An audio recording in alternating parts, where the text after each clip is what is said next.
Yo, yo, yo, what is up? Forza Milan, Forza Milan.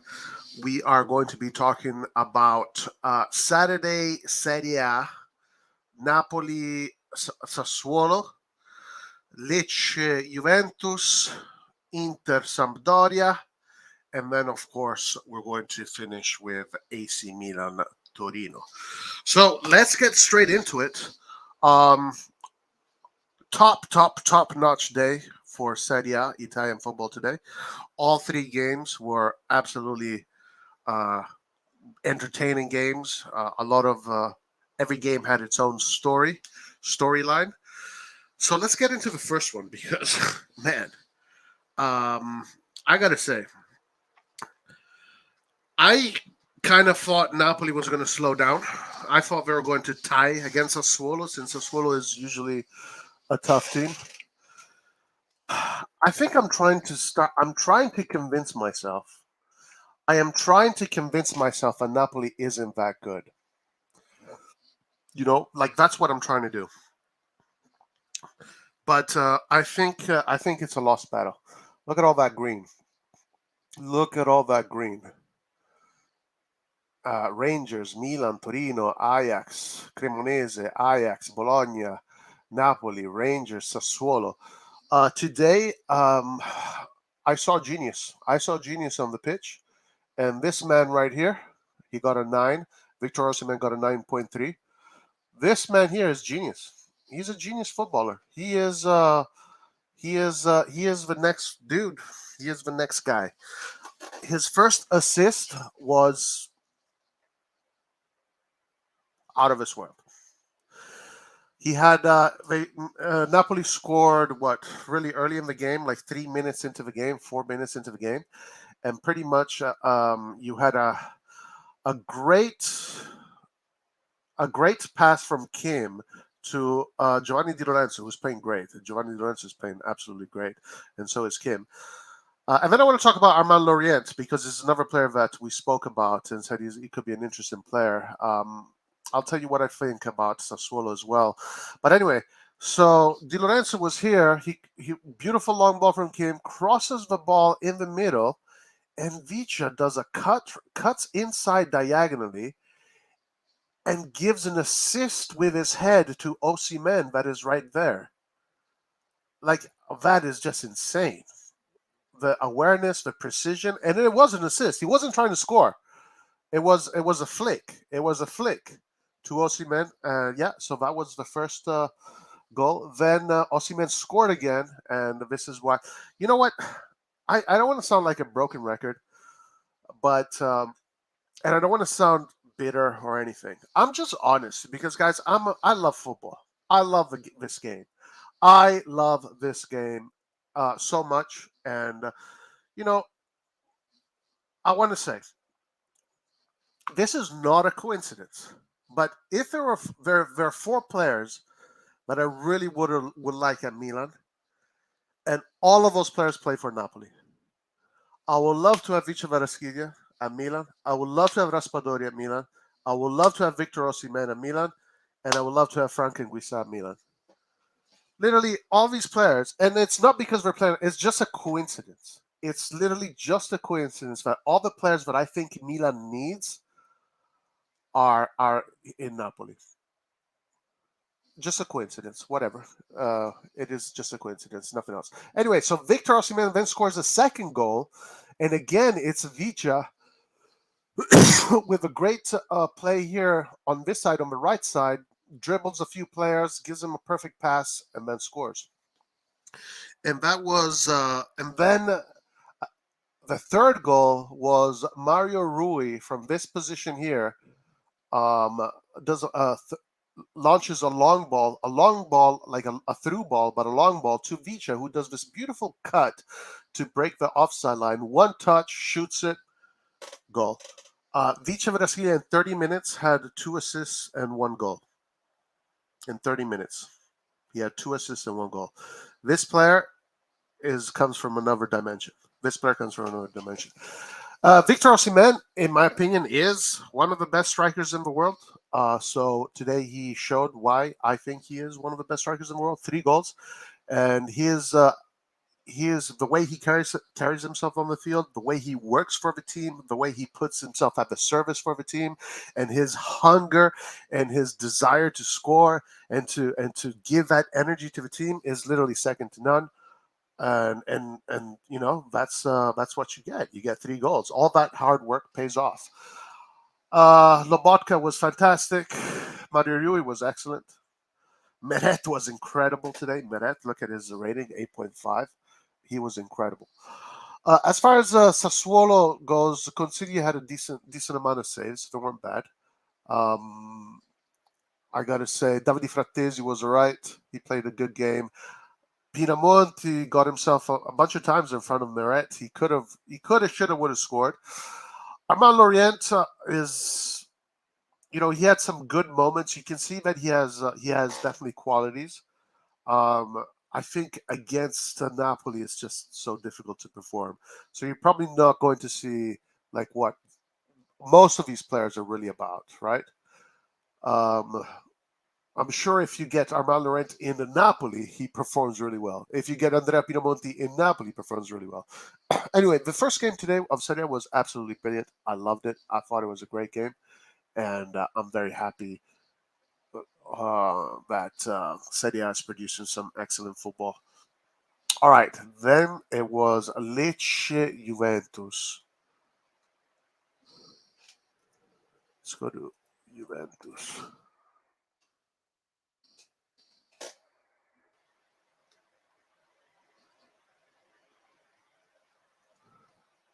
Okay.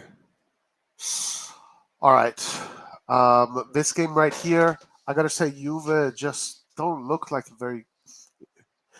They just don't look like a very interesting team.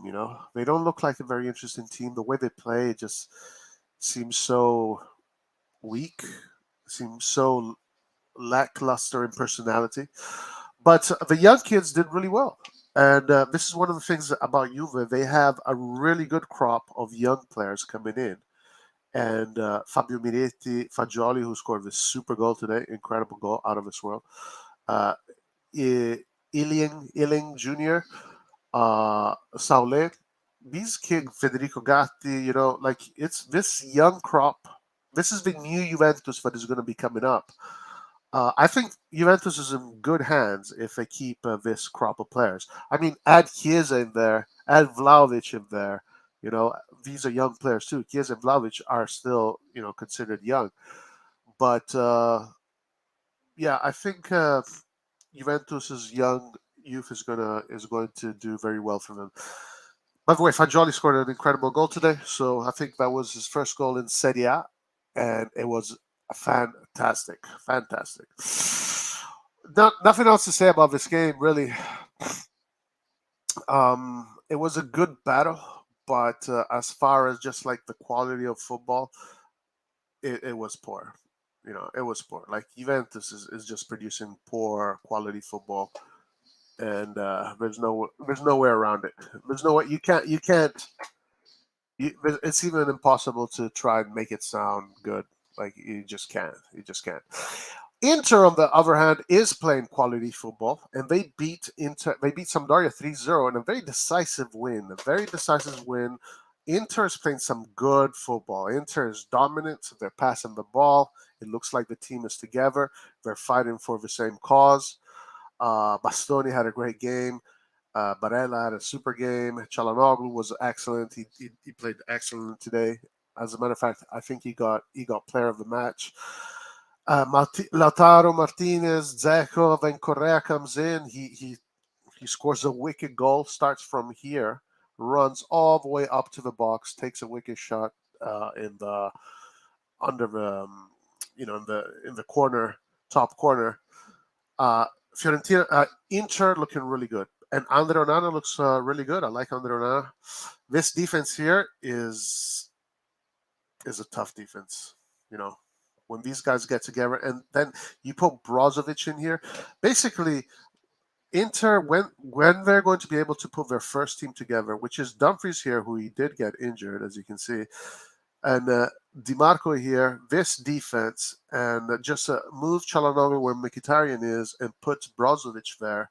And here keep Lautaro Martinez, and there you have Lukaku. That is a top level, top level formation. So Inter looking good. Inter looking very good. They are definitely going to. Yeah, Inter's not dead. Inter's definitely not dead, and they're looking very good. Correa got 7.6.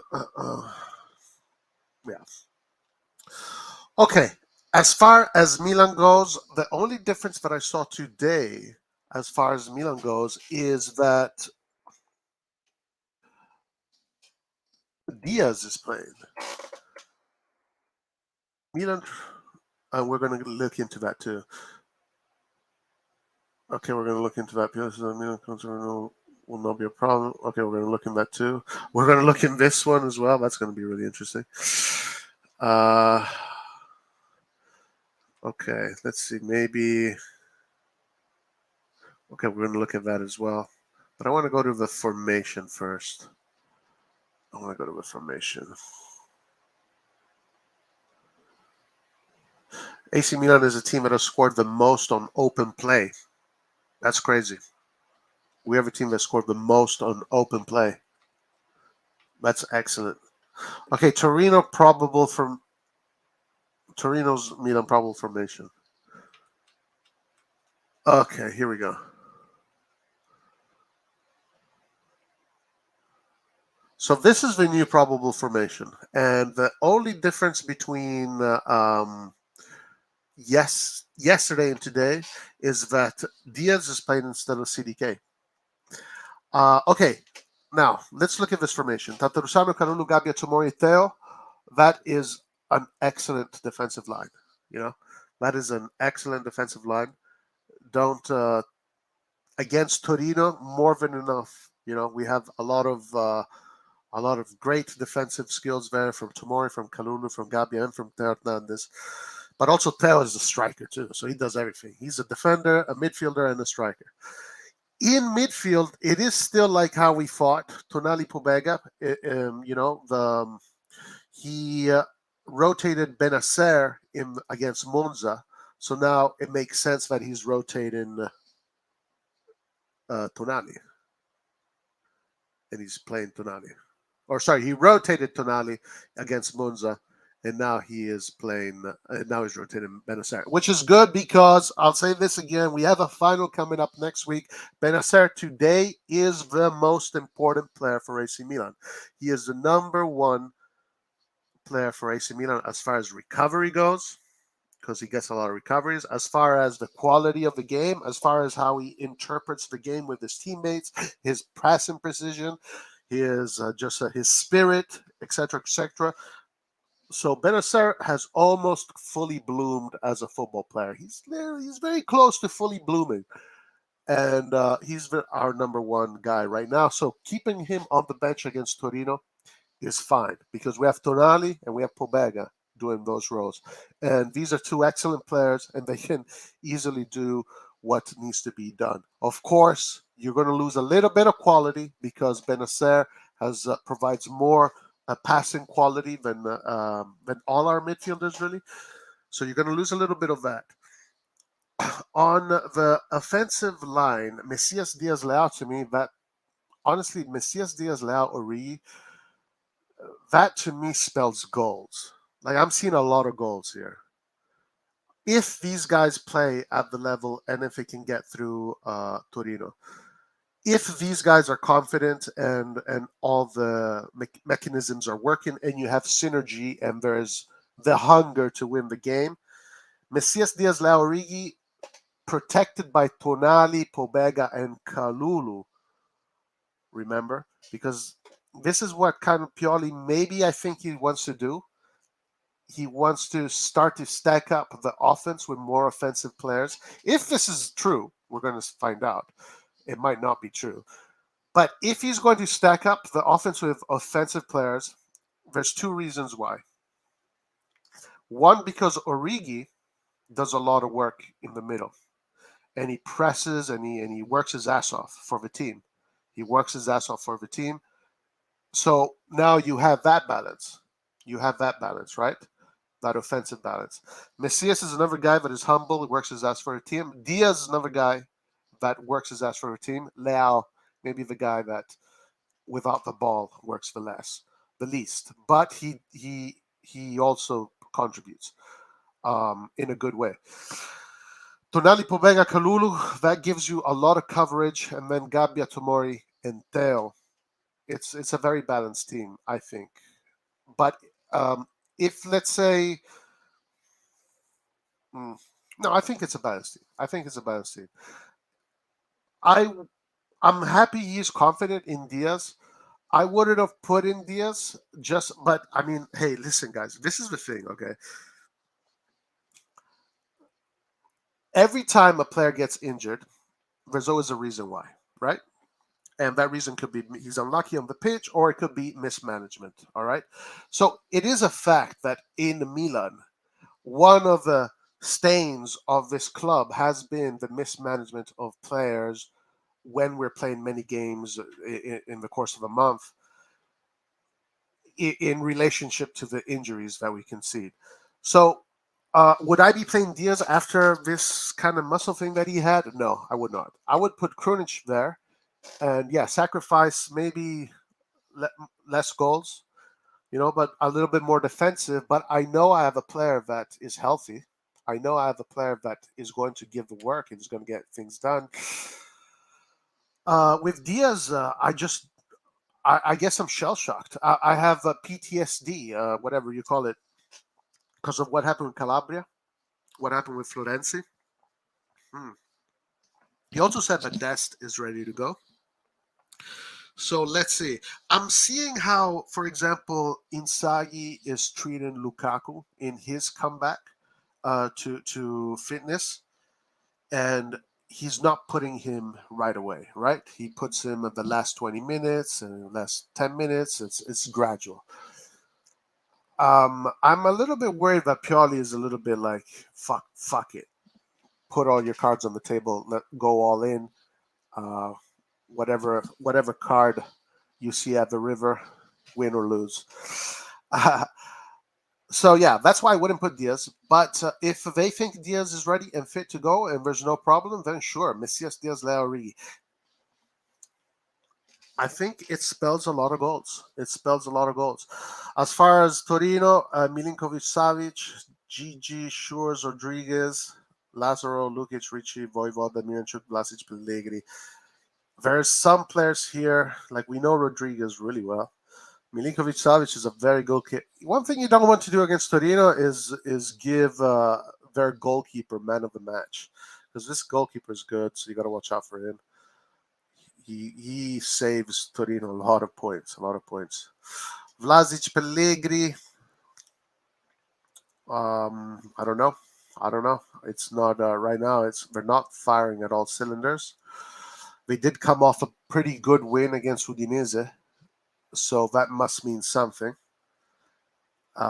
Whether they were outplayed or not, it doesn't matter. They got the win, so the mentality was there. I'm seeing a lot of quality in our formation. I'm seeing a lot of quality. I'm seeing a lot of superiority in our formation. So let's hope that tomorrow goes well, and that we win the game. That's all there is to it. That's all there is to it.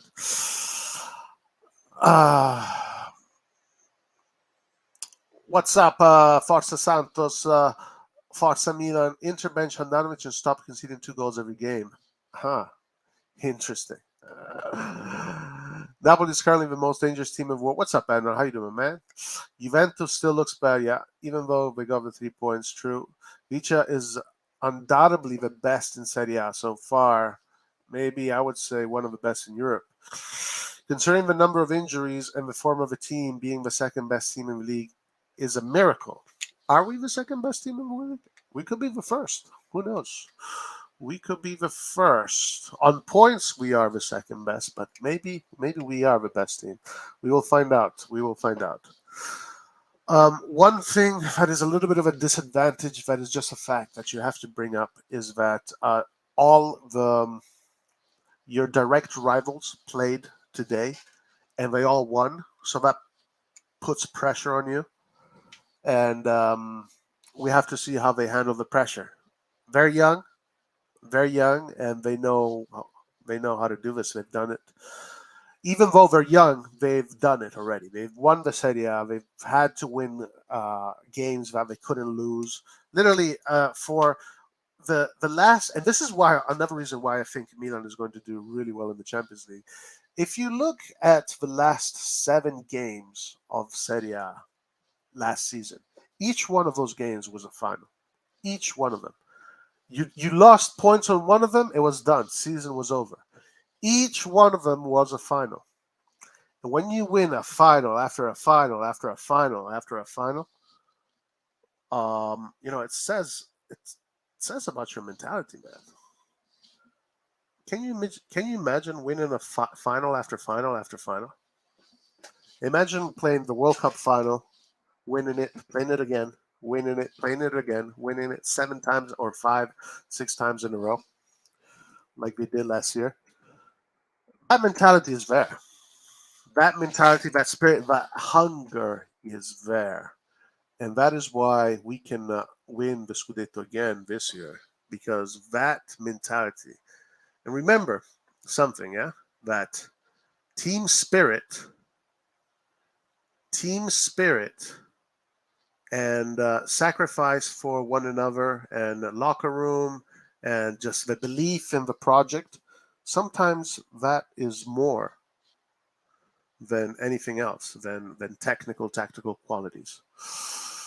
So, what is the strategy tomorrow? Starting with the first squad and win at any cost, or save the key players for the next game against Salzburg? Well, if we look at the formation, he's saving Kjaer, right? Which is, I think, it's a good move.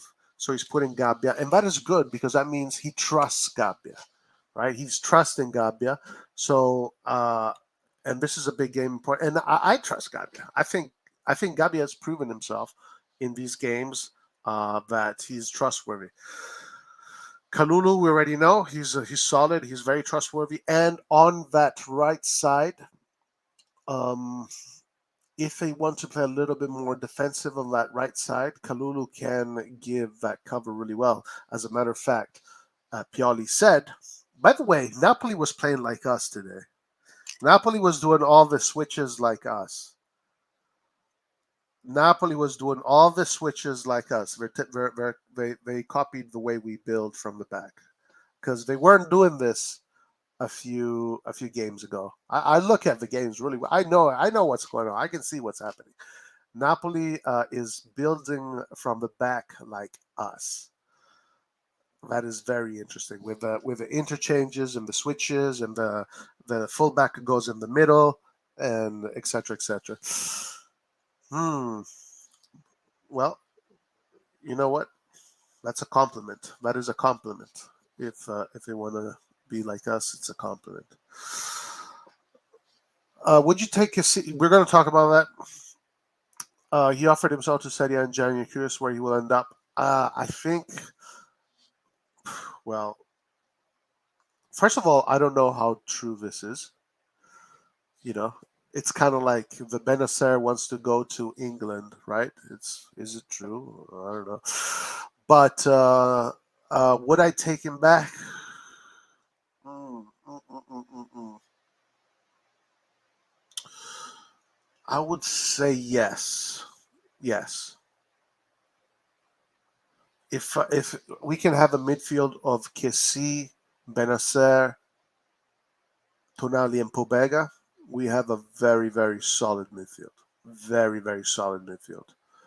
Um, I have no hard feelings with Kessie. Unfortunately, Kessie.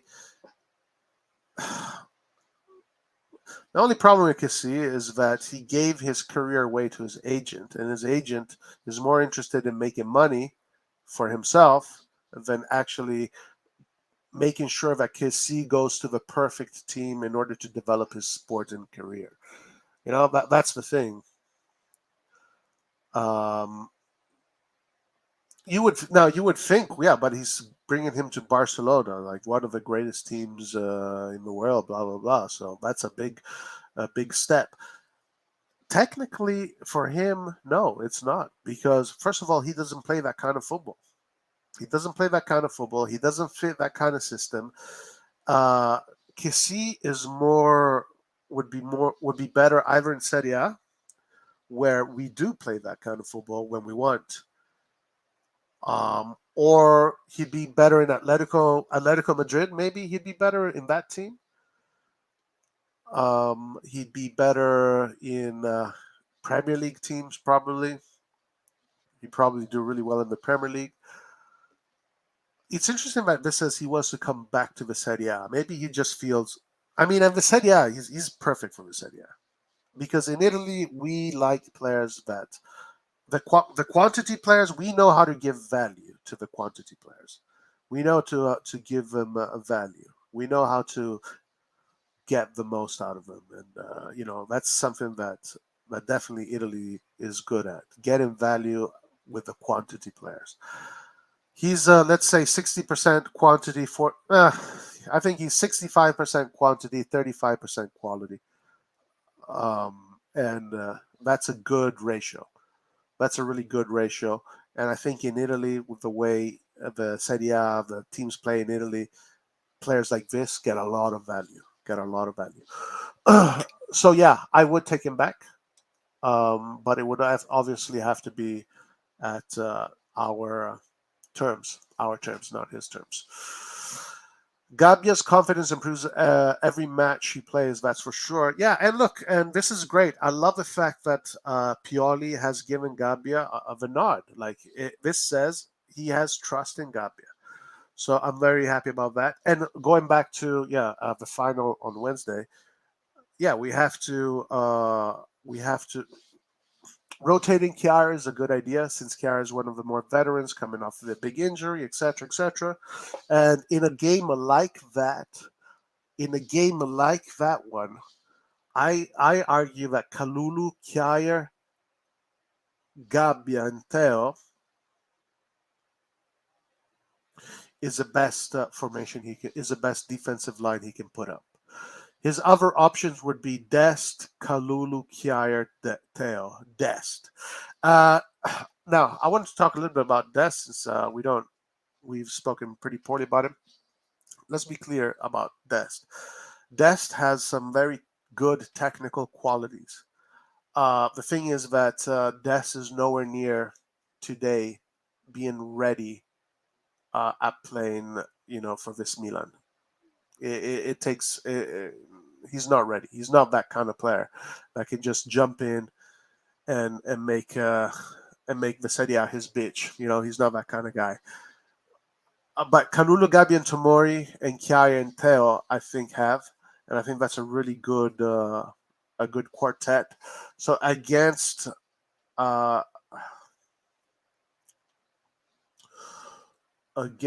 freaking Salisbury, I think it's the best option.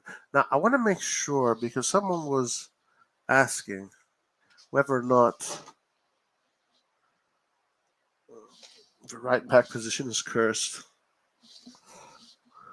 No, I just say it was mismanaged, and you could see the mistakes. You could literally see the mistake. The first mistake was very visible and very obvious. So if you remember very correctly, Pioli started the season. Calabria played every game 90 minutes. Every game Calabria plays 90 minutes. Florenzi does not get 1 minute. Then we get to Sassuolo. I believe it was Sassuolo. I think it was Sassuolo, if I'm not mistaken. Pioli puts him in for the whole 90 minutes. That is crazy. That is absolutely crazy. And and Sassuolo was on the front foot, so we were chasing the game.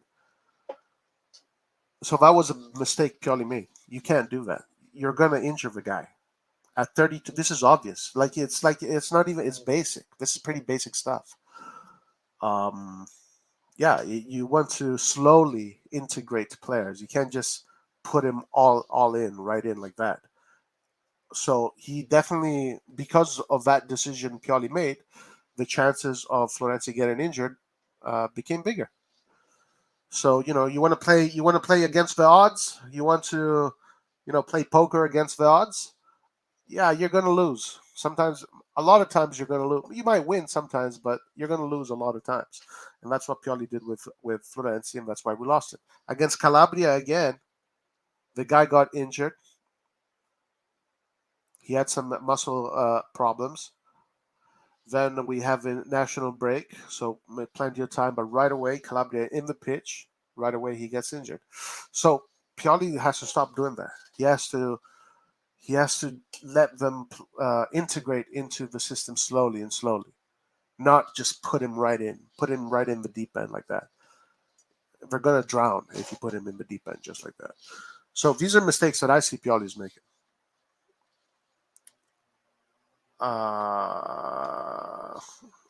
Your favorite player of all time picked himself an injury as well. Are you talking about Vicha Rasquidia? He got injured. Did he get injured? I thought he did get injured. It looked like a knock. It looked like he got knocked. Okay, so where were we? What are we talking about? Oh yeah, okay. So the other player that Pioli is rotating is Benacer.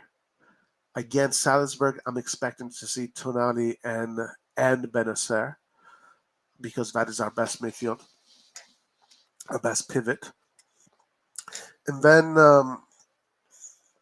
this is the question. I wonder if he's going to do the same thing that he did against Dinamo Zagreb. Is he going to play Rebic, Diaz, Leao, or is he going to... Actually, I have no clue what he's going to do for Wednesday. I'm kind of surprised that he picked Diaz to play. Also because this is not really his style, right? Look at that. Messias, Diaz, Leao, Origi. That's a lot of offensive fire. A lot of plus tail. This team is pretty much has five players that are going to create danger, essentially. It's not his style. Like, he usually doesn't use so many. But I wonder if he's going to start to do that. Maybe he feels like Diaz now is ready to.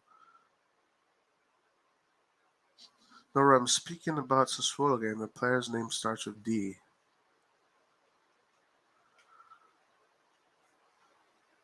Player's name starts with D?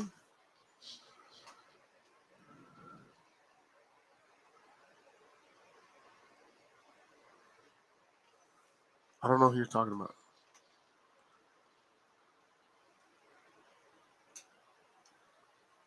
I don't know who you're talking about.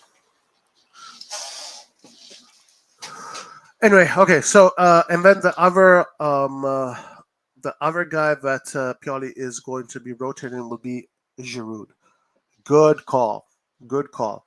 Get Origi to play. Get him some time. Get Origi integrate. You see, with Origi, he's doing it correctly. With Origi, he integrated him correctly into the team, slowly by slowly, and now Origi looks like he's finally ready to start. Um,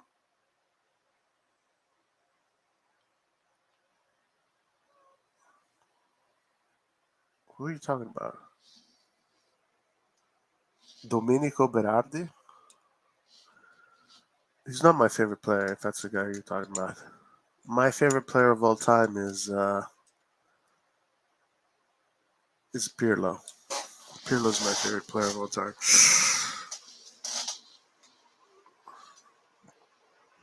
Okay, anyway, so Giroud over Origi. That's a good call. Very good call.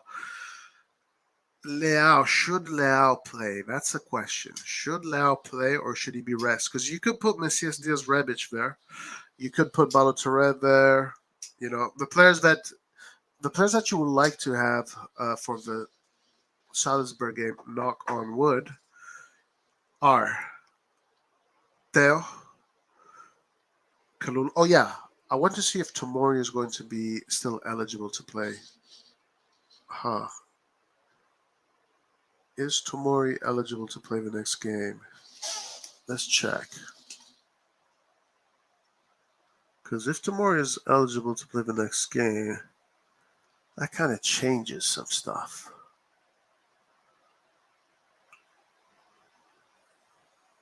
Allegri fucking trying to stir the pot. Okay, we'll look at that later. Okay, so let's look at Diaz's transfer situation. All right.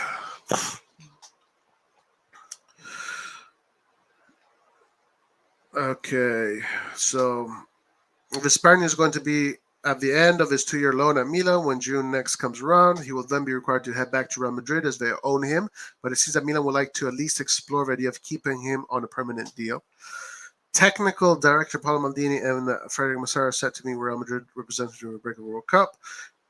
Milan are like to fight even harder to keep him than was previously expected after he has produced a wonderful run of form in recent weeks, becoming vital to the Milan system. Wow. And yes, it's his third year. It was obvious. It's mathematics. I was correct about him. But he was going to be. You see, like, you know, and I get into these weird fights, and people are so convinced. They're so convinced, you know. But I remember, like, during the Mercato, I was saying, look, Diaz is going to be over CDK. Like, Diaz is going to come out. This is going to be his breakout season. And it's not, I'm not guessing. It's not because it's not like I'm doing like the Origi 20 thing, right? I'm not doing the Origi 20 thing. I'm not a cheerleader. This is a logical deduction based on what I know about the physiology of football, having worked in football, and also just seeing it, experiencing it, researching it, and studying it. Okay, it's a science. It's not cheerleading. You understand? It's putting football under a microscope and looking at every single aspect of it, and then making logical deductions based on those aspects, based on other examples. That's what it is. It's got nothing to do with cheerleading. So when I was saying Diaz is going to be above CDK this year, it's because of the physiology of football. He's older. He's 23. This is a thing. Vicha Verasquilla is not. Vicha Verasquilla is like Messi. Do not use him as an example. Do not use Vicha Verasquilla as an example. You can't use him as an example. You can't use Messi. Messi is not the example. These are the exceptions. But players that you say, maybe let's say they're in the realm of normality, etc., etc. That's how long it usually takes. 100 games, more or less. 2 years of top level football, experience, comfort, just getting more comfortable with your surrounding environment, etc., etc., etc. So it was not. It had nothing to do with cheerleading, but people interpret it as cheerleading, and it's like, no, it's my idea versus your idea. It's my tribe versus your tribe. The reason why I said Diaz was going to be above CDK this season is for these physiological reasons that you can't just pretend they're not there. But the thing is that people were like, oh, blah blah blah, you fucking this, you fucking that, you idiot, blah blah blah, you don't know what you're talking about. CDK is the new Kaká. CDK is the new Ronaldo. Guys, we have Kaká. Look at his face. Look at his face. You see, guys, listen to me. You see how I make my conclusions? My conclusions are based on statistics, numbers, science, human nature, everything. The whole matrix of it all, you put it together, you make conclusions. People were saying he looks like Kaká because he's got a baby face, therefore he's going to play like Kaká. Do you understand? Do you understand what I have to deal with when I talk to some people about football? For me, it's painful talking to people like that. It's painful for me to talk to people like that when it's like, because the thing is, like, I can't say anything to convince them. For them, the guy looks like Kaká. He's got a baby face. Therefore, he's going to play like Kaká. Therefore, when I say no, Diaz is going to be above him, they're going to be, no, but this guy is, look at his highlights. Look at the no. if you want to talk to me about football, you have to put your coat on, you have to put your glasses on, you have to go through the filters, and we're in a science lab. We're not cheerleaders here with our pom poms dancing for fucking woo woo. No, we are in a fucking laboratory in here. We have microscopes, we have chemicals, we have utensils, we have it all. That's how you talk football with me. Not fucking, he looks like Kaká, and that's why he's going to be the best player. That's why. I cannot do that. I cannot have conversations like that. I will not have conversations like that. Okay? And this is even the Rigi 20. I'm not going to have a conversation. That's cheerleading. This is cheerleading. I'm not interested in that. Anyway, I needed to get that out of my system. But yes, Diaz is looking fantastic. Pioli says everyone has their own path in relation to the calendar form. Okay. So obviously, it's difficult to make predictions. Everyone has their own path. Then it may be that tomorrow we'll praise the calendar for the goal or the play he made. When there's quality, intelligence, and availability, there are all the characteristics to make talent blossom into a great player. And this is 100% true. This is something that I experienced in my coaching experience. When you see talent in a player, the coach can bring it out. You just have to put him in the right environment, but it takes time. It always takes time. It doesn't happen right away. It's like trial and error, trial and error, trial and error. And then eventually, physiology just takes over. And before you even realize it, you have achieved that step into the next level. So this is 100% true, what Pioli said here.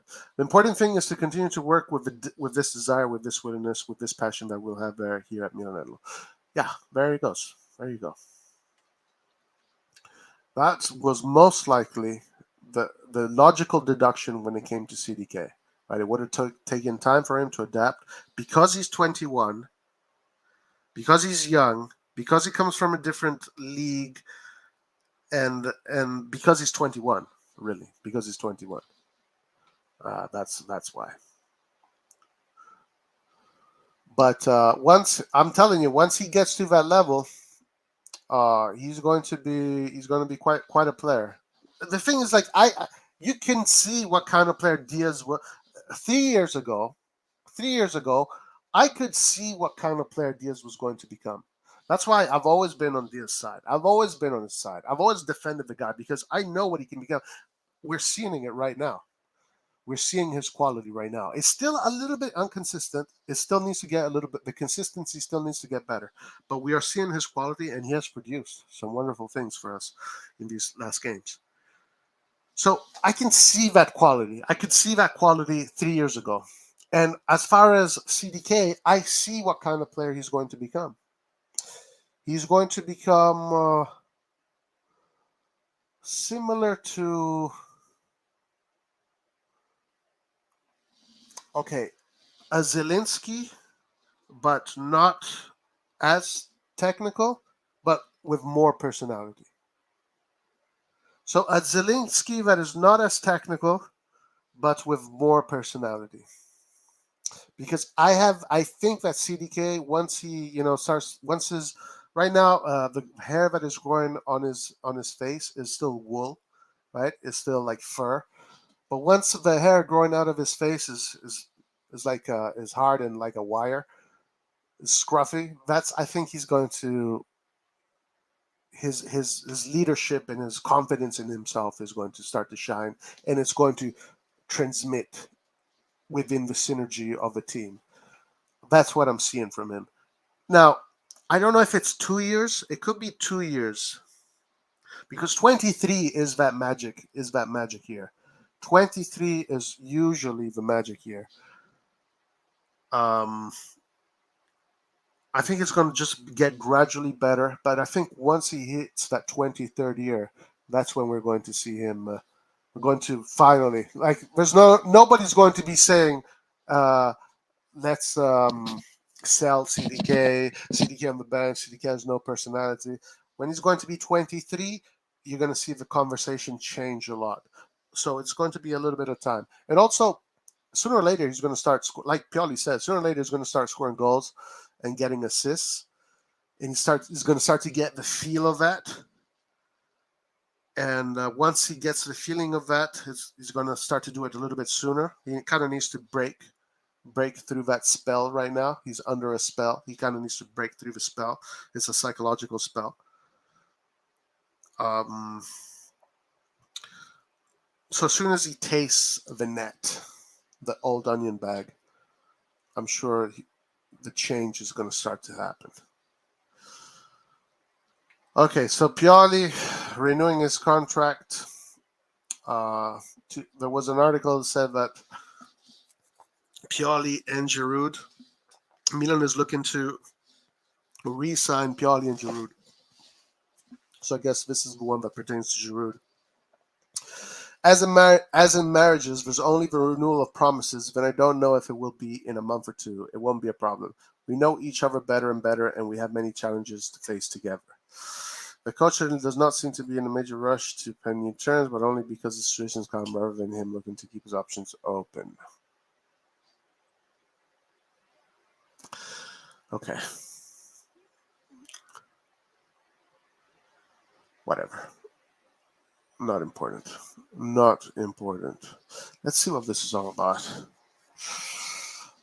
Okay, team news. Pioli will have the same injury absence to Zlatan, Salamakers, Calabria, Magnan, Florenzi are all out until 2023. So just Des remains only finished out after Brahim Diaz's recovery.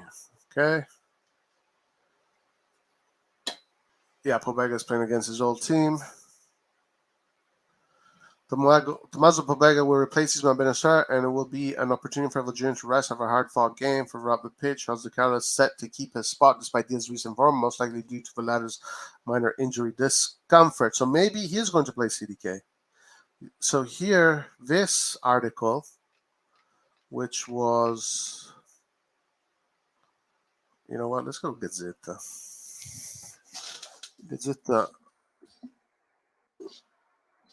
I would play Krunic there. Why would you play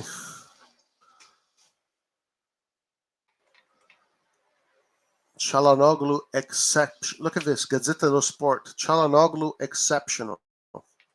Guys, Barella, mamma mia, ragazzi, Barella is becoming... Barella, as far as box-to-box, guys, Barella is... There's a reason why Real Madrid wanted him. There's a reason why every big club in the world wanted him. This guy is just out of this world. Already European champion, Serie A winner. Man, this guy is good. And he's finally able to contain his behavior, because he had behavioral issues that was holding him back. Now he's finally been able to kind of control them. Oh, check this story out. So the head of the Curva Sud from Inter got killed. He was killed, shot down. Let me see if I can translate this so you can see the translation.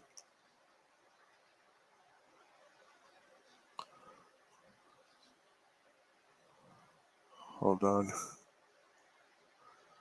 Is that it?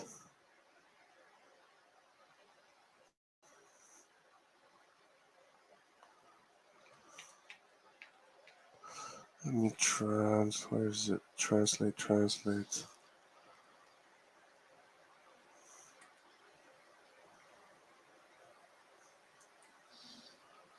Okay, here it is. Okay, where is it? Okay, check this out. Ambush, Inter Ultra boss Biocchi killed. The Curva Nord leaves the San Siro. Wow. The 69-year-old was killed in the Figino district suburbs. But look at his past. This was the head of the Ultras of, damn, look at that picture, of the Inter Curva. He had history of drugs, 10 sentences, 26 years in prison. 80, and he was making 80,000 euros a month with parking and ultra stuff related. So this guy was killed today, and at halftime, the ultras of the Inter Curva all left because of it. So interesting story, very interesting. Gazzetta dello Sport is saying that Conte is coming back to to Juve. Whatever. These guys have no more ideas. They don't have any more ideas. Yeah, Napoli, great game today.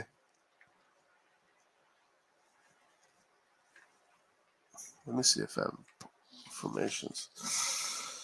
Milan, 21 goals on open play. That's what that means. All right. Let's see if... What the fuck? Get out of here.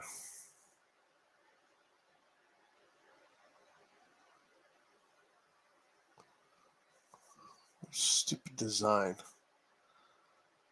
We should... Oh, okay. All right. So this is what Gazzetta dello Sport is saying. Origi, Leao, Diaz, Messias, Pobega, Tonali, Hernandez, Tomori, Gabbia, Kalulu, Tatarusano.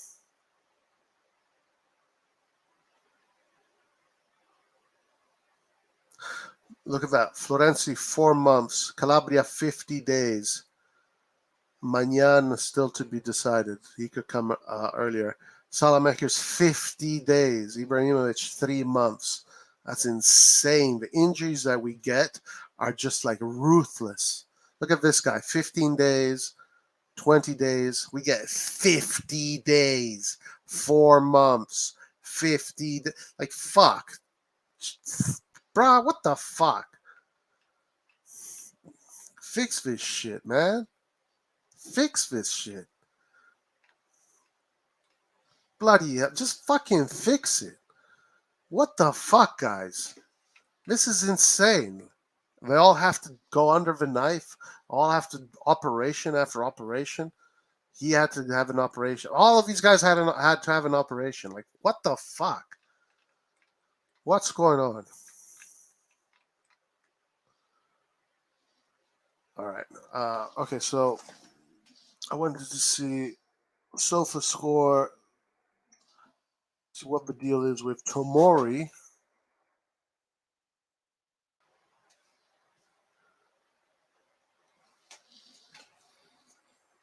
Okay, where's Tomori? Tomori. Let's see what it says. Let's see if it gives me any information regarding Tomori.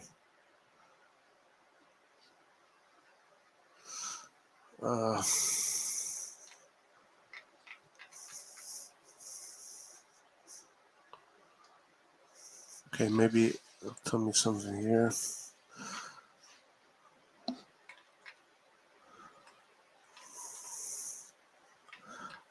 Do we know how if Tomori is suspended for 2 days or 1 day?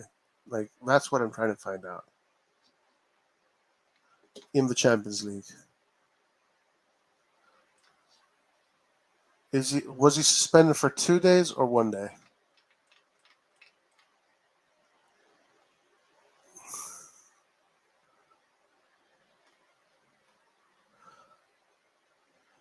Oh, what's up, guys? You want to join? Sorry, I'm not looking at the chat. My bad. Yeah, I can pull the link up. Sure.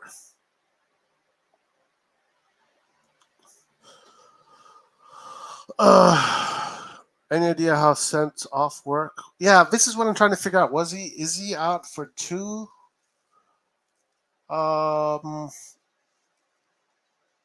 No one on the channel said, Roy, no one on the channel, the journalists were comparing to other people here.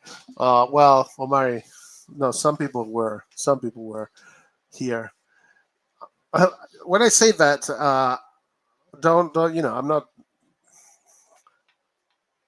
doesn't mean I'm talking about.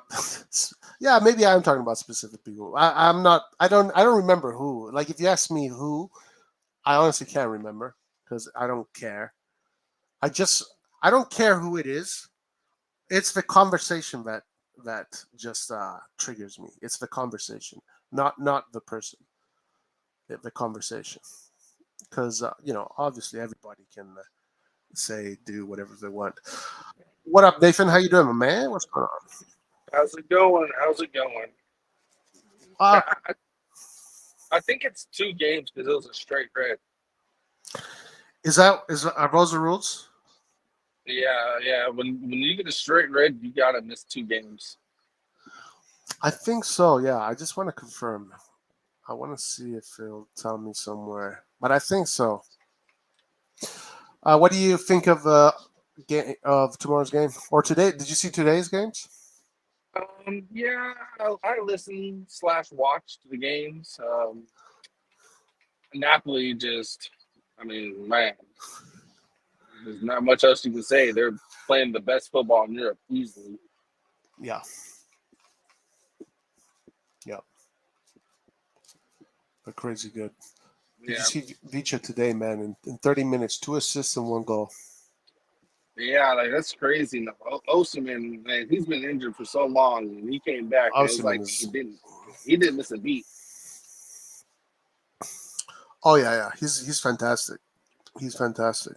Um, yeah, like I said it earlier. For me, the 4 players I would like at AC Milan are Raspadori, Vicha, Osimhen, and Anguissa. I think those 4 players are just for us. Yeah. They would be absolutely perfect for what we need. Well, outside of Ocean, who at the time we were just simply not in a financial place to even get him. The other 3, we were most definitely were more than capable of getting. Oh, true. 100%. 100%. 100%. But I whatever. think Whatever. It's fine, though. It's okay. I think I agree with you what you were saying about CDK. Obviously, this kid is coming from a much lower league in Belgium, so it was always going to take time. There Yeah, was yeah. no way he was going to come in and outperform guys like Raspadori. Like it just was not going to happen. Right, exactly. Like It, that's just it's just from illogical. It's illogical even to think so. yeah, even for those who don't watch games or just kind of like they just kind of go off the highlights, you can kind of see like his personality wasn't strong like how Beach is.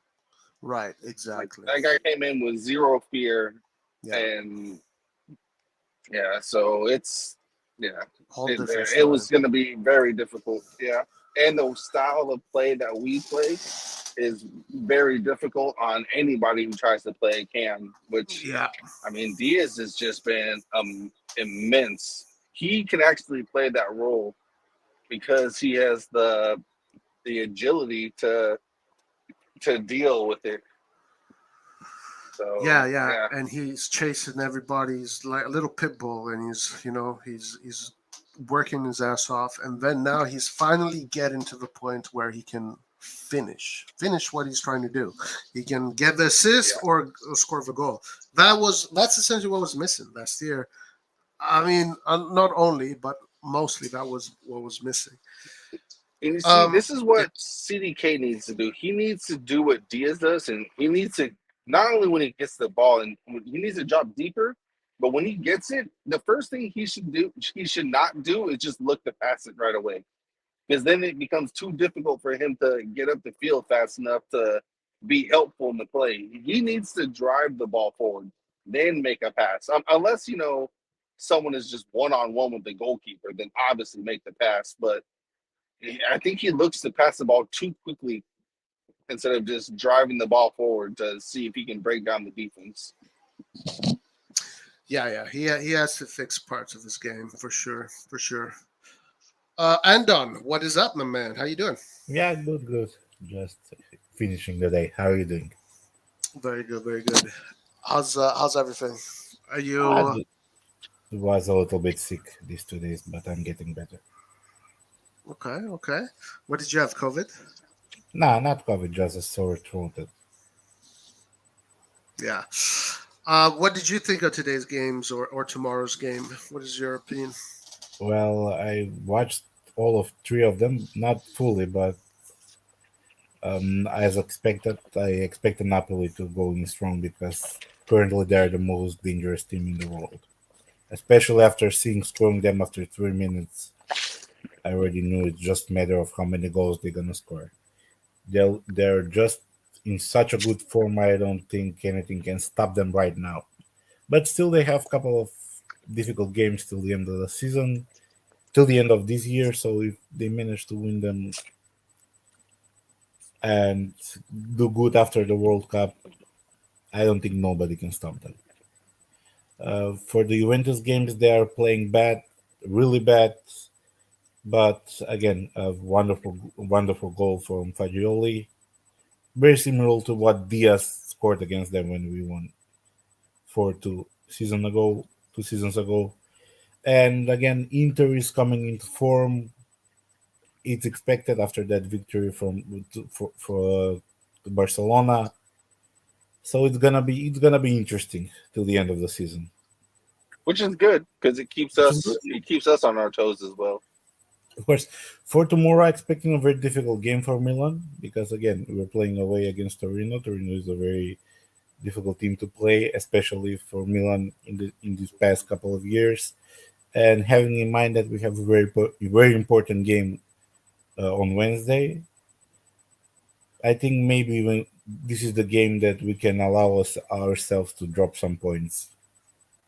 Yeah, But I agree. hopefully with the rotation, because we did a very good rotation. We rested against Monza, we rested some players against Dinamo. Hopefully the players that always step up. Anybody that plays, they can step up. But And let's again, be yeah, that's pretty good. That's what Milan has that other team doesn't still have. They don't have that and because, let's for be example, real. for Our example, yeah, say our bench players are more than capable of doing a good job. Like Bronx, Chow, I mean, technically Rebic is our bench player, but we know Rebic can play good as well. So, like, yeah, we consider it rotation, but really our rotation are players who have been stepping up into the first team regardless as well. So, I think we should be fine. To be honest, I don't think we'll drop points. yeah. I don't think that we will, but even if we drop points, it's not the end of the world. It's in favor of if we only do good on Wednesday, not to lose that game. I don't mind even dropping now points because the Wednesday game is the most important game till the end of the season. Right. Yeah. Agreed.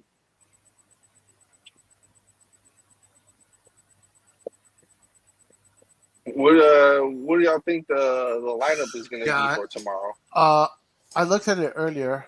Um, it looks good. It's Tatrusano, Kalulu, Gabbia, Tomori, Hernandez, Pobega, Tonali, and now Gazzetta dello Sport is saying Messias, Diaz, Leao, Origi. I That mean, that's I probably like it. I like it. that's the That's a best that Pioli can take out. that's a very offensive team. Very offensive team. I Also, like because you put Teo in there too. That's pretty much like having Messias, Teo on the wings, Leao, Diaz, the two attacking midfielders, and then Origi.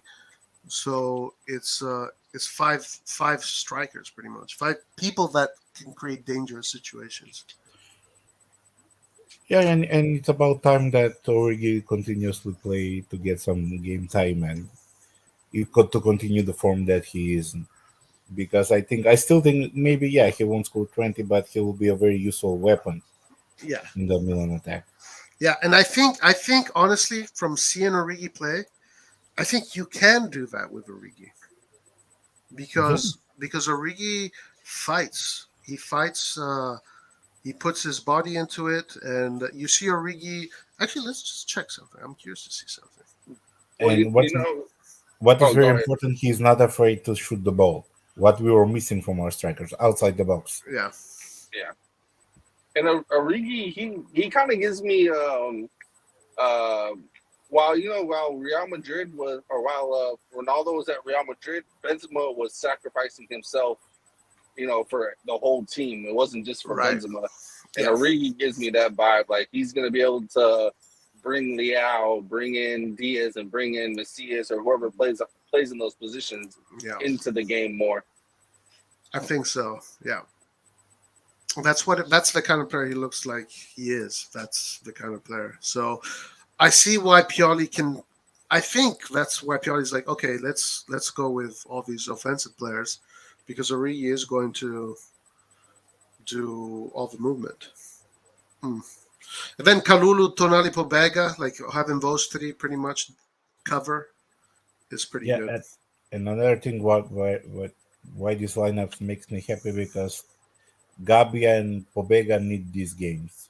Need to play a little Yeah. bit more often, especially Gabi after these last couple of games that he's in form. He just needs this little bit of continuity to play, and hopefully in him he can finally this season he can it will be the season then he matures and gives us that third option on the center back. So let me ask y'all a question. Because Gabia, to me, with his, I compare him to the other center backs, maybe with the exception of Kalulu, Gabia has been the most solid defender we've had. Would you guys continue to start him? Yes. Yes, Kalulu on the right, Gabi in the middle alongside Tomori. It's the best No, that we can I'm do. talking about. I'm talking about when our Oh, entire I back don't know line if I is. I'm talking about if Yeah, our entire back line is healthy. yeah, Uh, but even if it when they're healthy, the only downside Gabi has is that he's slow. Nothing else. yeah, All the but other, but the all the problem other with things.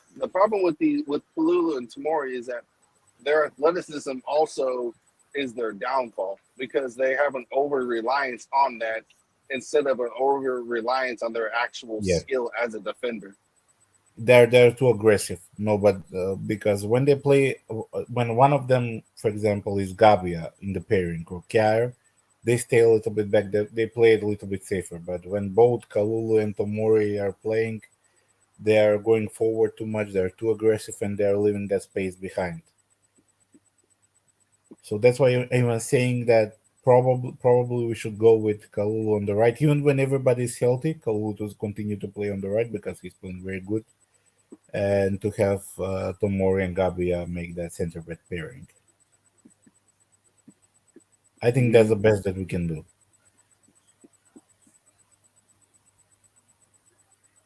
what do you think, Roy?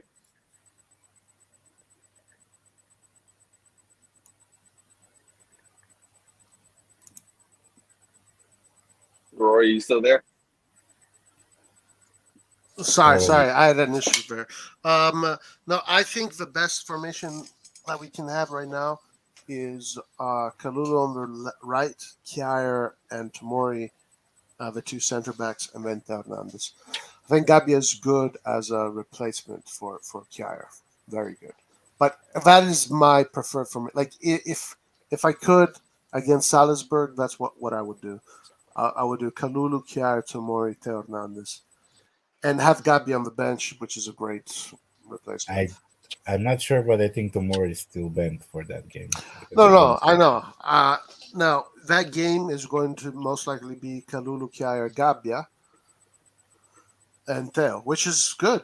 I mean, I'm confident with that. Like they're good. I mean, Atalanta. You know what Atalanta reminds me? No, it's not Atalanta. Sorry, Salzburg reminds me of like Atalanta a few years ago. So like we played against these players like Kjaer and Gabia have played against teams like this. You just have to, it's difficult, but the San Siro is going to push them. I'm confident in their ability to play.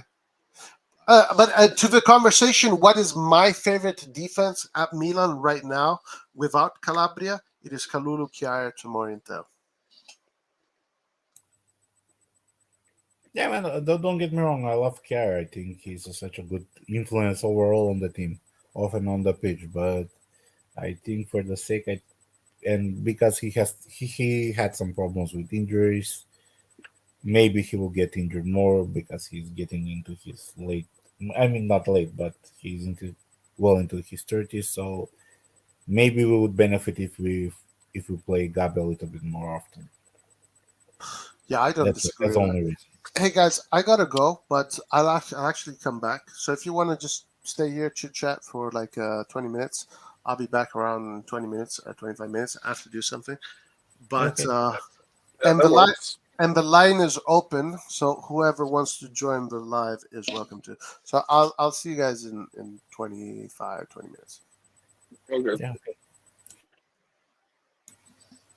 Yeah. That's What? why I said I think we should play Gabi a little bit more often just to develop him, and because we need that, let's say Italian center back, and we need Italian players for the Champions League Right. list.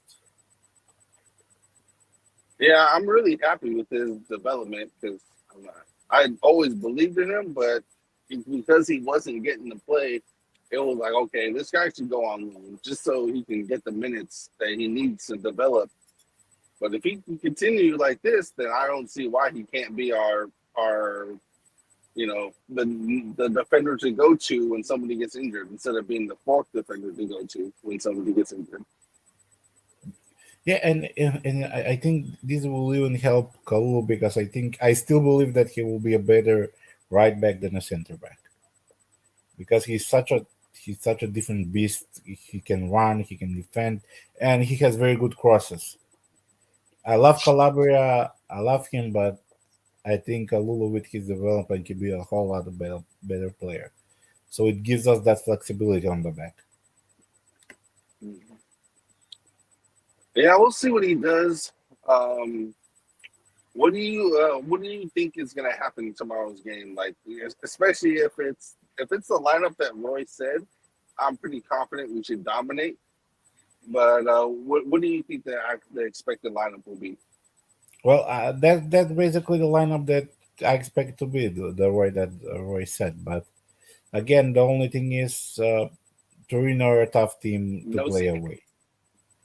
They're a very physical team, and again, I'm expecting. Still, I'm believing that they can win. But having that game on Wednesday, I think they should just focus on that game even from now because it's much more important to pass the group stage in the Champions League. And even if we drop points this weekend, we can still manage to get back into the game because the season is long; it's 38 games. Right. But again, due to that flexibility that we will have a more mobile forward line with Origi and I hope Diaz is okay to start to play because he's in form. And again, I know it will hurt CDK to be on the bench a little bit, but still, it's much better for the team for Diaz to play. CDK will get his chance on Wednesday. Yeah. Well, I think because Diaz is part of he's still part of the Champions League team. I think Diaz should start that game as well. Yeah, but again, I think because we're playing at home, we can allow ourselves CDK to start the game at least. Well, yeah, that's what I mean. Like, I would rather CDK start this weekend and then like have Diaz come in just to kind of not be as rusty uh, for Wednesday. I would prefer CDK to start. Yeah, and slowly we're getting back all the players needed. I think that's a very good thing. Player by player, they're recovering, and I'm really excited to see after the World Cup to see a full Milan squad because we haven't managed to do that in such a long time. I don't think we've ever done that. Only Not I more think for than one or 45 two minutes. games. Yeah. And I don't know what happens to them because look, Napoli has the same schedule, but they don't have those kind of injuries. Yeah, Only injury man. that they had was Osman. I don't know what they're doing.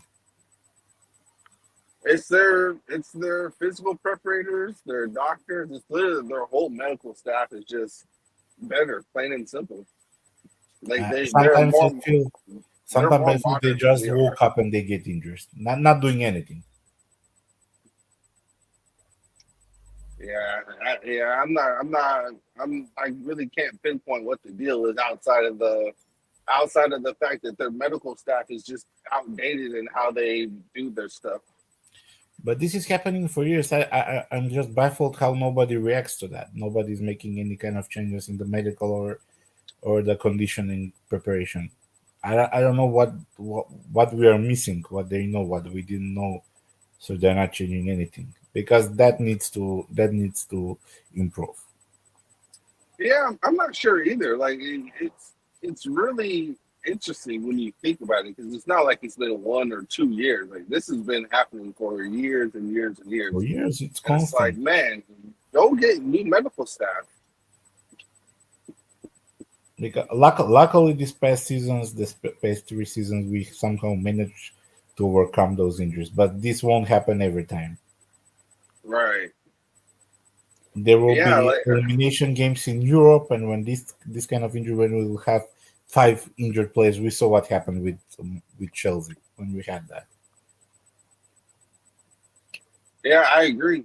I agree. They need to get rid of the entire medical staff that they have. The doctors, the physios, every single person who falls under the medical umbrella, they all need to be let go and Yeah, just bring an entirely new team. I Like mean it's good that now we have American owners. They can bring some condition trainers from there, or I maybe hope even so. a medical staff, because this is not even funny anymore. Imagine playing against Bayern Munich with five injured players. We're gonna lose 7-0.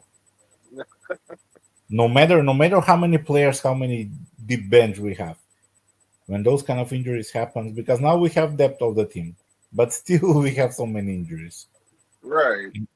and Yeah. somehow we still barely manage to get a healthy 11. Yeah, and it's just us too. Like that's how you know you can't blame the pitch. You can't blame the league. Like everybody else is, you know,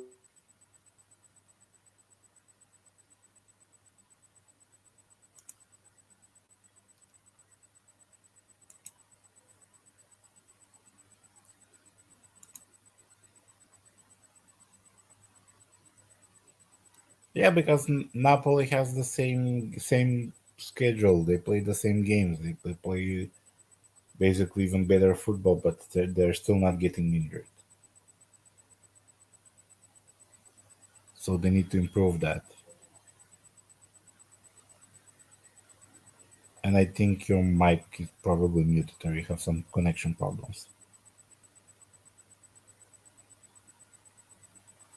Yeah, Christian, it's true. We're playing against Liverpool and Arsenal during the World Cup.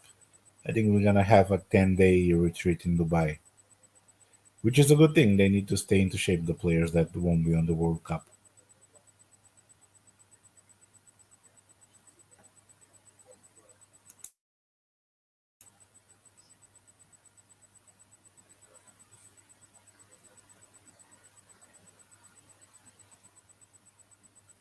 It will be good to see us how we're gonna do against, because I like Arsenal how they're playing this season. They're pretty much similar to what we are doing. They have a young squad. They're on the top of the league in England if they win tomorrow, that is. But still, and they play good football, so it will be a very good pairing to see how we see. Oh man, Chaka Traore is outgrowing the Primavera pretty fast. But I still think that it will be too soon to call him up this season. I think for next season, I think he will be ready because he needs those games. He needs to play a little bit more often. And I don't think that in the first team he'll gonna get that immediately. But for next season, if they don't call him up, they're gonna make huge mistakes because he's a difference I'm back. maker Sorry from the about that. Premier League. No problem. Oh, who are you talking about? About Chaka Traore, Oh, okay. Yeah, yeah, because yeah. Christian asked That. if we seen the highlights. Oh, okay, okay. That's another kid again. This is kind of like what the other big teams do. Like they'll bring in their some of their best players, And when you're playing against a team like Monza or like let's say against Torino, let's say we're winning like 4 or 5-0, you can bring this kid in and just let him get like a 20-minute cameo. Things like Ye- that go a long way to their development. Yeah, because we have so many talented players in the Primavera. They're doing very, very good things in the last couple of years with the recruitment that they have. They have Traore, they have that kid from Paraguay or Chile. Cuenca, they have Kubis, they've got that Polish kid. So they have very good options in the Primavera. Also, I'm very impressed because I saw a couple of their games about one young right back that we have there. So they have very good players that they can slowly bring up to the team. Right, and I'm not saying to call like 3 or 4 of them, but you can do like No, one no, or two at a time. Like one or that's two what at the a other big time. teams do. That's what the other big teams do. They will call them up, and if they are in a situation where they can afford to bring them on, they'll put them in the game. I think Italy's the only league that doesn't do that really. Yeah, All they the don't other do that leagues have no problem with doing this. So because, for like I example, just let's say we took two players from the Primavera and we promote them to the first team. That even gives you option. Let's say half a season passed. That even gives you option to sell some of the players that are underperforming and to create more to get more finances to get the top player. It's another right. positive thing that those players can. And just because you call them up for 1 or 2 games or like a few games throughout the year does not mean they don't play with the Primavera. It just means that for that game, they have a chance to play. Yeah, And especially, that, yeah, as you said, against Monza, probably they should have called them up and give them chance. But what the problem is about that is because we have so many players this season that are in the first team and they're not getting that many chances. For example, Ranks or Adley or Chow. So that's yeah, I another. know, but let's look at it like this. Let's look at the new people that we came in. CDK, Bronx, Chow, and Adley. That's four substitutions, right? Four Yes, substitutions. yeah, Okay, so then the fifth substitution can be Shaka Traore. yeah, We have 5 subs now. So like there really isn't a good excuse for me because I know the other leagues do this. That like to me it's just a poor excuse for Milan to not follow the same example. yeah. But hopefully they will start. They will start doing it. I think even in the Champions League, Kubis was on the bench when we were 3 up. He should have gotten in the just to take a sense of the Champions League. It's not the same with the Yeah, Youth League in the senior. exactly, exactly. That's exactly what I mean. Because Just give him the Manchester chance City because does this. They put we on didn't a even young have a player. bench. We didn't even have a bench in the Champions League due to players registration. So give him the chance. Yeah, Even yeah. if he doesn't perform that good, you can sell him after that. You can get a good money for him. Because man, some teams sell their average player nobody heard of for 60, 30, 40 millions, especially the youth, and Well, we it's cannot get even 10 million for a youth player. well. That's what I'm saying. Like the only reason why they spend that type of money on those players is one, they actually get time in the first team. You can't spend 60 million on a player that you've never seen play because he doesn't get the chance to play. So Yeah, like they have to give them. They have to. You can't sell them for big money if you don't play them. yeah, hopefully. But the good thing about this Milan is they give chances to young players. So hopefully from next season, because there's some metrics that say Chakatora outgrows the Primavera. So at least even give him a loan to play first team in another Serie A team. Because if you leave him one more season in the Primavera, you're gonna hurt his development. Yeah, I agree. I But completely agree. hopefully everybody will get their chance because they're getting their chance sooner or later. We always is giving them the time to play. Just I'm hoping that they will get more frequent chances. Right. Yeah, it shouldn't be a problem, to be honest. It should be something that they should have been working on for a while. But I mean, like you said, you bring in a bunch of players, but you neglect your homegrown players, and then those players that you bring in are acting like Liao and Benacer, and Kessie and Donnarumma. So, Yeah. mm, For example, I'm gonna take example Chow because we have a very good prospect in the Primavera. We have Kubis. He could have been promoted instead of Chow, even though Chow played very good for that game. But just as an example, yeah, I agree. because Even again, like even we bought Chow for the even future. We're not buying him not now to play. right, and even Adley, like Adley was a complete waste of money. Well, I He was a think for Adley it was a very good opportunity for that price because he's still a talented player. Just needs time to use him properly. He was our best player in the preseason. yeah, but he's a center mid. His defensive qualities aren't that great, and he can't be used as a cam or as a winger. So you went and got a player who doesn't even fit your system, and you could have used a player from your youth team who does fit the roles that you need to be covered. Yeah, well, again, for the Adler situation, I think it was just a good opportunity that they could pass on. But now they just have to find a way to use him because again, for every player that comes into the team, the coach needs to approve that. So if Pioli thought that he would be a good fit for the team, he needs to show that he can use him to find a Well, solution. there's only two positions where this guy can play, so Yeah, but it's either gonna. we're slowly in more of the games we're playing a 4-3-3. We're not playing strictly for 2-3-1. So maybe in Um, those kind of games, just adjust the formation a little bit and give him some time because it's good to have those kind of options where you can transform formations and to adjust them to different opponents. When you see something is not going to just change the formation. Because he tried a couple of times. He tried to play the 4-3-3. He tried to play the five back. He tried to play with the three at the back. See, if we did three at the back, then Adley would be very useful. Yeah, he can play in the three in the midfield. And I Yeah, think like that, so you can still use the Leao potential.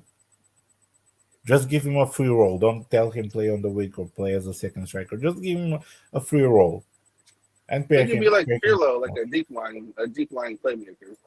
Yeah, and hopefully they can do that more often. But again, this is up to the coach. But the good thing about Pioli is he's learning.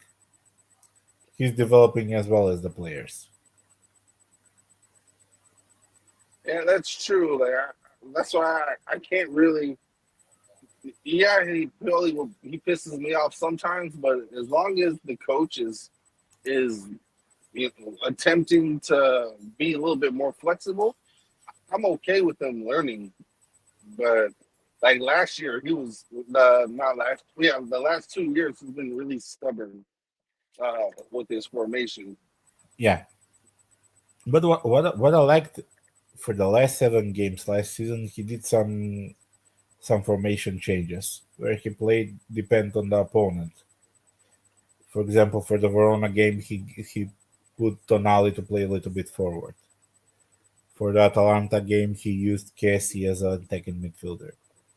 So he still tries and adjusts the formation dependent on the opponent, even though it looks like he's always playing the same formation. But yeah, sometimes he can be stubborn with the solutions. Yeah, He as can be long as he's stubborn with willing to us. do different things, I really ain't got that big a deal with him.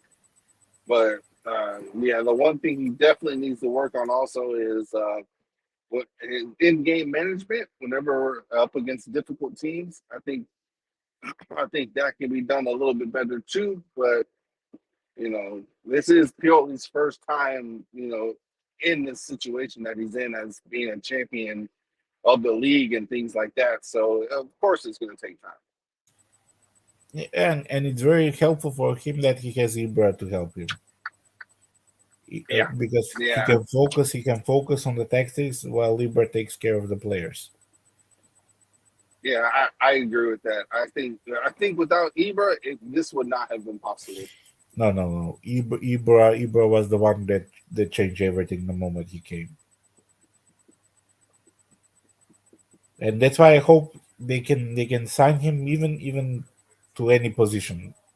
I don't care. Give him a 5-year contract even as a striker to play even as 45, just to be in the team, to be close to the team. Well, I think he should he should definitely have some sort of managerial role. I think But maybe like an assistant or just just to be a close to the team, representative. just to Yeah, be just to be close to close the to the team when they team. play, because it's a totally different team when he's on the bench and screaming. Yeah, I completely agree. So I hope they can find some solutions. And watching him over the years, I never expected that he can be attached that much, especially to a certain team. Yeah, it is surprising that he would be taking on this mentor role. To be honest, like I didn't expect him to be like that. We all know the Zlatan ego and Zlatan this, Zlatan that, but this guy really has embraced being the the older guy who's passing down all his knowledge. Yeah, I was arguing with friends or even with local people that are from Milan, saying he's selfish, but he totally he's not that. He knows when he can play. He knows where he can play. He knows how he can help the team the most. And I hope I hope he can recover just to finish the season and to play at least 10 games. I want to see him in the current team to see what kind of option he can bring. Not to play full games, but to come off the bench. Yeah, because it's Zlatan. Zlatan, he's gonna put the ball away if you give him the chance, and it's good, good morale booster as well. Yeah, no matter where he is, he just needs to be close to the bench. What do you think about Giroud? He's kind of had a little dip in form, huh? Well, it's not deep in form, but he was playing like 13 games in a row, which for his age it's too much. I think he's just tired, and he's in that because personally for me, I would use Giroud only for the big games because he's a big game player, and for all the rest, I would play Origi or Rebic or whatever. I think he had the misfortune to be the only fit striker, and that it's taking his toll on him now. And I think probably what affects him, another thing, is being so close to the World Cup, and he wants to go to the World Cup, and he's affected by that. But I would still give him a new contract. What do you think about him? Um, yeah, I could see him. I could see us giving him another contract. I think. I think we still need to get another striker. Yeah, that's for sure. We need another striker. Um, but I'm trying to decide if I want him to be the second or third striker Well, probably because third striker next season. because it really depends on how Origi does. Because Yeah, if Origi does like really well, I don't see us going out to get a primary striker. I think he will stay the primary striker. But yeah, if he has low impact or whatever, then I can see us going to get a real striker. Yeah, because the thing with Giroud, I still till this day I believe this. If we had Giroud instead of Mandzukic that season, I think we would have won the Scudetto. Because Man, Mandzukic was so fucking useless that season. I He basically was I was didn't do anything. so mad. I was so mad that they went for him. Man, we all know it doesn't matter. If you're a striker, your skill level does not matter. The only thing that matters as a striker is if is your consistency. Because we know Mandzukic has a strong personality. We're not worried about that. We know this guy is strong. But man, if you don't have consistency as a striker, I don't give a fuck how good you are or how good you were. Like, man, you're not going to perform at all.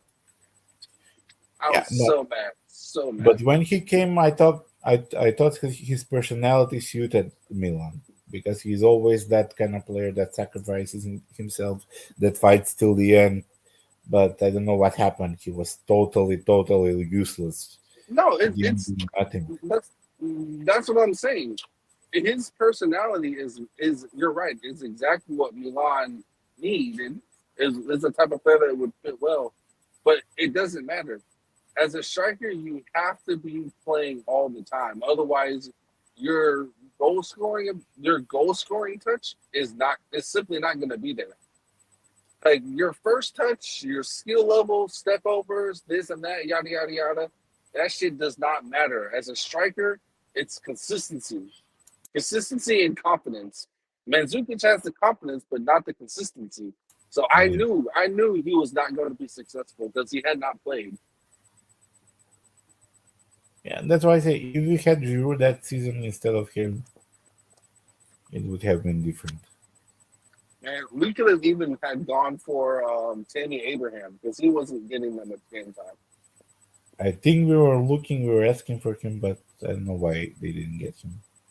I Where's can't the money? remember either. We could have gotten Brobe as well from Ajax. That guy is really going to be something as well. I think they will Not to, focus now. They will focus now on that area. They are looking for that striker. uh, that's why I said it depends. If Origi, turns out to have a fantastic first season, I think they'll hold off, which I think would be the right move because I think we need to fix the right side. Um, But Origi can be also, a good solution also on the right. He can be used that on the right. yeah, but the problem with when you put a player that you say he can do it, that that to me is a recipe for disaster because it's better to have a player that specializes in that position and then can do other stuff first. So Yeah, I would, I would at least either a striker or right winger needs to come no matter what. One of those well positions needs to be improved. also well to be honest with you, we need a cam as well. Unless these guys are actually going to go get Diaz, which I'll be honest, even if Diaz does good, I just don't see us spending 22 to 25 million on him. But But unless they're serious about getting him, we'll need a cam because all that's left is CDK. yeah, but for 20 million for Diaz is basically nothing special in this time when average player cost a lot more. Diaz is not Yeah, that bad. I think last season the COVID cut him off because he had a very good start. In the first 7 rounds he was probably our best player. But after no, that COVID hit him and after that he was terrible. I agree, but you got to remember that Diaz's heart is in Madrid still. So I Yeah, don't see depends him depends fitting on at what Madrid. Madrid decides to do with him. Yeah, and I don't see him fitting at Madrid. I see him fitting at No. like Sevilla or something like that. But he's not a Madrid player. Yeah, but I think he can decide also if he wants to stay because I can see that even the first season that he loves the team here. I think he knows for him that this is the best place to be. Yeah, but I think the heart normally trumps what the brain thinks. Yeah. So, uh, I, yeah, it just depends. I mean, we'll have to see. Technically, as of right now, Diaz is not a Milan-owned player. And Yeah, then you got to look at his salary as well, depending on how much of a salary they want to give him. So yeah, it's they got to make a lot of decisions this summer. A lot of decisions. yeah, but they will have the cash. Maybe not too much, but they can really spend a big amount for a certain player. Much more than this summer because Man, revenues are up, everything is up. They will have no problem with new ownership and stuff. So I'm hoping that they will have at least 100 billion to spend, or not even 100, so that, maybe at least 70. I think it needs to be more than that. I think I was going to ask you because we spent so little money this summer. Do you think we should have over 100 million budget? I'm not expecting over 100 million to be honest. For now, not at least. But depends on how far we'll go in the Champions League. If we manage to go into the later rounds, I won't be surprised to be even more than 100. But even if it's more than 100, we don't need that much. I think with the recruitment team that we have, we can make we can make a good team even with smaller investments. But again, for I for that kind of money we to spend, we need that stadium. We cannot do it without the stadium. yeah, the stadium thing really does need to get sorted out. You're not lying about that. Uh, Because even, yeah, for example, even Juventus with their own stadium, they're still struggling with finances. They're not that good. They still have huge well, losses. Juventus's problem is that they're getting players who, for the most part, at one point were champions, like multi-time champions at the highest level. So like players like Di Maria, Pogba, these types of players have all won at a high level, so they're gonna demand a high price. So for them, they need to do what we did and just use young players. Yeah, and they have talent in their team. They need to use it a little bit better. But again, as I say, I think this Milan will be completed. I mean, complete as a team with a proper striker and a proper right wing in 2 seasons. I think that's a realistic thing to expect. But also depends on how certain players develop. It can be even sooner than that. And also Yeah, depends if Origi stays healthy. yeah, and to piggyback off of that as well, you know how Maldini and coach said that this was going to be a 3 to 5 year project, but I think our players were actually at a higher level. It was just the coach and the system that wasn't in place. So I think when everybody's saying that we're above schedule, I honestly think it was just an underestimation of where our players were currently at. It's just that we didn't have the right system in place at the time. Well, not underestimation because we had so many injuries. Believe me, nobody even us didn't expect that we're gonna handle it so good. Oh no, We for did. sure. I didn't think it would be that soon either, but I think everybody underestimated Yeah, the that's level that the players were at. I think we just didn't expect it to happen like that. But I think once we got the proper system in and the players bought into it, I think that's when we realized that, oh shit, well maybe we're further than what we thought. It's just, man, but I think Gianpaolo also fucked that whole season up. also that was a smart thing to say, not to put too big pressure on the players. I think Yeah, Maldini knows what he's doing and knows by being a player himself, he knows the best how to handle certain situations. So that's why those are the statements. We need like 3 to 5 years to get competing with the best teams in Europe. We need like 3 seasons to compete with the Scudetto. So those are because of those reasons he says those kind of things. And we are not. We are 100% healthy. We are not that far off from the big teams. no, for sure. Once we get the three positions sorted out, we will 100% be able to compete with with any of the teams. Because even now, with the exception of Manchester City, maybe Real Madrid, which honestly I think if with the full team, I think we can actually compete against Real Madrid. To be honest, I'm not saying we'll win, but we can Yeah, compete against them. I don't think we're that far off. yeah, we're not, but yeah, maybe we can if we have a good draw now. If first let us pass the group stage, and after that, if we get a good draw for the next round, we can do some trouble. Yeah, and But let's be again, honest. the Let's be biggest issue is honest. staying healthy, nothing else. Yeah, yeah, I agree. And let's be honest. Anything can happen in the Champions League. Villarreal. You know, look how far they got. I mean, they beat Bayern. Don't get me wrong. Bayern Munich missed an insane amount of chances against Villarreal, but football is football, and anything can happen. Yeah, So yeah, we can especially get in elimination rounds.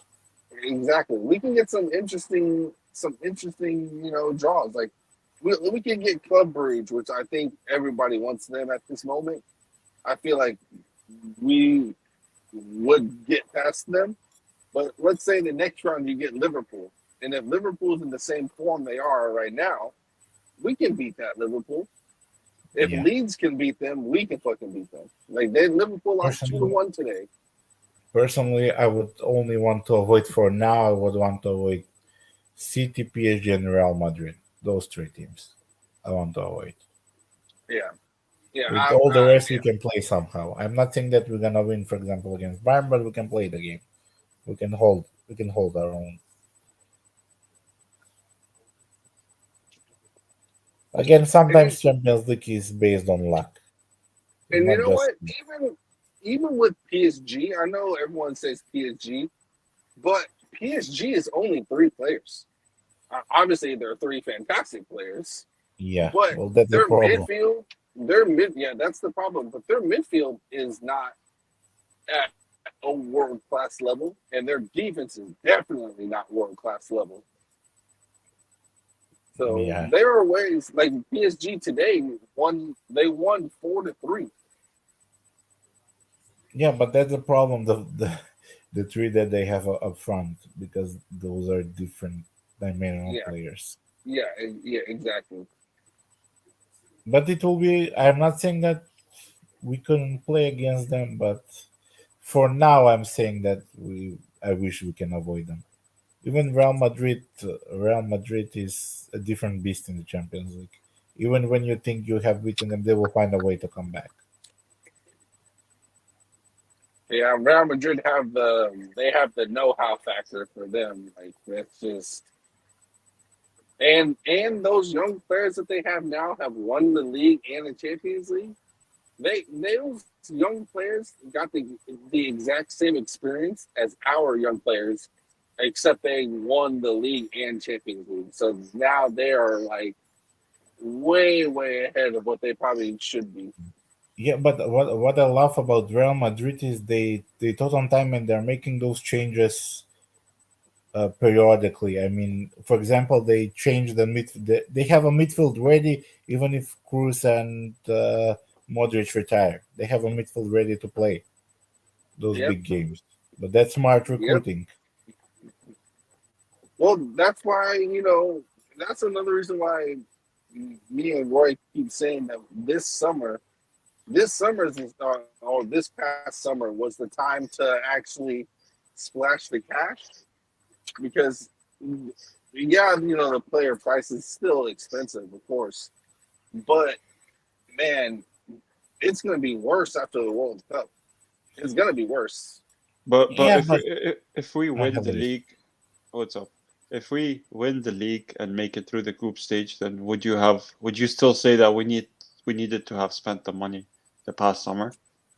Yeah, Yeah, because we because if definitely we need it. if we if we spent that money last summer, then this upcoming summer we can focus on one or two Player. really good players. So that's what those like the Madrids do. They get their team in Yeah, place. They keep that team for like damn near 8 years.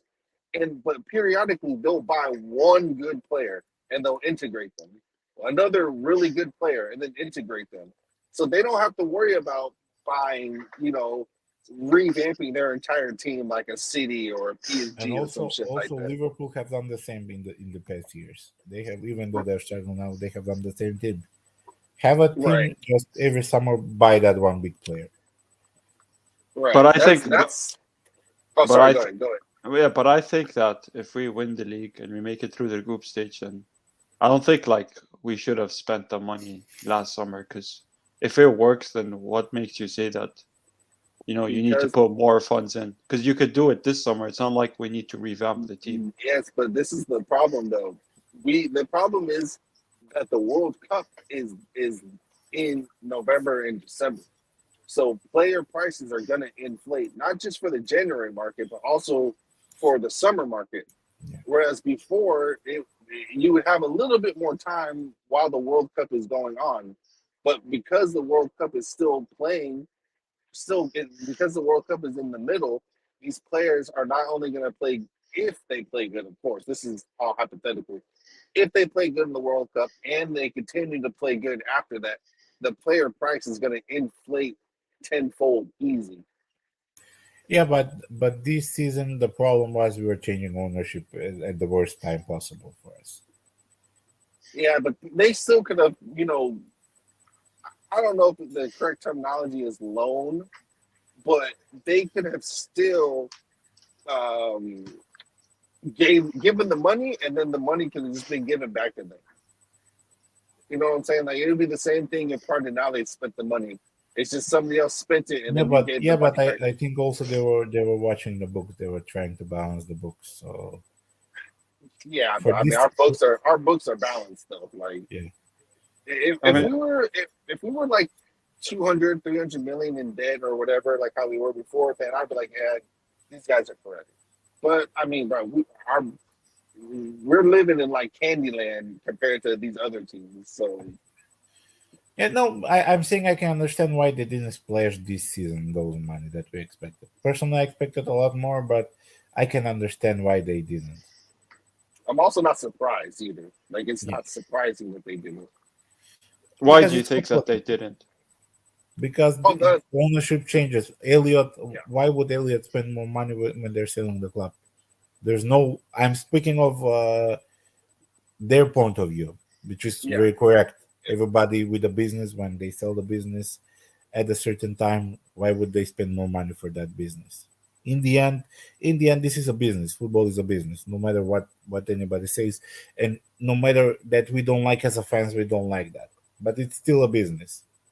But as Nathan said, that I think they could get into some sort of arrangement where Cardinale could potentially give them extra money for helping fund the market.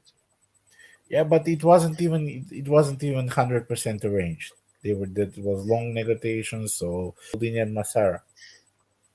I I, Yeah, I they. I I can agree it was a little bit poorly done, but I can understand the reasons why they didn't.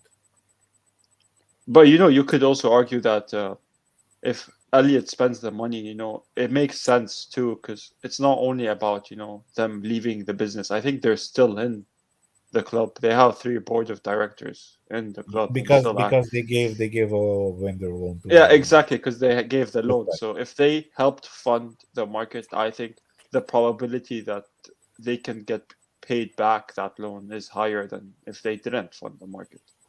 Yeah, Yeah, but especially again, because it would have guaranteed us also um, it, the probability of us advancing into the next round of the Champions League is also higher as well. So they would only increase their probability of getting their money back quicker. Yeah, that's also a good point. But I yeah, can you can see why. you can look at it both ways. But But I again, can I agree, though. I understand both sides, though, for sure. but I can also see why they didn't, because you could also argue that they might have seen that this team won the championship. Maybe there isn't much we need to improve on. I think they kind of were like confident that with the team they have, they could. and again, they decided to buy Messias, so they purely personal assumption was they don't need another right winger. Yeah, And they got Origi. They got already for a striker, so probably they thought he's gonna be healthy from start and he can play for start. So that's why they didn't decide to go for a striker. I mean, in your opinion, do you think we're on track towards meeting objectives, or Yeah, we're on the perfect track. I mean, just I'm waiting to see what they will do with the renewals of Lao and Benacer. Yeah, that's a problem. the last I heard was that time when Leao's father went to the Casa Milan. And after that, I didn't hear anything. No, the problem now with Lao is they are not 100% sure who is responsible for the negotiations. One party says is Mendes, other says is the French lawyer that he has. So it's rather complicated. But they know that uh, what what gives me hope because Maldini never goes with those statements or Masara, not even for renewals. And they said a couple of times that they're pretty sure that they will reach an agreement with Lao. So Yeah, what that about Benacer? Because Benacer, I feel like he's also improved this season, and no, Benacer is our most important player this season because the team is totally different when he plays. Without him, we struggle a lot. yeah. So what if he starts to increase his demands? Do you think management will But even satisfy if that? he Or increases, he asks like for maximum 4 million, which is not that much. That's what if he true. asks the same as Teo? Teo is 4.5, Even right? if he asks 4.5, is not that much. I think they can reach an agreement for that. In your opinion, do you think his worth as much as Teo? Yeah, he is because he's so vital in the midfield. Again, as I said, the games that he didn't play this season where he was missing, we were struggling them all. Yeah, I can agree. I can agree to that to a certain extent, but you could, in my opinion, Benacer gets a lot more injured than Teo. So I can see why management could be reluctant to say, That's that. a good point. That's a good point. He Yeah, does. He is fairly. He does get injured fairly often, yeah, but and depending. also the lure of the EPL, especially for African players, is really high. To be honest, Yeah, he came from the EPL. He came from Arsenal, so maybe he wants to prove himself there. But I think I do agree with you that I think 4 million is reasonable for Benacer, but I don't know if management will make that sacrifice because he does get injured, and if they see it that way, then they might not agree. Yeah, but another thing that the players need to take a look at is what happened to the players that decided to leave. Because as you can see, Cassie is not having a good time. Cassie is not even yeah, playing. yeah, we can guarantee our players an actual starting position. No other team can do that. I mean, Everybody, yeah, everybody that left had problems with the teams that they went to. I 100% agree. I think the system does play a role on the players. I think the system that Pioli has put in place, plays an important part in the players' Yeah, future. we're not that strongly dependent on players. We're a system team. That's why everybody that comes in can play a good game because there is a system that plays. And I think the players do know that the system is kind of helping them thrive in their career.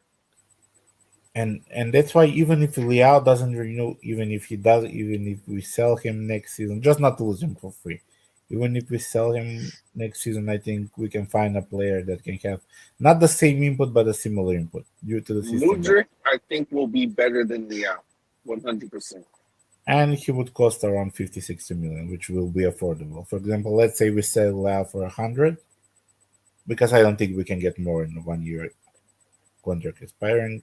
Invest 60 million into Mudrik, and you have that player. But Yeah. being honest with you, I don't think that this management is willing to pay 60 million for a player. I think the way they would see it is pay 40 million for a player on the left wing or on one position, and like kind of spread the No, revenues no, but between each they position. said if a player they didn't say that they won't pay those kind of money. They will only spend those kind of money if the player is really good quality and if he can perform right now. There was that kind of statement when the Oh, they Cardinal. gave that because I didn't read that statement. They Yeah, gave yeah. that statement. Okay. They So said they're saying, not to expect, for example, let's say 100, 200 million, because that's never gonna happen. We to spend 100 million on a player, but those kind of 50, 60 millions we can expect. yeah, if they said that, then yeah, I think if Leao leaves, I don't think it's going to be too much of an issue. Because I think a 60 million player like Honestly, Modric would be. Sorry, you can go. no, I was just gonna say I think we can get probably even more than 100 for Leao. Like if Anthony, Grealish, wherever the other English fuckers are, if those guys can go for 100 or more, then Leao should at least be 20 to 50 more than them. Yeah, And but even it's still have Bellingham's only going one for year on the 100 contract, million. so But I I think think But I mean, it's wrong to assume that the money we sell from selling Leao, we're going to use it all to fund the transfer window. I think the smart way is to kind of save that money for the stadium too. well, I think the stadium budget and the transfer budget are two separate yeah, entities. they're separate. They're not And funded. then even if let's say we have an 80 to 100 million budget without selling Liao. If you sell Liao, that's now that you can now let's say you can utilize 150 out of the 200 million that you have in total. So you're still saving your 50 million after all your transfers if that's if it works out like that. Yeah, even for Leao, what would be good if he doesn't decide to stay, just renew his contract and sell him for a higher price. Yeah, like a 1 year renewal, so 2 years instead of just 1 year. Yeah. Yeah, I wonder why they didn't do that for Kessie or Donnarumma, where they renew them for like 2 years or 1 year and just sell them. Well, the agents get a lot more commission, don't they, if Yeah. they just get their player there? So if you can save 80 million on the player himself, and all you have to do is just pay your client and the agent, it's still going to be less than 80 million up front or 60 million up front. But if the player does sign a contract, does the agent get a fee for that? Like even if it's a 1 year or 2 year?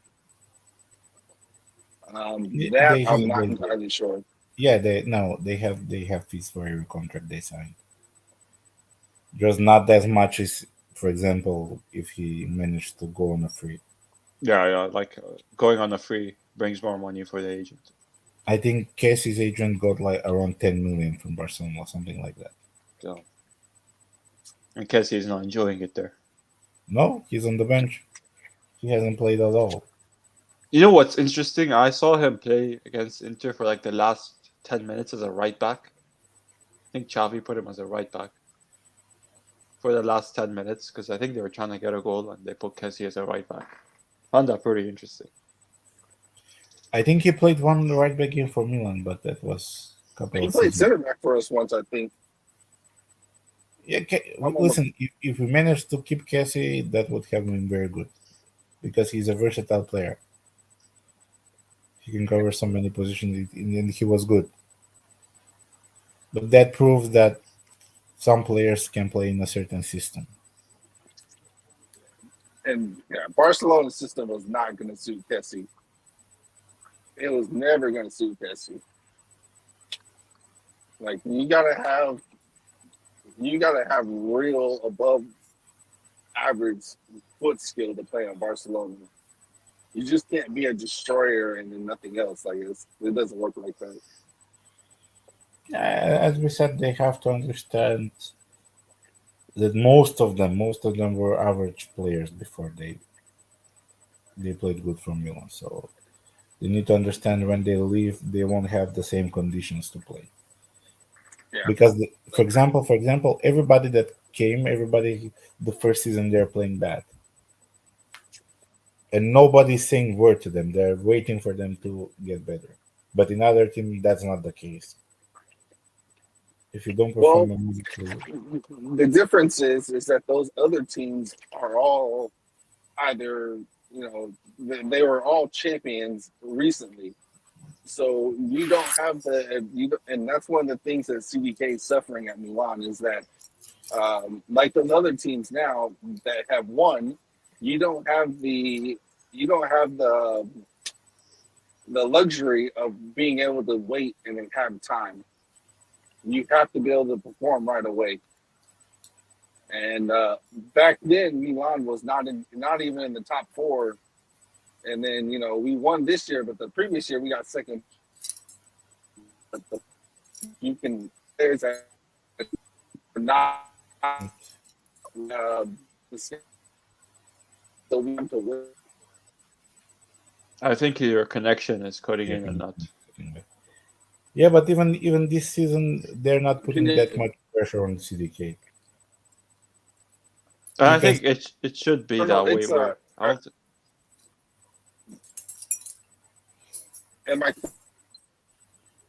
Yeah, your connection is bad. You're cutting off. I think that it should be that way, where the fans, the management do give CDK some time. Yeah, go ahead. Sorry, Nathan, your connection is kind of. Yeah. Well, that's what I'm saying. Other teams won't wait for them. You're not playing 6 months good. You're off. You're either stuck on the bench or you're gonna get sold after one season. So I think players leaving should take that in consideration. Yeah, it depends on which club they're going to, right? Like if they're going to a club like Man City, where the fans demand a performance right away, then. But next step after Milan can be those kind of clubs. They cannot go below that. So no matter what club they go, it will be the same. Have you watched a player called Julian Alvarez? He plays for Man City. Yeah, and we were interested. Yeah, do you remember when we were interested in him? Yeah. Do you think he would have been a better signing than Charles De Ketelaere? Not sure. For the moment, probably. But I think in the long run, no. In the long run, CDK is the perfect player for us. Yeah, the reason why I asked this is because he's in good form right now and he's been scoring goals. But he's more of a striker. He's more advanced. Oh, I see. He's a number 9. He's one player that I really am disappointed that we didn't get is Enzo Fernandez from Benfica. Yeah, I also heard he's been killing it recently. He was like 15 million, the same money that we were offering for Sanchez. And he's killing it this season. He's playing very good for them. But then, yet again, where are we going to play him? Because you have Tonali, Benacer, and Pobega, and Grunic. Yeah, but I think he can also play as an attacking midfielder. Yeah, because I think the double pivot is it's loaded with players. I heard we're also linked with Jorginho. Did you hear that? Yeah, they're gonna link us now with many players, not just Jorginho. They're also saying Pulisic. They're saying Ziyech again.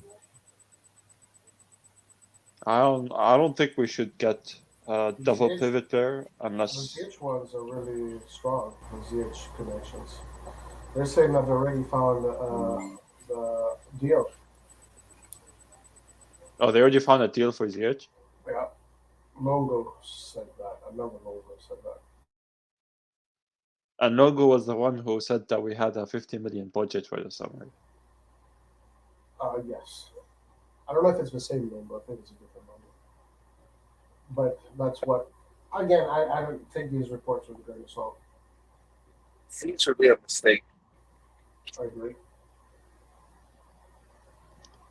I agree to a certain extent, but I don't think he would be a mistake because I think he's an upgrade to Messias, and I think we need a type of Messias in the right wing because we have Salamakers. I think we need somebody who offers something different, and I think Ziyech is an upgrade to Messias. He's an upgrade, but he's not that big of an upgrade. Yeah, and if you get Ziyech, you're gonna miss out on the next best upcoming winger. He's not I worth think it. For me, he's not worth it. Joran Bakayoko is the next best right winger. That's the next train we gotta get. Milan needs to get that train, but I don't think we will. Well, he's I one do of the ag- trains, so one. I do agree. I would prefer a younger right wing than Ziyech. The thing is, if we get a Joran Bakayoko, you can't expect him to perform right away. He's probably well, going to. but the good thing is about the wing position is that technically you're not supposed to be a goal scorer. All this guy needs to do is beat his man and cross the ball. As a winger, that's your primary function. So if you can do the primary function of the role you're in, it's fine. I would get this Bakayoko. That's what I would get. Yeah, I would get him too. He has not been playing for TSV at all lately. That's good. That's good. That means it doesn't cost anything. But also we have to take into consideration maybe they're currently going to Traore to play. They're seeing his development. Traore is really good too. Man, I was watching his video reel yesterday. Man, he's got some good feet. He's like a playmaker. He doesn't play like a winger. He plays like a number 10. Yeah, I kind of got that feeling too. Like I feel like he shouldn't be playing as a winger. Yeah. Maybe it was just me as well. I don't know. I didn't get that the winger feeling from him, even in that preseason. I'm gonna put his highlights. I was watching him yesterday. He looks like a number 10 to me, man. The way he plays, he's got silky feet. Silky feet. Let me put those highlights up. Give me a second.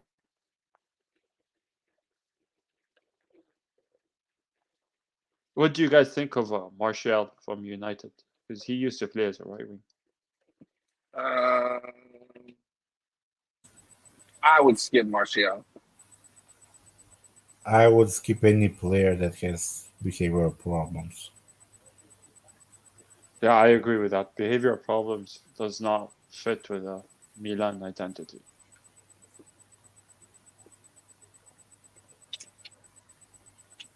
I mean, we were also interested in this guy from the French league team. I forgot his name. We were linked to them in January. I think he plays for Lyon now. Oh, Cherky, how was Cherky? Something like that. Yeah, I think so. He's young as well. They say he's Lyon's biggest talent currently. And they're gonna connect us with a lot of players. Yeah.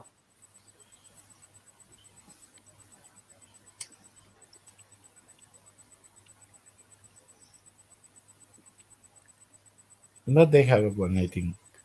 They probably are looking also some prospect in the Primavera. I mean, this Chaka Traore guy is pretty good. Yeah, he can dribble, he can pass, he's fast. Yeah, technically he's brilliant.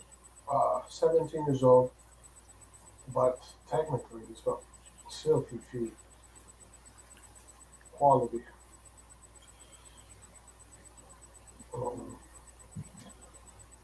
But I think he can also play as a number 10, and I think he does play that role. Yeah, you can look at his movements. Right? Like the way he plays football, he likes to slow down a lot. Look right there from the number 10 position, the nice one too. Yeah. I'm really surprised how good the youth team did in the youth league. Yeah, in the me too. championship. I'm really happy. And also the Polish kid. And there's some Italian kids too. I don't know what their names are, but I think was talking about. But they're doing really well. You guys think about they got this whole thing turned around? Wait, is he the new coach underneath, or is he further down? He is the Primavera coach. About Okay. Yeah, he's doing a good job. Yeah, because last season the Primavera was battling for relegation. So from that to this, it's a good progress. Yeah, Juventus is winning the league, and guess who is their best player? See if you can guess.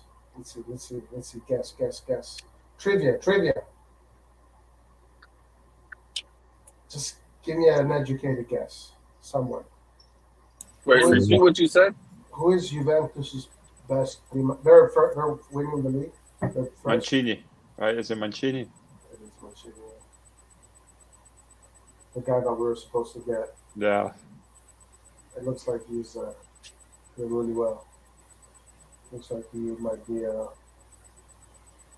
It was his choice though. Like we offered kind of the same money, but he wanted to go to Juventus. That's what I heard from the reports. I think Juventus was offering a little bit more. I think. Yeah, they were offering a little bit more money, yeah. And the father wanted to go with that.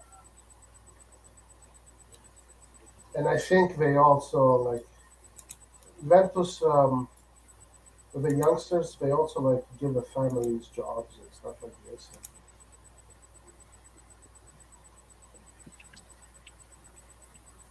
But Yeah, he's not their top scorer. who's your top scorer? Some guy called Nicolo Turco. Gotcha. Gazzetta dello Sport today was talking about how well he was doing. Maybe he's not scoring goals, maybe he just played really well. Um, but anyway, that guy was good too, if you remember. And there's some other kids here in this team, like Al Hali, that is good. Kubis, we know who Kubis is.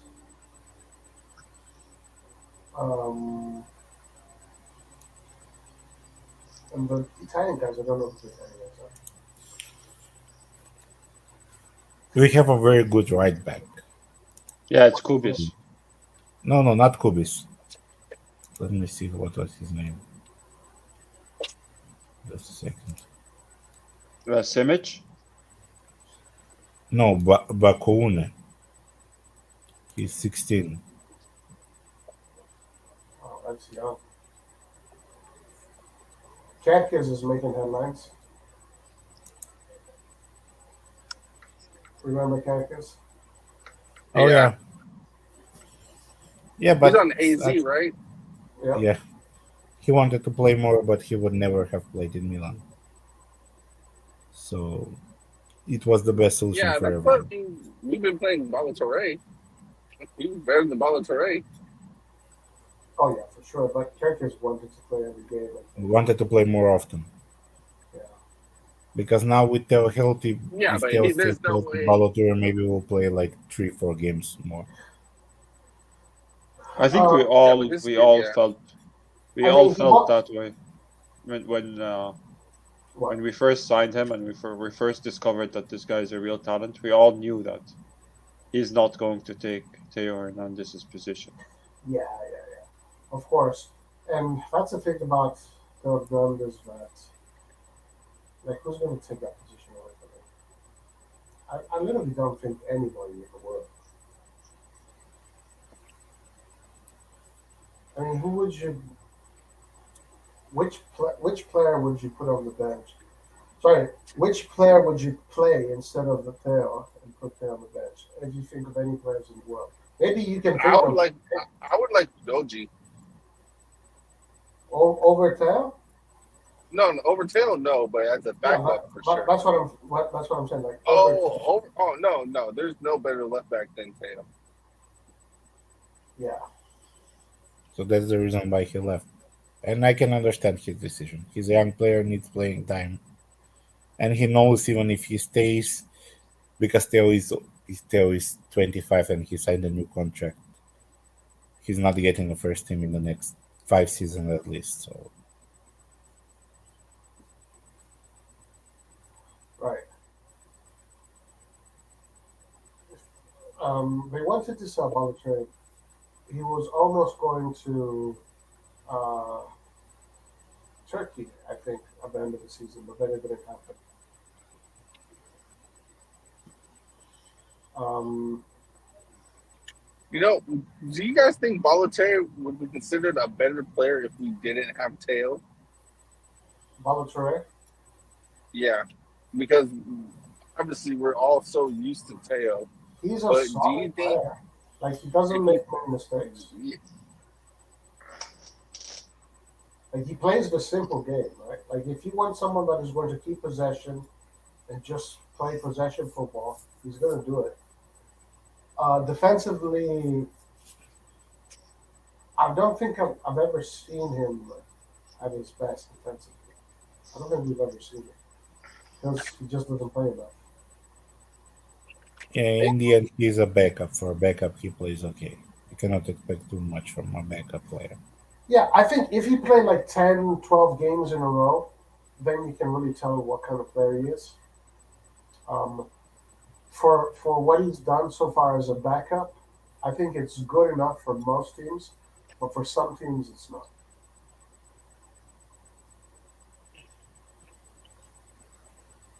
Like if my backup is Florenzi, I'm okay if I have to put Florenzi against Chelsea, right? I'm that's no problem. If I need to play Florenzi against Chelsea, I'm not worried. But if I have to play Balotelli against Chelsea, I do ask questions, right? But if I have to play Balotelli against Torino, I'm fine. Like it's fine, no problem. If I have to play Balotelli against Empoli, no problem. Even like some of the Sassuolo, even. I think we were connected to Parisi as well. He would be a good backup.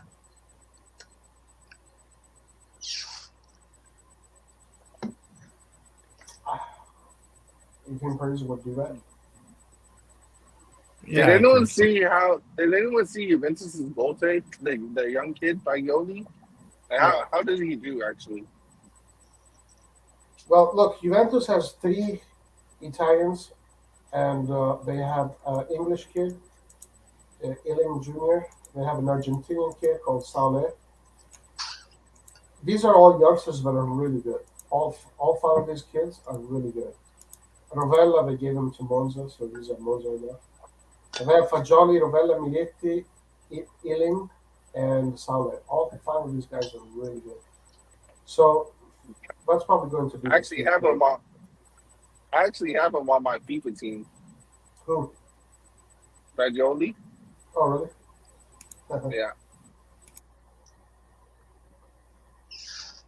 Yeah.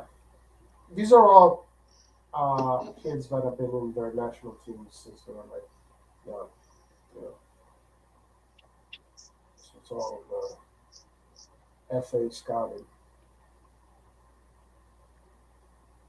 The FEGG scouting. And Illing is really good player. Comes English, Chelsea. Illing, his name is Illing. Illing Jr. He is on left winger. I think he's on loan from Chelsea, or they bought him from Chelsea. And he's looking really good. I think he moved to Italy. That's why he's in Juventus. He moved to Italy. What's his story? What do you know about him?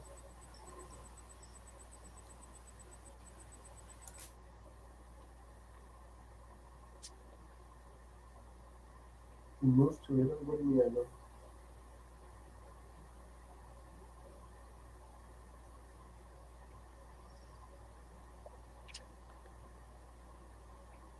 Anyway, okay. He's really good.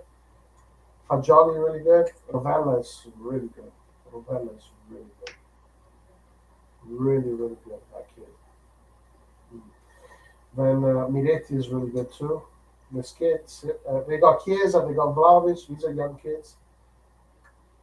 Still, even though they're not really. They have an interesting youth too coming up. Their next generation is looking good for them, I think.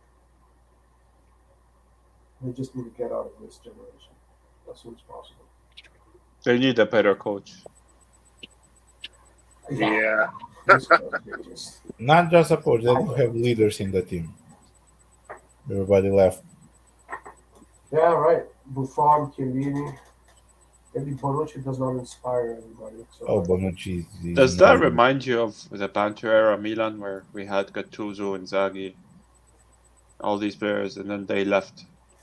Then we Yeah, started it's bringing in similar. the youth. It's similar.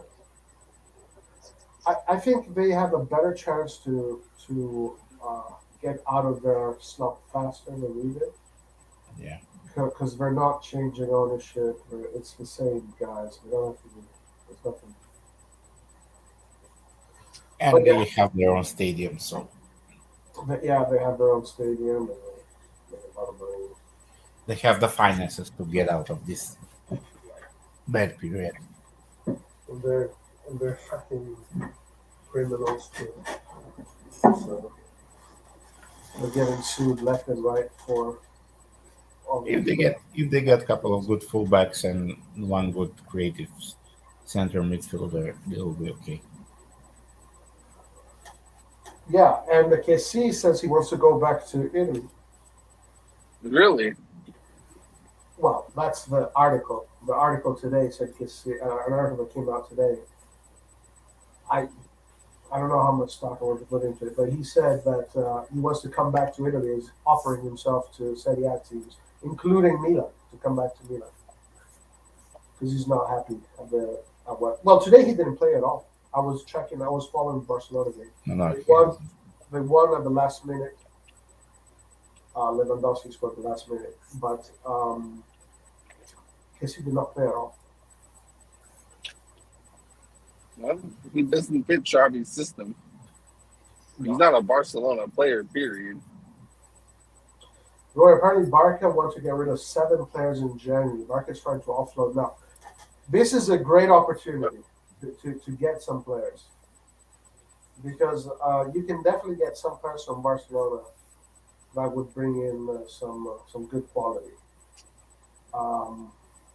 Who would you guys? Who would you think of? Depay It won't be depends who they're available. letting go, though. So what? Depends on who. Depends on who they're letting go. Right. Because right now, I think out of the primary good players that they have, Fati is the most unhappy. So if they were letting him go, I'd say go get Fati at all costs. But doesn't Fati play in the same position as Leao? Would that be a problem? Yeah. What about De Jong? I think he's got issues, right? Yeah, but he would cost a lot of money. I don't think we can afford him. No, we definitely can't afford him. Maybe Fati would be a good solution if Leao does leave. Is he that kind of player? Fati is insanely good. Really? Yeah. Memphis Depay. I'm not too excited about that one. I'm sure we want to get rid of him. He declined this too many times, so fuck him. Right. Ansu Fati's 19 years old. Wow. They gave him the number 10 for a reason. Let's check his highlights a little bit. I don't think they will let him go. He's kind of like Spain's darling, no? Isn't he like yeah? Like, isn't he the new superstar of Spain? That's what we're saying. Easily.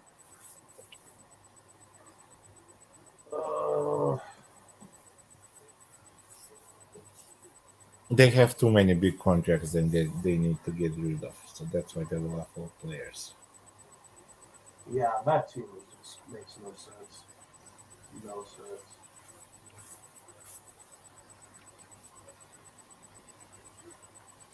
Let's see if I can find some highlights. I heard that we're linked with DePaul, Rodrigo DePaul.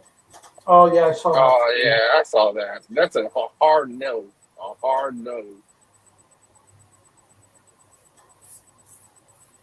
I mean, I'd prefer Diaz and CDK. I don't want DePaul. But if Diaz does leave, I don't think DePaul would be a bad option.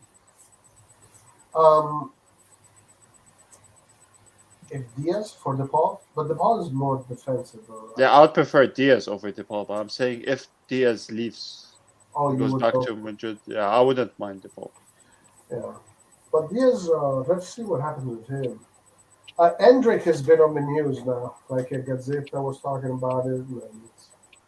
Man, I wouldn't even waste my time with him, man. That guy is not going anywhere but Barca or Real Madrid. Yeah, that's what we're saying. I mean, we're pretty much saying Real Madrid, already has him. And him and Vinicius are close. There you go. Yeah, Real Madrid is doing everything right. They're doing everything the right way. But this is why we need good Brazilians too, so that way we can have these types of connections with the next generation. Yeah. That's what we had in 2003 with when Ancelotti was coaching. We had Leonardo, which was helping Berlusconi and Galliani and Braga, and at that time there was a lot of there's Cafu, there's Roque Jr., there's Dida, Rivaldo, Kaká, Serginho. So we were getting a lot of Brazilian players, and we're basically the team of 2003 and 2007 was a mixture of Brazil's national team and Italy's national team. Yeah. That's a clever way to do it. That was a clever way to do it. Yeah, right now we just have Messias. That's it. And there are plenty of good players in Brazil. I really can't name any off the top of my head at the moment, but if you take the time, they have the Brazilian league and the Argentinian league on Paramount. So I know it's a little bit difficult for you guys in Europe, but yeah, man, you'll see some good players there for sure. Yeah, of course. Of course.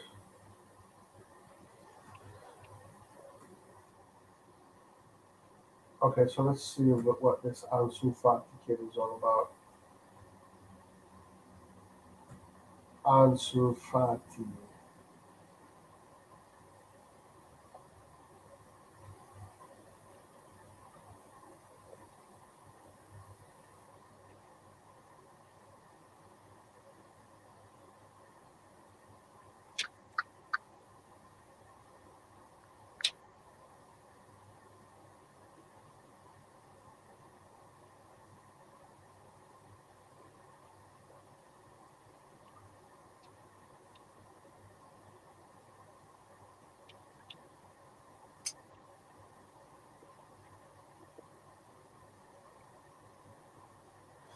I don't know why we never moved for Lucas Moura from Reading since he's a bench player for Spurs.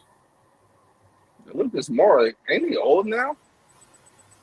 He's 30, I think, or 31, something Man, like that. And I'm done with getting these guys who are already in their 30s. Like, man, we got to learn our lesson at some point. These guys all become injury prone very quickly. And he's already injury prone, even when he was a bit younger. So, no.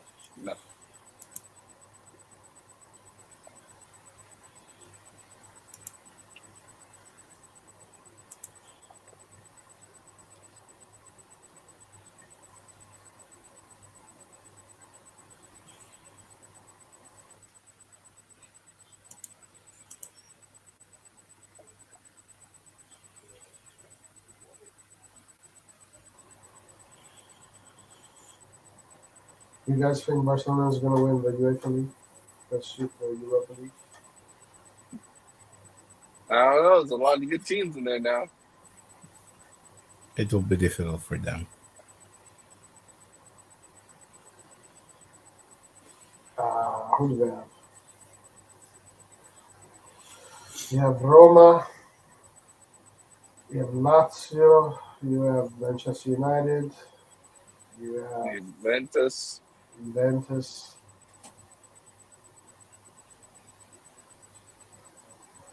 Probably see Marseille. Ajax. One problem with Fati is that he had so many injuries these past 2 seasons. And I think that is maybe the only thing that why Barca would even consider to sell him. The problem is these kids, especially these lightweight kids, they didn't hit the gym. Their muscles are not strong enough to keep up with Oh, how fast they move. that's interesting thing because Travis Simons, the Yeah, he plays not for yep. PSV. He was at Barca. He said that in the youth teams at Barca, they only train passing, nothing else. They don't go to the gym. I can believe it, man. I can definitely believe it. And most of these players don't know how to take care of themselves like a Messi or a Ronaldo. So that's why they're getting hurt so much. And these guys need to go to the weight room and they need to fix their diet. Well, that is what I like about Diaz this season because he hit the gym during the summer, and he's a lot bigger this season. And you could see it Yeah, too on the And you can pitch. see he's not falling at every contact that he gets. yeah, you're right. It's I very mean, noticeable. do we blame the team for not doing that, or do we blame the player for not putting extra effort in? It's definitely the team because it's the like the physical preparators and things like that. They should know these types of things. You know, the player job is just to play football, not to know the muscular system and how all that shit can help them. But That's not what they fucking. do you think the team did that to Diaz, or do you think Diaz put the extra effort himself? Because I think Diaz put the extra effort himself. It's Yeah, it's I agree both. with that. It's both the team and him because I think they're doing very similar something they're doing with Ali. They're trying to build some muscle for him and they're trying to teach him how to play a little bit more defensive. Yeah, but the problem with Adley is that he's the muscle is not going to help him defensively. The things he needs to develop first is how to actually defend properly. Yeah, but the muscle will help him sustain some duels. I'm not saying that he will teach him with muscles how to play defensively, but it will help him a lot when he's fighting for the ball.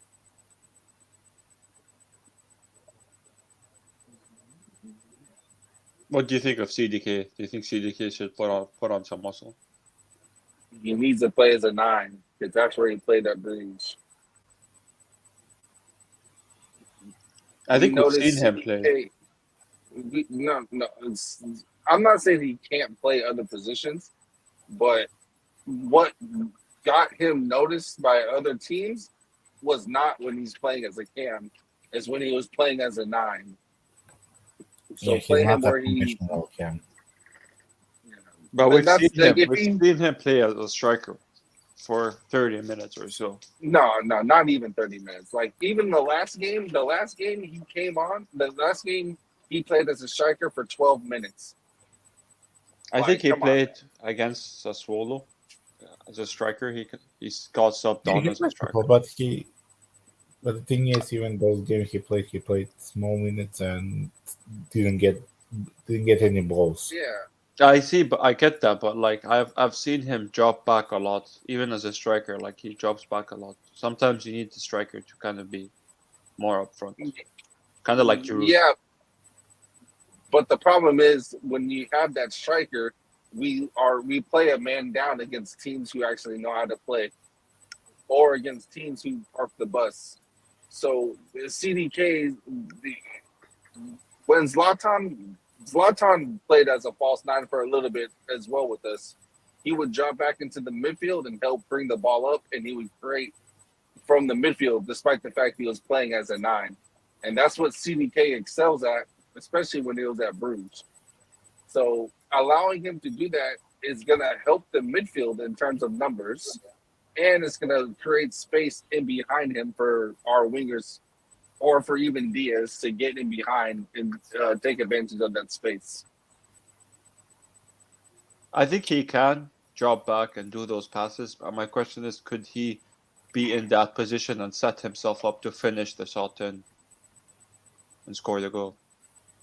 Yeah, because if you look at the two goals that Diaz scored, where he took the ball from midfield and dribbled, that requires a degree of acceleration and quickness that Yeah, CDK does not possess. doesn't matter. That's that's why I say he's not going to work as a cam in our formation, not because of skill, but because he lacks the physical traits to do it,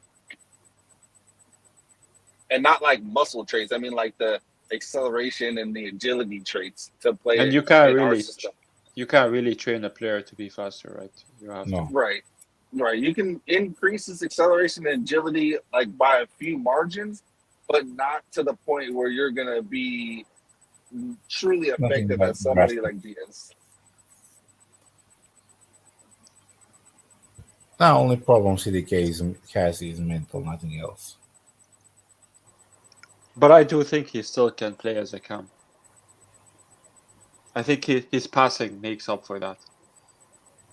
Yeah, but the problem is the difference is Diaz will drop deeper because he can get forward as well. But CDK knows he cannot drop that deep because he won't be able to engage in the play unless Liao holds the ball up, which you don't want to do on a counterattack. Like if you notice, CDK doesn't drop as deep as Diaz does because he knows he can't get back. And if you stay up there, then you're also surrounded by the defense, and then it makes his passing nullified because he can't turn and pass the ball. That's the whole point of him playing as a 9 is that he can drop back and turn around without having to worry about people on his back.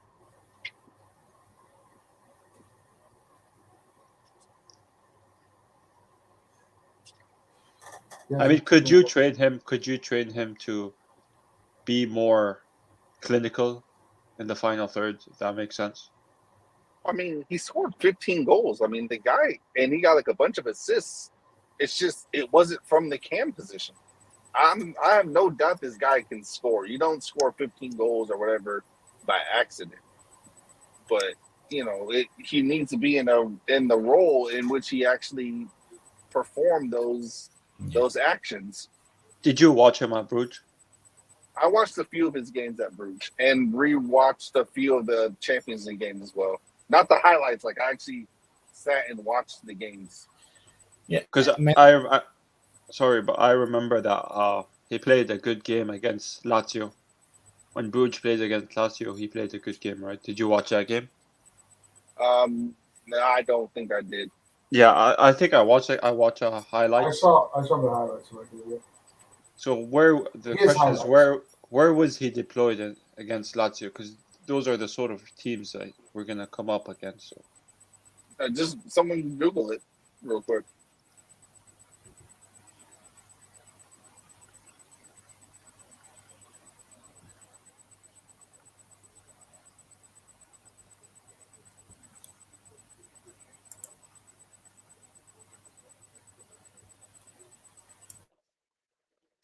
Oh, he played as like with Lang, and he played kind of like a two-striker formation. Him and Lang up top.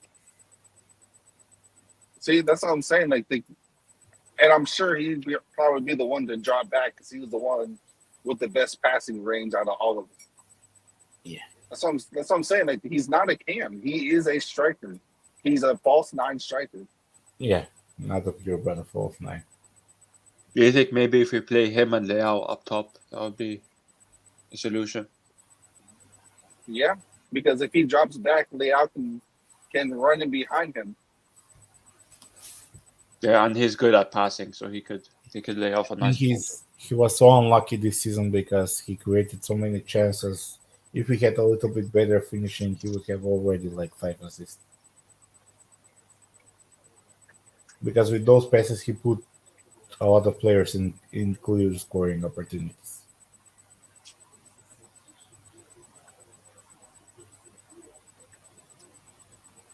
Yo, did you guys see this assist Vicha did? I don't know if he did it on purpose or not, but it was his first one. I mean, look at the play, bro. Look at Kim. Look at that ball. Look at The his first goal, Yeah. I don't think it was on purpose. And look at this run that he does. Like the X, he goes this way, he goes that way. Like the movement is so crisp.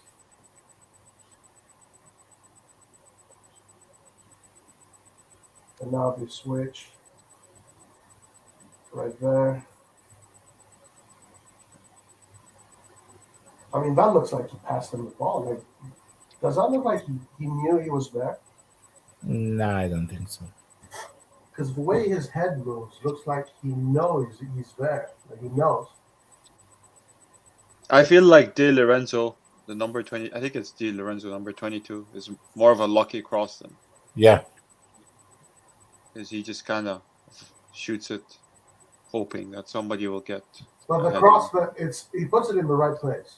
He does. He does. He puts it in the right place. But here, like the way he turns his head, that looks like he knew he was there. If he knows he was there, man, that place, that's so sick. It's so fucking sick. Well, Roy, you already know it. As long as you understand where you're at on the field, and you know you have a striker who really understands where to be, you just need to put it there. Like you know where everything is on the field. Yeah, but I mean, one thing is to know and be so aware of it, than to a touch like this. If he actually look at his head, because he gives it right there. He puts the ball right there. He's putting the ball right there. We already said it, man. That was an insanely missed opportunity. That's incredible. But that wasn't so good. That wasn't such a good defense by Sassuolo because they had 3 players surrounding Vicha. There's a guy who was not marking anyone. But who's going to think that he's going to do this? Like that's. I mean, someone should have been on Osimhen. Like the guy just left. Osimhen just ran behind him. Okay? Well, that's just good movement. But just the awareness of each and know where Osimhen is and putting the ball right there with that touch, with that header.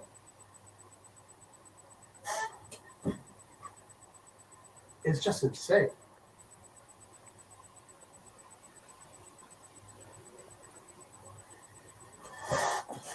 Honestly, I'd give more credit to Osimhen than Vicha because Nathan was right. That run, it was a smart movement by Osimhen. He ran behind the defender. Yeah, but if Vicha doesn't give him that ball, Osimhen is not scoring. So like, but I mean, he knows. Yeah, but he still, knows that. he couldn't have done nothing else. Man, that just knowing that Osimhen is there and giving him the ball there, like But still he couldn't do nothing else in this situation. That was his only option. Who, Vicha? Yeah. Well, but most players are not going to do that. Most players are not going to do that. I mean, I think he tried to header it because he jumped. I think. Yeah. He barely reached for the ball. Barely got the ball. Yeah. Well, but the way he moves his head to me suggests that he knew what he was doing. Oh no, maybe he was trying to get a touch on it. He was trying just to touch the ball. I mean, it seems like you see like the way he looks at the target after he puts it there, like he's directing the ball right there. It's like split second. He's probably sees him right now. He knows he's behind him, and boom, that is insane. Like if he did that on purpose, doing that is really difficult for a center forward. Like that's really difficult shit.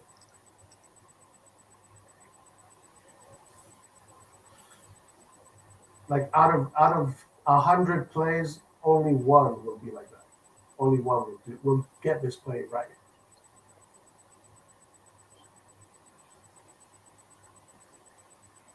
I mean, what if he hit it on his back of his head, like kind of parried it with the back of his head, not directing it with I twisting think his head.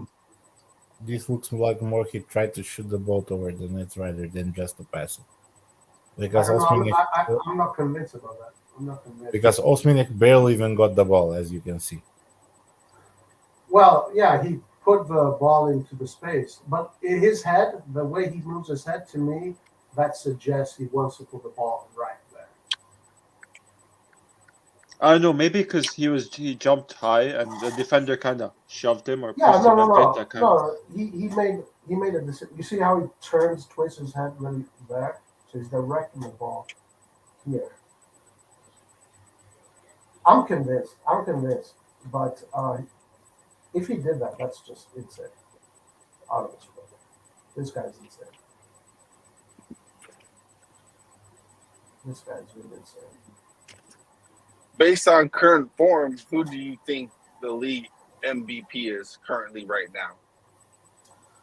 Vicha and then Leao. I mean, Vicha today had 2 assists and a goal in the space of 30 minutes. But Leao is the same level, yeah?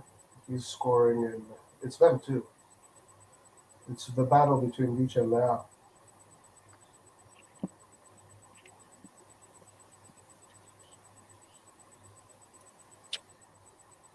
I find this assist more impressive than the header, honestly.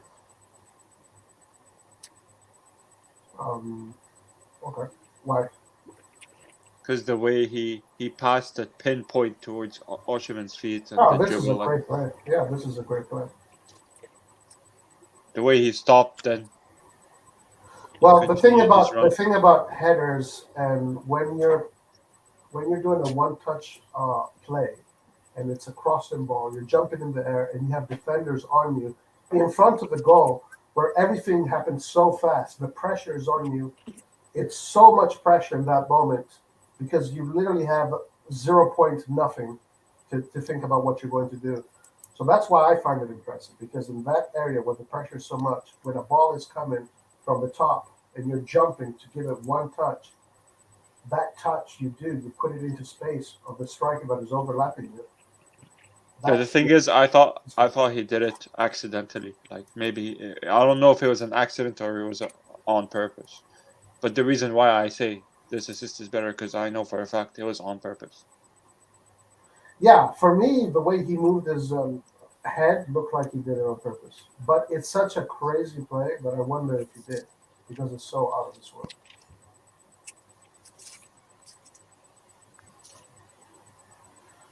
Austin Minutes actually.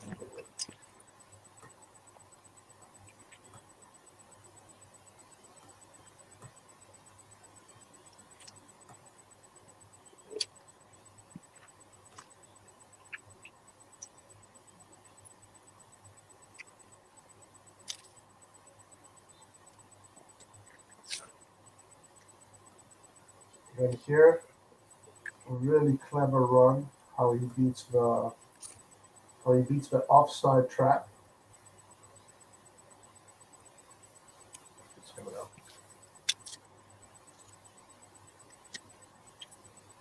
Okay, right here. So he's right there. Right there. Look, he beats the offside trap. Does the U circle in? Look at that movement. It's absolutely perfect. I have no idea he's doing that. He just completely fucked it. This guy is out of this world. This guy's out of this world.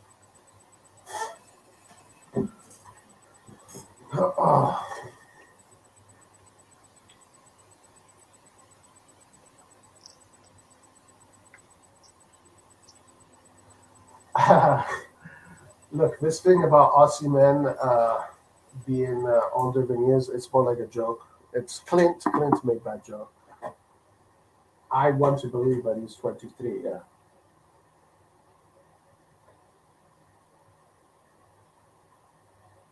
I'll pull the Fagioli going. Did you see it? Are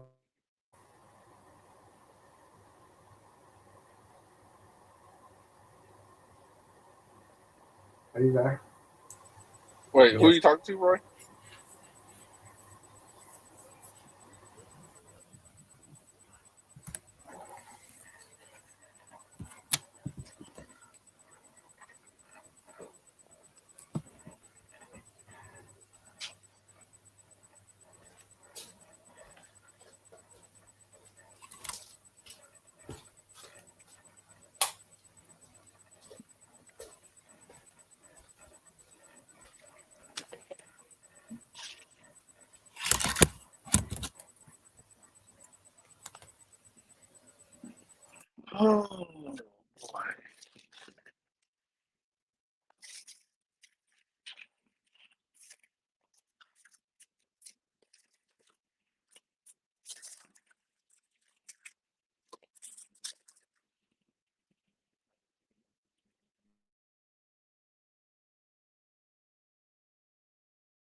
Is that what you call a terra gira?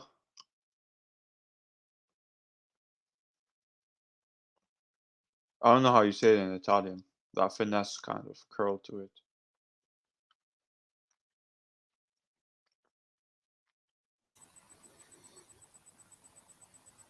This goal is very similar to what Diaz scored against them. Yeah. That curve. It reminds me of how Berardi scores too. Just on the other side.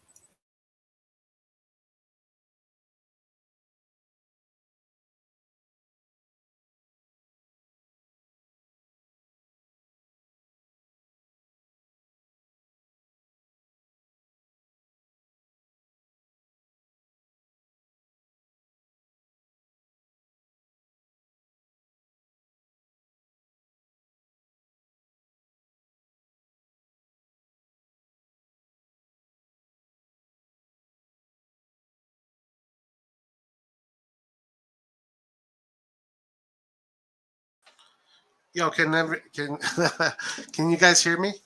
Yeah. Were you guys on mute? I couldn't tell. I don't know. I don't know if I had issues with my sound or you guys were on mute.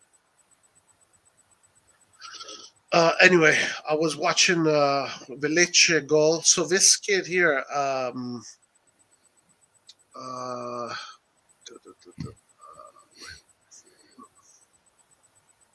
Fagioli. but also Illing Jr., really good player.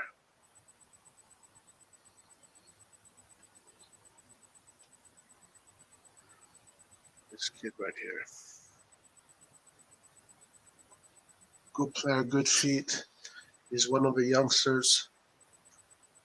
Nice feet, organized, tidy in the space, and just perfect execution. Really good goal. Really good goal. Yeah, so Juventus has some interesting young players coming up.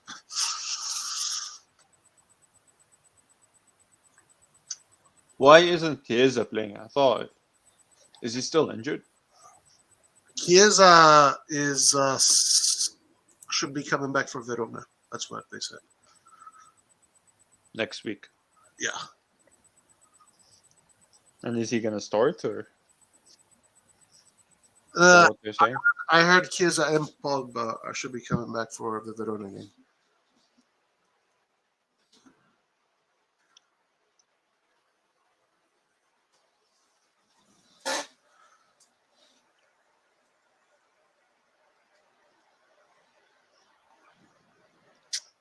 I watched some of this game. What did you think of it? I think Inter played very well. Yeah, they're playing really good football right now. They're kicking ass. They're not too defensive. No. Yeah, they play good football, man. They're going to they're going to they're going to finish top four. They can even maybe win this Scudetto. Who knows? Hopefully not, because if they win it, they get the second star.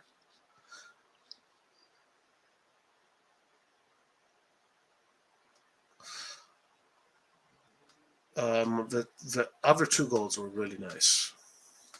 Barella's goal was. Did you see Barella's goal? Yeah.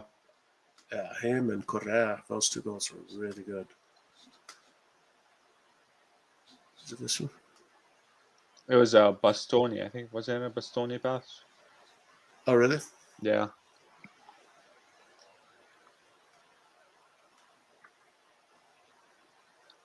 Bastoni did a great pass to Barella. Yeah, Bastoni also played really well today. Çalhanoğlu got man of the match. You remember Çalhanoğlu? Of course. Yeah, what Yeah, a that was touch. it. It was a rocket in the center, so fast. Yeah, good ball by Bastoni. And then we're starting to see a lot of these goals in Serie A where the players are running from the defense. Oh, yeah, look at that ball. Damn. Shit, what a ball. I didn't notice how good that ball was. I think Bastoni had Ooh. always good passing. Like, it was one of his strengths. Yeah, he's very technical, yeah. Ah, that ball is great. I didn't notice how I didn't see how good that ball was. From that position, perfect.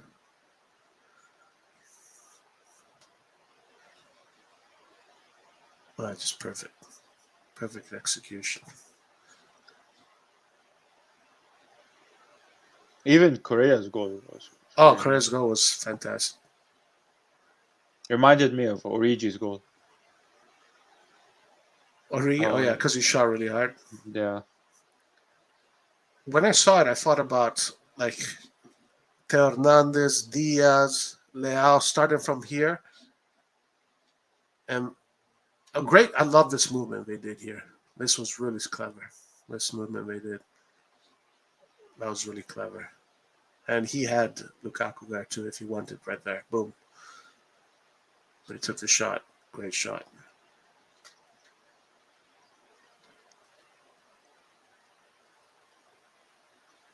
Man, today was a lot of quality football on display. Yeah, we better show up tomorrow. Right? They all got points. Now it's our turn. What's up, David? Okay, how about I say, damn. I couldn't tell if you guys could hear me earlier or not, so I just reset my page. But yeah, I agree. There was some pretty good football on display today. Yeah. Really good. I mean, Sampdoria is not having a good season, so No. they're facing a weak team. Right. True. But yeah, and also Lecce is not like a super tough team either. Yeah, but those are the teams that you got to be careful because overconfidence can kill you. Do you think we're going to play good or well tomorrow? What do you guys think? I think so. Yeah, I think the momentum from the Zagreb game is gonna pull us through. Because we built this momentum. 4-0 is a very good win against Zagreb away. I hope that that carries the spirit.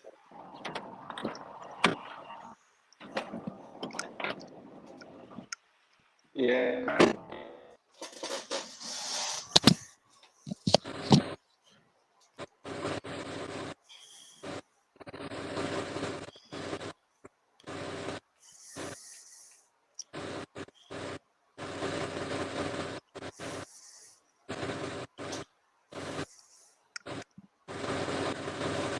Yo, your microphone is going crazy. I have to mute you, my man. You got to sort out your microphone or your connection. Malik Chow has the highest rating.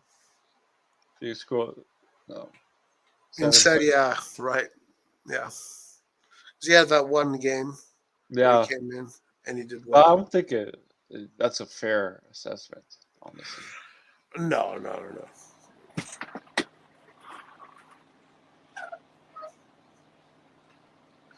No, this last year doesn't. We have possible lineups. Oh, look at this. Oh, they have a possible. Dude, I love this fucking website. SofaScore is awesome. They even have the probable lineups and it all set up. Yo, this is so cool. Where is it?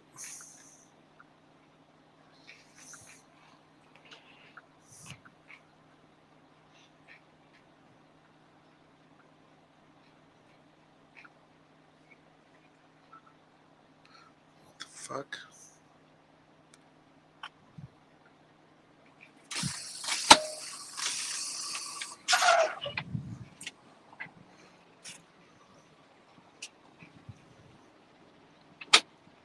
It was just here, like.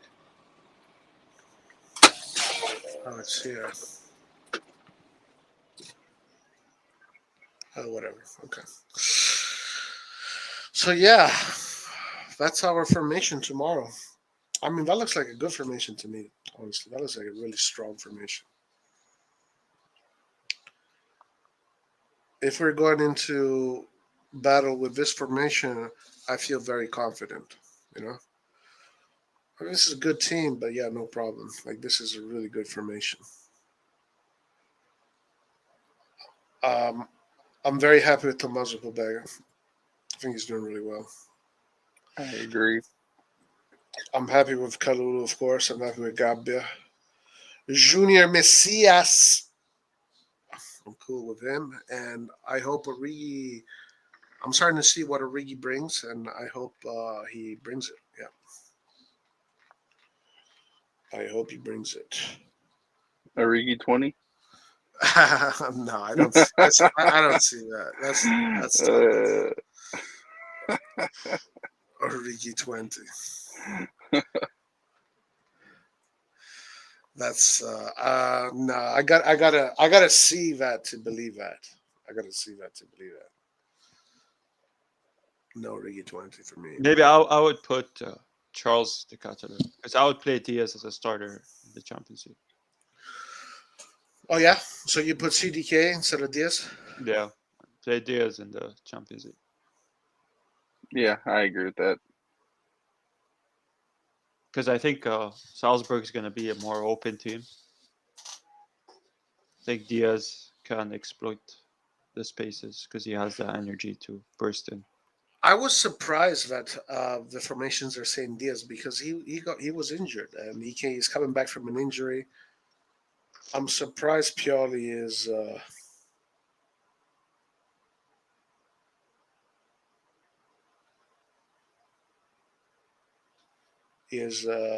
starting with him. I hope that's a good decision if he does. I mean, it's good that he rotated Giroud, Benacer, and Yeah. so there is some rotation there. Without too much rotation, if you. What do you guys think about the difference of Rebic on the right and Junior Messias on the right? Did Rebic play right wing against Zagreb? Was he deployed as a right wing? Yeah. I mean, he wasn't too bad, but he didn't drop back. I don't think he dropped back often. Messias does drop back. I realize, like, this season especially, Messias has been dropping back, helping out defense a bit. But since that was when Calabria was playing. So having Kalulu there, I don't know if he's going to drop back because Kalulu is more defensive.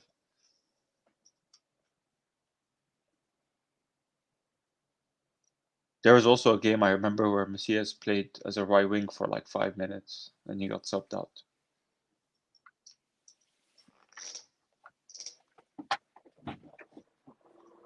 You said what game was this? I don't remember which game, but there was a game where Messias was playing as a right back for 5 minutes and he got subbed out. It was in the Serie, but I don't remember which game. Maybe the one before Monza. think it was. I can't remember. I can't remember that.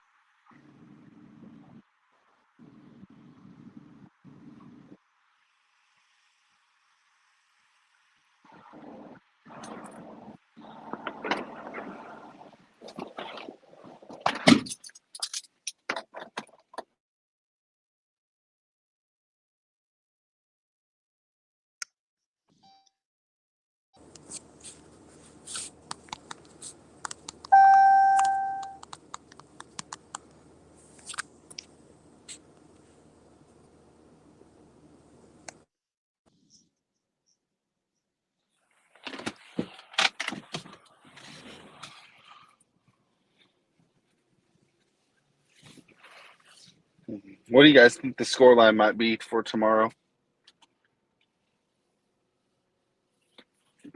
Oh, I think it's 2-0. I'd say 2-0. Yeah. I'm hoping for another 2-3-0 victory. I would definitely like a clean sheet. Yeah. I mean, I think the momentum against it when we played Zagreb is gonna give us a boost during this game.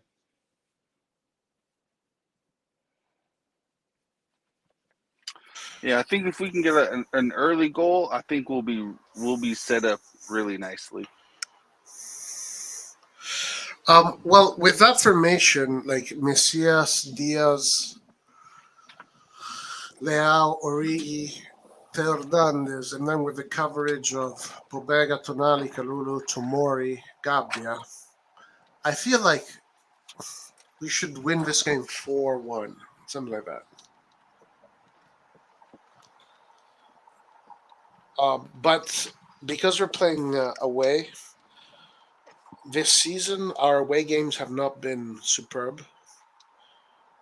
I feel like maybe cut that in half, 2-1, 2-0.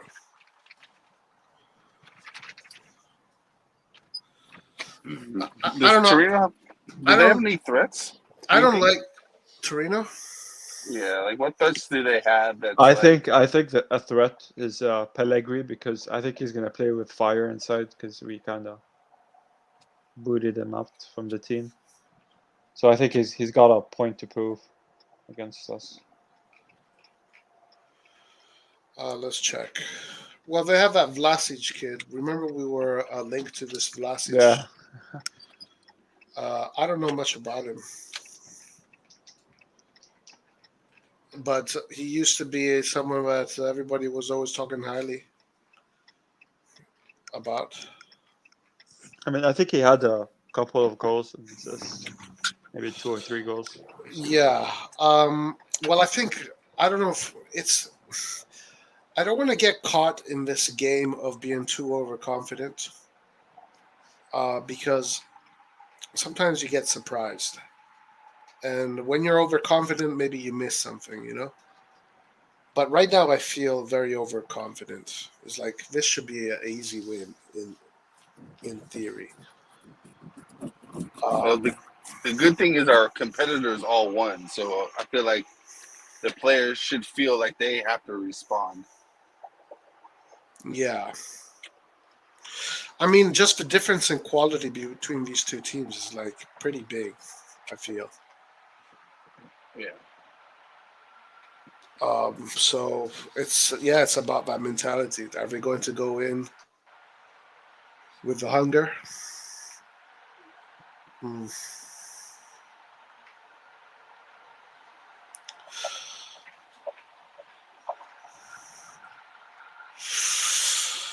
Yeah, I don't know. Either 4-1 or 2-0, I say.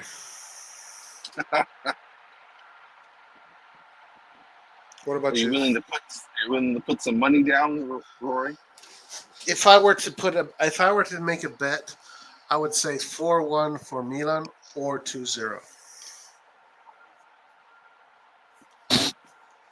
But I don't know. I could be completely wrong. It could be 3-1 for Torino. You know, all of a sudden. Or it Man, could be 2-2 or 1-1, 0-0. If we were to lose 3-1, I would be fucking shocked. Yeah, honestly, me too. To be honest with you, I don't. You know what? Like last year, or maybe 2 seasons ago, I would have had an excuse. My excuse would have been these guys, very young. They don't know how to deal with the pressure yet. I can't use that excuse anymore. This team has gone through it. They've done it. They've done it. They played these games. They played 7 finals in a row last season where they had to win every single game in order to win the Scudetto.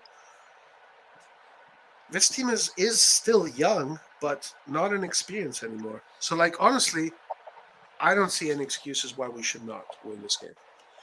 Can you think of anything? Like, how do we lose this game? What are the scenarios? Injuries.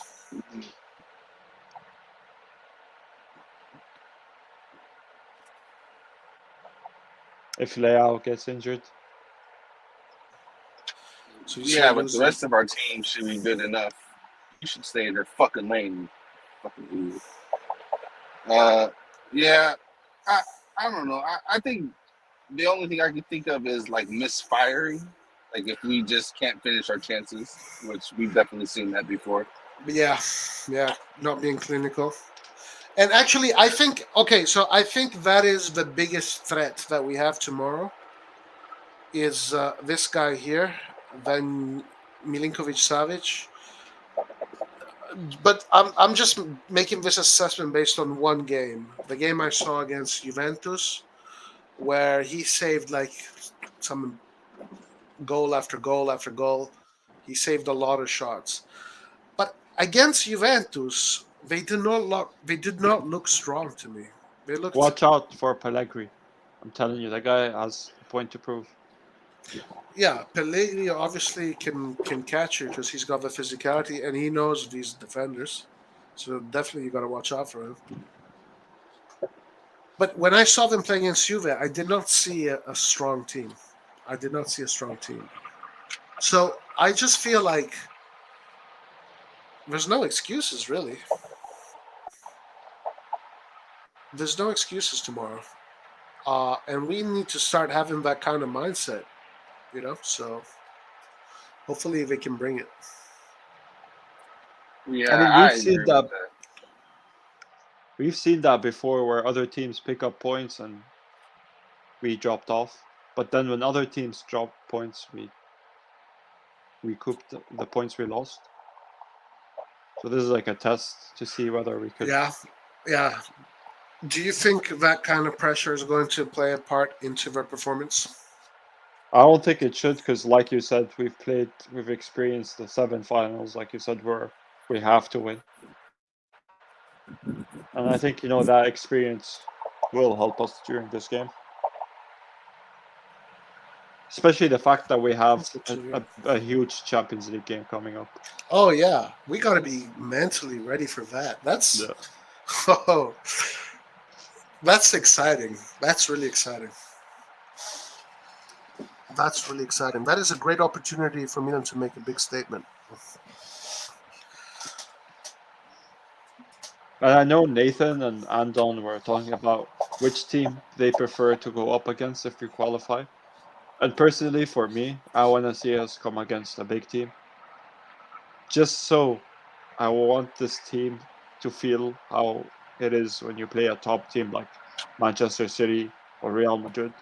And I want to see how we can compare our team to those top level teams to see where we are. Who would you get? I want Manchester City. I want the best of the best. Manchester City or PSG. Wow. Right away? Yeah. Damn. What about you, Nathan? The same? If I had to pick a top team to go against, I would like Real Madrid. Because Real Madrid versus Milan is the real derby of the Champions League. But what if you were just to pick any team, not necessarily a big team? Any of the teams? Any team? I'll say I would want Club Brugge. Bro, it's the money and the feeling of getting to a further stage, man. Like you can't. Yeah, You you're got right to. about that. You're right about that. Like I also want them to experience a playing against like super a super club as well, but that experience can come later on, of course, as well. I would rather us get to the semifinals or some shit like that and play against them than to get out in the round of 16. Yeah, that'll be nice. What if we lose against Club Brugge? What if that happens and we lose against Club Brugge? I mean, Then we shit, sell you can. CDK back to Bruges. Because you know they're gonna play him against him because he knows the club.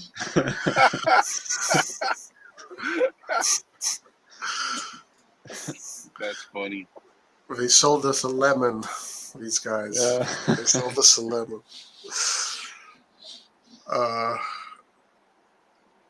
Yeah, I think I don't know. Like, I agree on both aspects. It'd be nice to go far away, or it'd be nice to go further away in the competition. But if we are to face a big team right away, that's also be really good for the squad. Really good. But at what cost? Let's say we do make it Okay. through. At what cost? Like we're gonna jeopardize the Serie A too. Plus players coming back from the World Cup and not necessarily having a break. I think injuries can happen again because we've seen it before where this is the period where we had a lot of injuries, then during the spring not so much. Yeah. Because players are coming back. But now that the World Cup is here. No, I think that's a good question because I don't think we have the depth to do that. But if we make it to the next round, then we can get some more reinforcements True. in January. True. Plus, Yeah. it's not like right That is true. after That's the true. World Cup. It's not like right after the World Cup we go straight into Champions League. We still have like another month or so where it's just one game a week. Yeah, I think the Coppa Italia starts in. As a matter of fact, I don't think squad depth is a problem at when you get to the next round of the Champions League because you don't play that game like how it is right now, where you have to play so many games. Well, When you get further on, it's just one game. The issue is that during that period, you have the Coppa Italia as well. And yeah, but even that's not close to the Champions League though. I think for the Coppa Italia, it's mostly our B team. And that should be the Primavera players anyways. Yeah. I don't disagree with that. But it's going to be a weird season of the World Cup, man. It's going to be such a weird season. And if Napoli can have the start they're having now after the World Cup, I think they're going to win it. It may come down to goal difference. If we can beat Napoli, which I think we can, I think we're probably one of the few teams that could actually beat Napoli. I think it might come down to goal difference at the end of the year. It could be, yeah. The race could be that close. I agree. I definitely see that happening. The way things are. Well, right now they're 6 points ahead of us. So if we lose tomorrow, then Lazio wins. Lazio goes 1 point ahead of us. So they would be 5 points ahead from second place. They could potentially start a mini what do you call them? Runaway. A mini runaway, yeah. But it's up to us, man. We got to keep them close. Put that pressure on them. They have Atalanta coming up. They have Udinese coming up. They have Liverpool coming up. I'll be honest with you. I thought that they were going to tie against Sassuolo. I thought they were going to tie. Like I'm trying to make myself. You know, It's your coping mechanism. yeah. But shit, I did not expect. I don't know. The way they destroyed them was crazy. But yeah, I agree with what you said. I think we are one of the few teams that can beat Napoli, and I think we can beat if we beat them at the Olim. If we are close by that time, and we beat them in their own stadium, just like how it happened last year. They beat us in our stadium. We beat them in their stadium.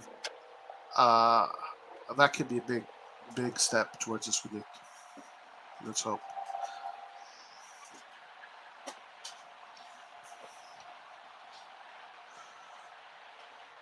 Do you think Which Napoli I may think. sell some?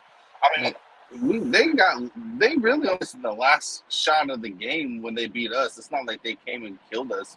We actually dominated that game. So Well, we had a lot of chances.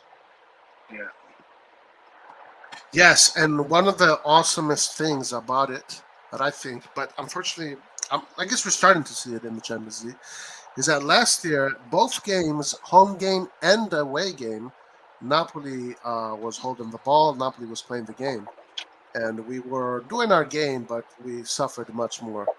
But this year, against Inter and against Napoli and against Juve, like we are dominating the game. Like it's our game. We are playing. We are playing. You are reacting to our game. yeah, That is a great step, a great level up. yeah. Because the big teams are not supposed to change to their opponents. The opponents are supposed to change to them. Yeah, and against Napoli, we were doing that. We were playing the Milan game. We didn't even have layout, and we're bossing them around. But of course, they found 2 episodes. A great play from Simeone and Manuel Rui, and then Dest, careless Dest. Yeah, I still can't believe he put Dest in at that fucking moment. Just that shit just completely fucking blows my mind. Did Dest you can guys learn to play defense in any other game, but not that game. Right, exactly. Yeah. did you guys have a feeling that something was gonna go wrong when you Yes. saw Dest? I knew it. Yeah, I knew it. Because I definitely had that feeling. Everybody had it. Only one person in the world, in this whole planet, did not have that feeling, and that was Pioli. I don't know how that works. Boy. Yeah. I'm not a fan of Pioli's substitutions when it comes to defenders either. Like I don't know why he continues to sub out defenders. What do you mean? Like for me, the defense should be the last position that you make substitutions to, just because of how important it is to already be into the game, especially late game. But Pioli, especially this year, he's been like making these substitutions to the defenders. Like Calabria will come out, or one of the center backs will come out, and it's risky to me. It's really risky.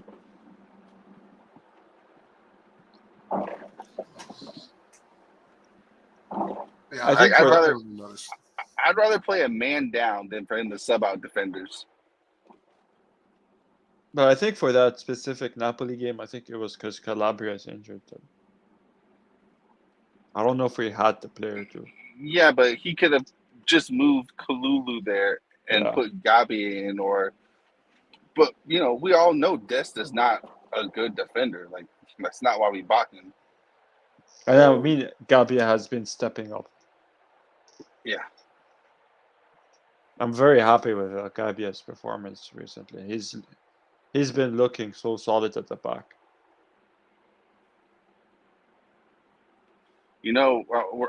We're still waiting on. Use a signal, bro. God damn. We're still waiting on John to compliment Gabia. I don't think he can do it. Red John, if you're listening, say Gabia, bravo. You're doing fantastic. What is he talking shit about Gambia? Why? Right, Roy, when the fuck have you heard John say Gabi is doing a good job?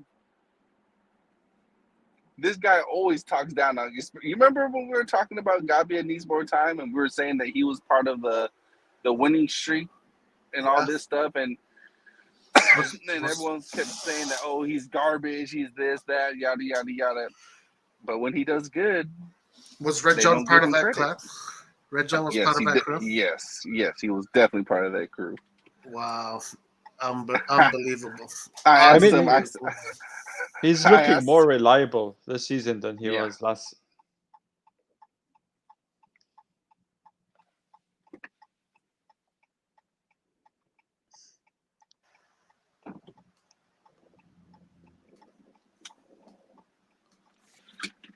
Well, I'm happy with Pobega too.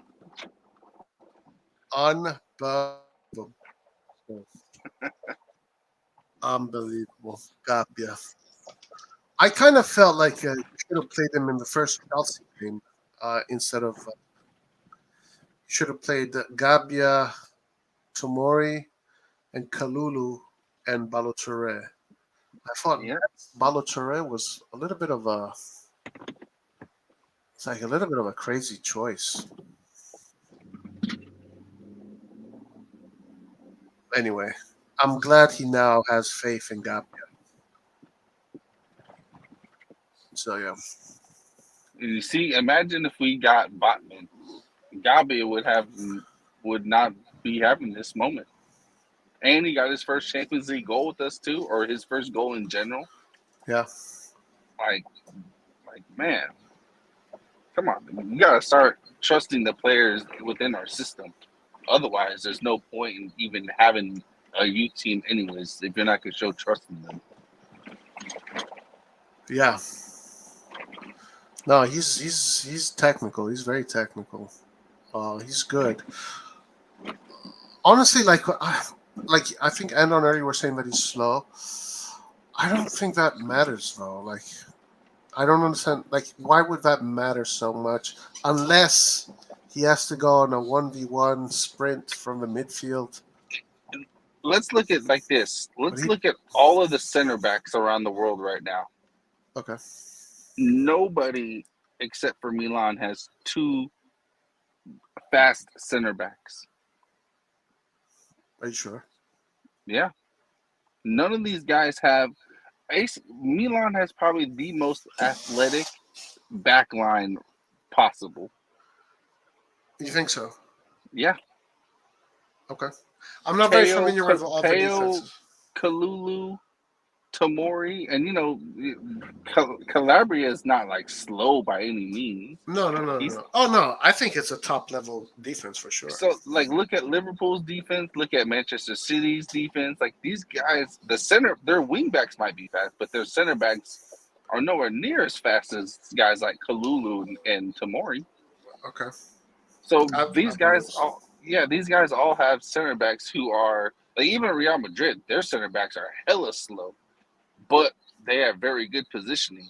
Right. Yeah. So I think it's better to have defensive awareness and abilities than just to be outright fast and only rely on that. Yeah, no, for sure. And having players that can give you different things is good too. So yeah, for what Gabriel does, I mean, like, has he made any mistakes in these past games? And I don't want to jinx him. Tomorrow's going to have the worst game of his life, and everybody's going to hate him. John's gonna be salivating, Yeah. salivating at the possibility that Gabi can have a bad game. They can't. He probably can't wait, huh? Yeah, he definitely can't wait. But I mean, against Juve, he did really well. Against Monza, he did really well. Against Zagreb, he did really well. Whatever games he played. But we don't have King Harry Maguire. Have you guys watched Manchester United recently? I've watched a couple of minutes, but I got bored. How are they looking? I mean, I feel like they have the quality, but the team is just not gelling. Well, they're not doing bad. They're still on their little mini resurgence, I think. But yeah, all of that gets overshadowed because of Ronaldo's antics. To be honest, because they definitely play a lot better without him. Is it visible? You just see it. It's easy to see that when Yeah. he's on the field. Yeah, definitely. Man, I think Ten Hag said it as well. Like the team plays better, so I would take Dalot from United. there's rumors that Mendes wants to take Cristiano Ronaldo in January to another team, preferably a Champions League team. Also because Messi is getting close to his Champions League record. And guys, I gotta go, guys. It was fun. All right, later. See ya. So Chelsea's getting close to not Chelsea. Messi's getting close to his Champions League record. Would you want him at Milan? Because Milan is one of the teams that he's linked to. No, Oh, I this would be wouldn't. nice. What about Ronaldo and Kessie? No. Why not? I feel like Ronaldo is just his future looks different from ours. Like our path is completely different from Ronaldo's path. Yeah.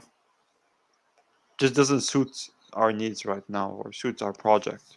Right. Because if we get Ronaldo, then I'd question the project. Like, are they really serious about the project, or is it just a publicity stunt, or is it a football project? Exactly. Who do you think should be the best? Who should they go for? Best investment? What do you think? From Manchester United, I think Dalot. Any Any player.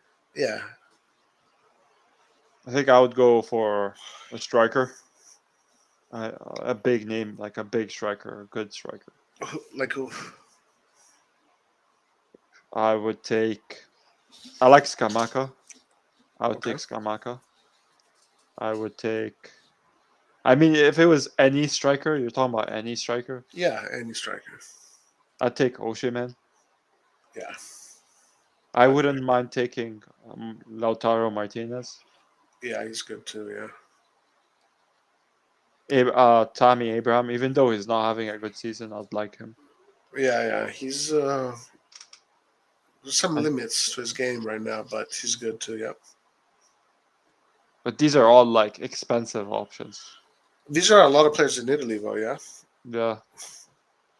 What about players outside of Italy? I think I would take Benzema. I'd take Benzema and put him on a contract like Giroud, 2-year contract.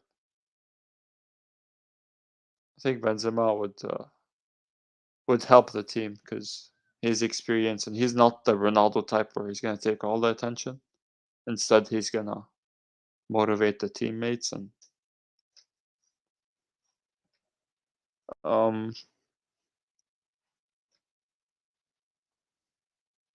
I know he's not a striker, but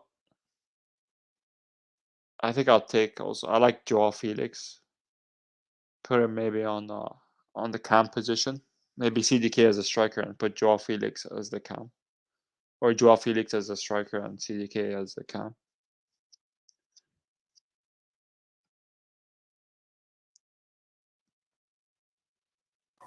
That's an interesting one.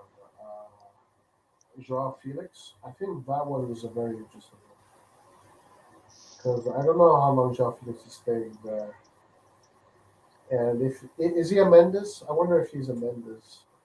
His agent is Mendes, probably is. Yeah. I wonder if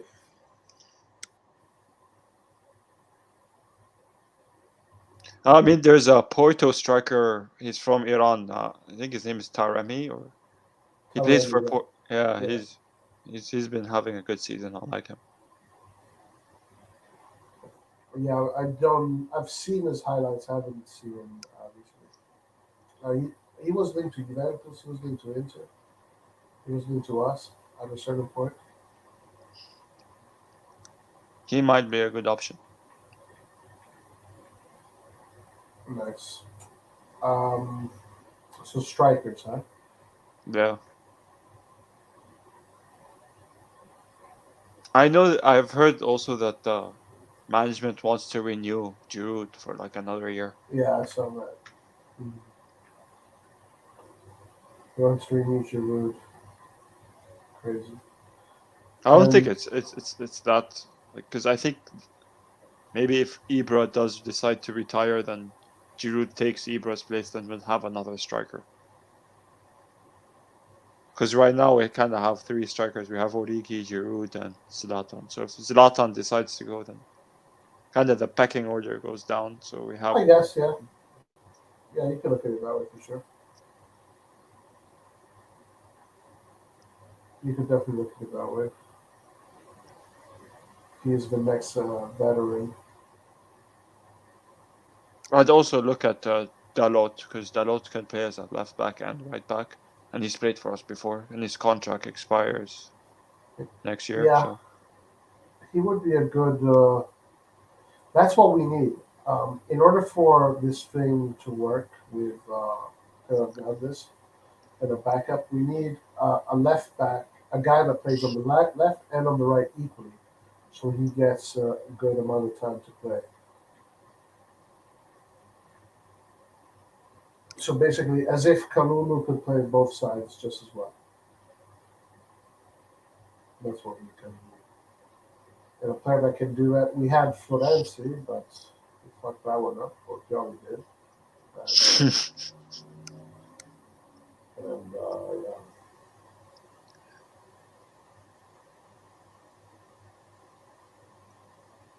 Yeah. All right. So, Yusuf, how's school? oh, it's pretty chill. Yeah. Yeah, Halloween? yeah, Party? yeah. They've been throwing a lot of parties like yesterday. A lot of party, yeah. Yeah, not for me though. Not for me. I was at the library yesterday. Nice, good. Well done. Yeah, people like even the school like Halloween, like they're taking more of these holidays more seriously. Like when I was a freshman, there was like a lot of Halloween parties, but no one would actually dress up kind of for the occasion.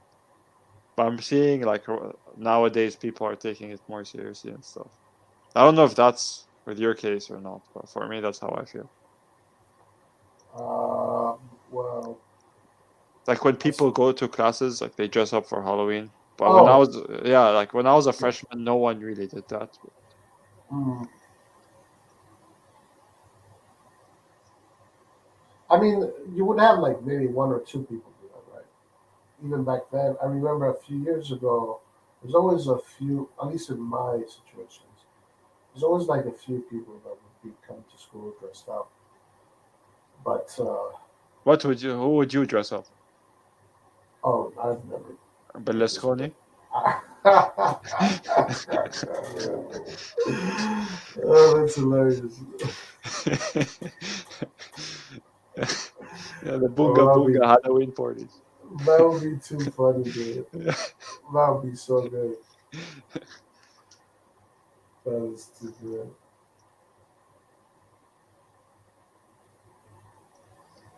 No, I've never really done one of those house parties or something. All right. So, Yusuf, anything else you want to discuss? Um, you said your prediction, right? You said 1-0. I Or say, I think that according to the quality of the team and where the team is mentally and the players I see on the pitch, it's either 4-1 or 2-0 for me. Knock on wood, do everything that you're superstitious about. I hate making predictions. because I think there's always bias no matter what. So you have to put that in consideration as well. So if I take the bias out of my considerations, then I think we're going to suffer a lot. There's going to be a tough game, and there's going to be moments of the game when we're going to be like asking ourselves, "What the fuck?" Like what are these guys doing? There's going to be moments like that. There's going to be moments where we're going to attack, and we're going to have to suffer. I don't know. I was thinking about this yesterday. Do you think players nowadays are more sensitive than players back in the day? Because I Sensitive. feel, sensitive. Like I feel like the What do you mean? players nowadays are so attached to the media and stuff, they forget like their own. Like I feel like players nowadays, like they have, because now with social media and everything, they have access to a lot of stuff, and they do a lot of stuff out of the pitch too. It's not only, your career nowadays But is what do you on mean the, by sensitive? What do you mean? What do you like say? they get affected by people's comments more than, Oh, on social media. yeah. Oh, for sure, for sure. Yeah.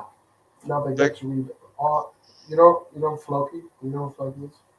you told me that, yeah, you told me about him last time. Oh, or Red John. They get to read everybody that is like Red John. This team is shit. These guys are disgusting. This club is awful. But didn't Uh, didn't fans back then do the same thing? Like you always have, well, fans they who would do criticize. it. I think um, back then, when we didn't have social media, it would happen. From what I've seen, it would happen a lot. Like when the players are going out of the stadium and they get heckled at.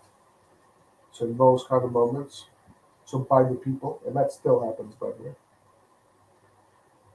Of course, when you have big groups of people that come and protest on training grounds or like that, stuff like that.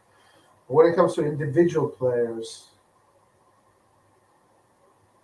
yeah, like if you're Salamakers, you're. I think Salamakers too is really bad. Like Salamakers, he must he must get. I don't know if he still does, but he must have gotten so much bullshit takes. Like you're not good enough. Get out of my club. Like on the social media. That's what he opens. That's what he reads. You suck. Blah blah. So I think that affects him. Yeah, but I think they're also smarter than that, and they're trained because you got to train them, right? The media trained to probably not even consider these kind of things and to just let them slide off of your skin. Do you think Like, the club should have like a department based oh, on they do. They I know do? they do. Yeah, They they do. do. Yeah, they do for sure.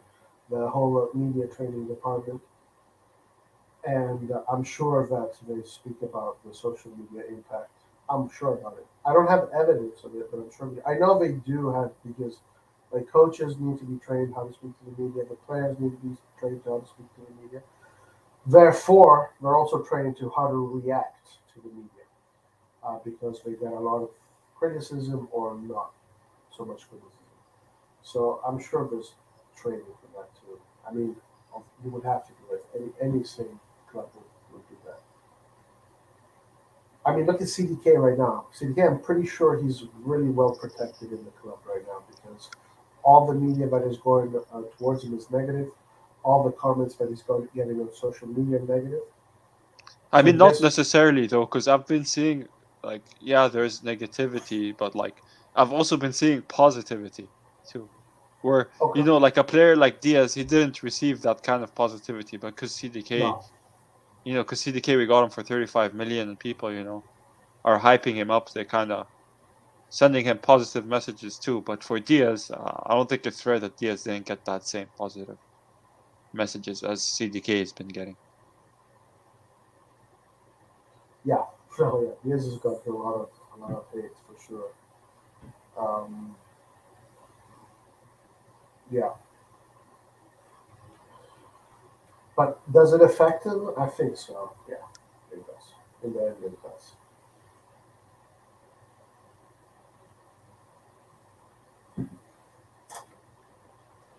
What are your predictions for tomorrow's game? I say 1-0 or 2-0. 1-0, 2-0. Yeah, I think that's a good result.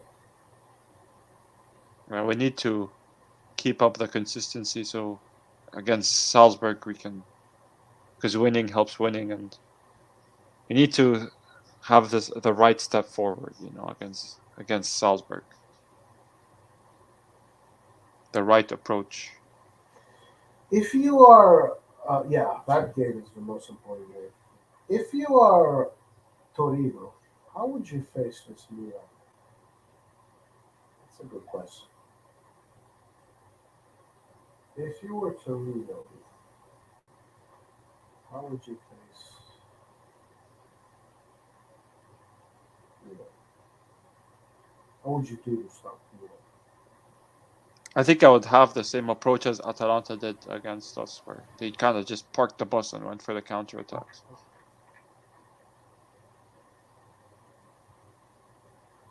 Park the bus? Yeah. If you remember that game against Atalanta where we drew 1-1. Yeah, so most likely they're not going to be attacking all the time. You think, yeah? They're going to probably just I mean, keep a that's low what block I would here. do. That's what you would do. But yeah, I think the three forwards up top, Vlasic, Miranchuk, and Pellegrini, I think they're pretty good.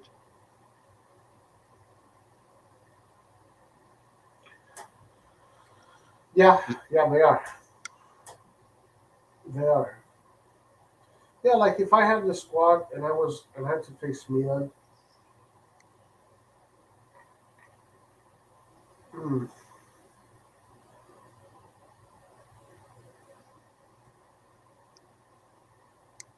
I wish I knew these players a little bit better. I obviously I know him. I know him.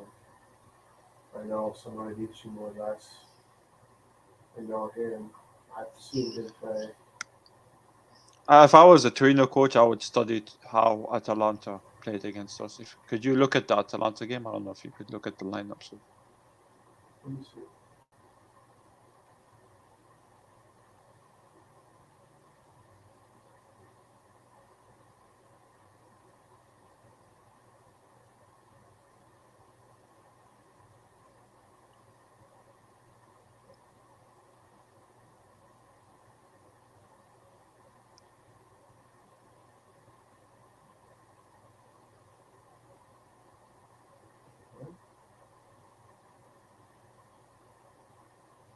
I think it's the next page.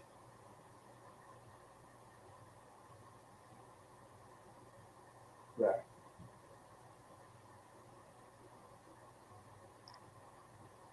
Oh, the same way. Yeah. Same formation. I think they played defensive, and when they countered attack, like they looked dangerous. Dude, this team is really good. There's a lot of like all of these players: Hardbor, Darude, Miners, Mele, Jim City, Demiral, Toloi, and the other guy, Okoli, Malinowski, Pasalic, Zupata, Lukman, the Colombian guy. This team is still really good. Still really good team. That's a tough team to face.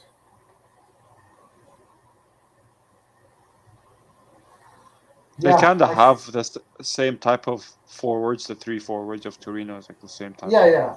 It's the same formation. Exactly the same. 3-4-2-1. Yeah, if I was Torino, I think I would probably do the same.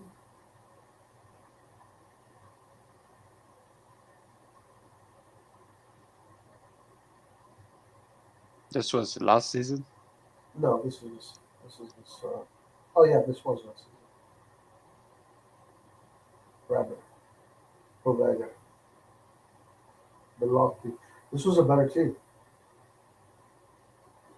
Singo was playing, but this was a better team. I guess Milinkovic Savic is better now. Belotti, Pobega, Bremer.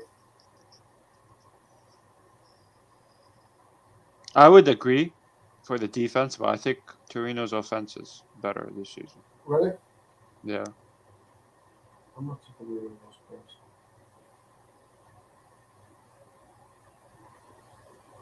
They give me. I think they're young. They're still young. Um. Okay, but anyway, I would probably play a low block. I think. To be honest with you, like if I am the Torino coach, if I can go back to the original one,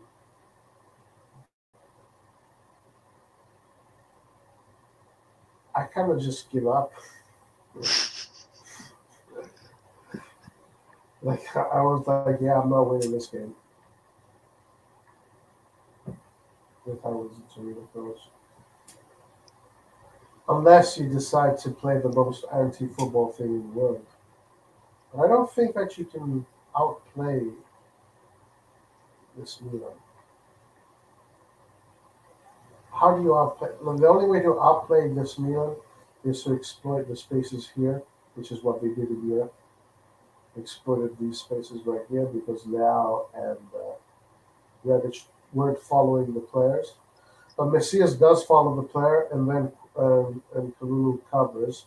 So then, when that happens, that means that the spread here is more even, and there's less space over here.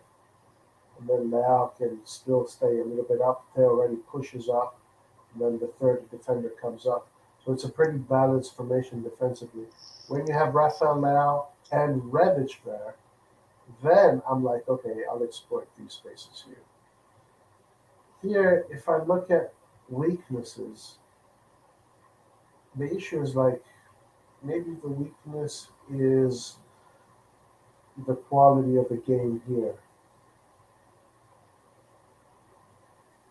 So maybe if they make a mistake in this area right here, like bringing the ball out, Torino can take the ball there and attack straight away against the defensive line. I think that's the only thing maybe I see. That is Yeah, maybe if you pressure Pobega or Gabia, they're the ones who are most likely going to do a mistake. If you pressure Pobega or Gabia, then and yeah, if Teo pushes up a lot, then you have that space. right, right.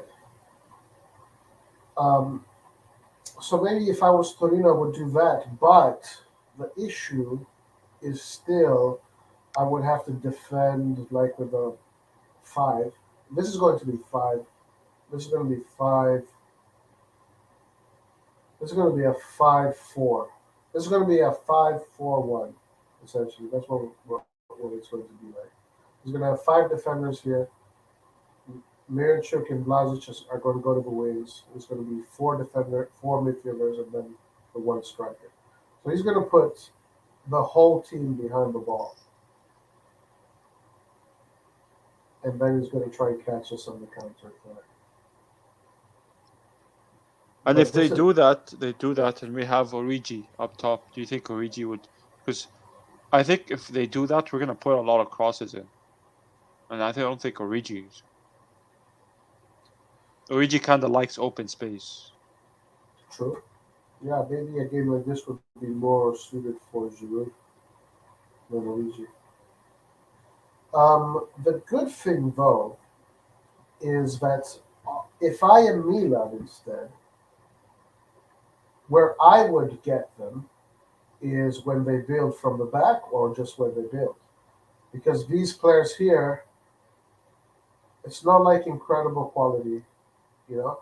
So when they're building here, that's when I'm asking Origi, get in there, work your ass off. By India's chase, press, Tommaso Pobega, Tonali, press up, tail, press on this side, just close them in, and then just keep on stealing the ball in their own half. and then just psychologically just destroy them that way.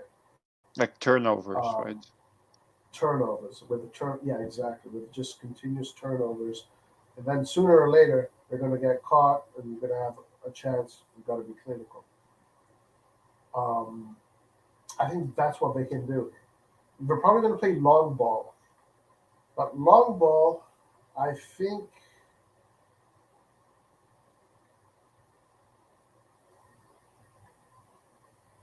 I don't know actually. I don't know. When they do attack ball, they attack pretty wide. I know that. This Voivoda guy and Lazaro, like they go all the way down to the line down here. Like they attack with a lot of depth, and that means that there's a lot of open space, so we can even catch them in the counter attack. We can catch them in a turnover here. We can catch them in the counter attack, and we can catch them just by outplaying them. They can catch us with set pieces. They can catch us by pressing this area, getting Pobega or Gabriel to make mistakes. Uh, but that's hard because Gabriel is very technical, maybe Pobega. But yeah, those are the players. Brahim Diaz, his physicality. But they can't outplay us.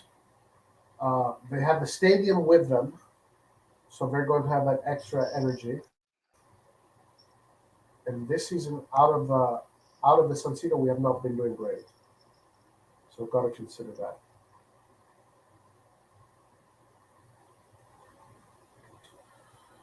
Pietro Pellegrini is going to want to prove a point.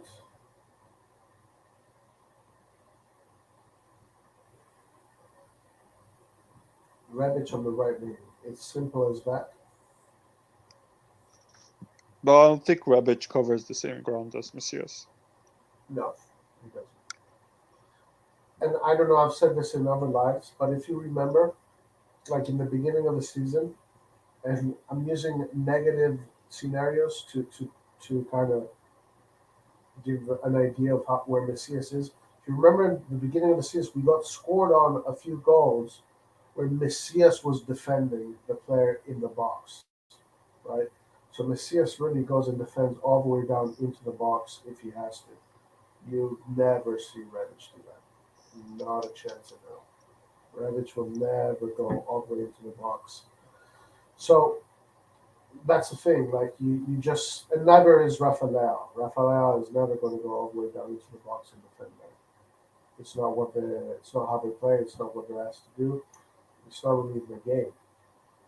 I guess you could do that, but Although I have seen Leao kind of drop back more this season. yeah, you will see Leao come here in this space a little bit more and help this area. You see that a lot.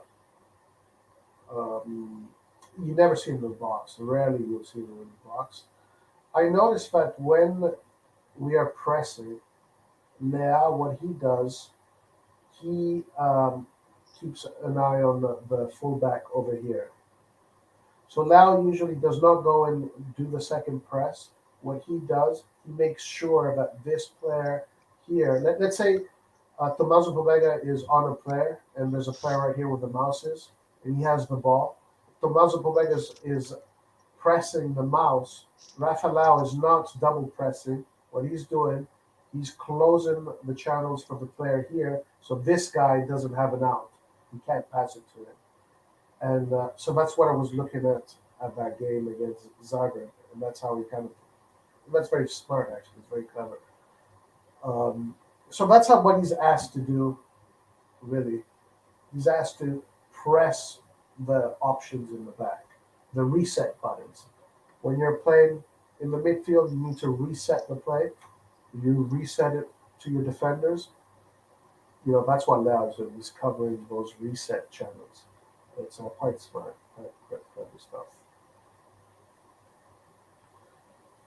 Rebic right wing, Leao left wing.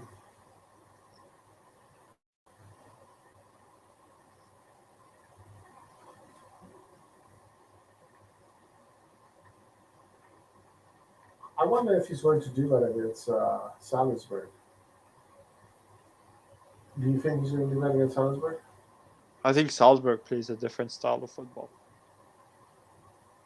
So I don't know. I think it's last time we played Salzburg. It was kind of a open game, but it was a battle of the midfield more than anything.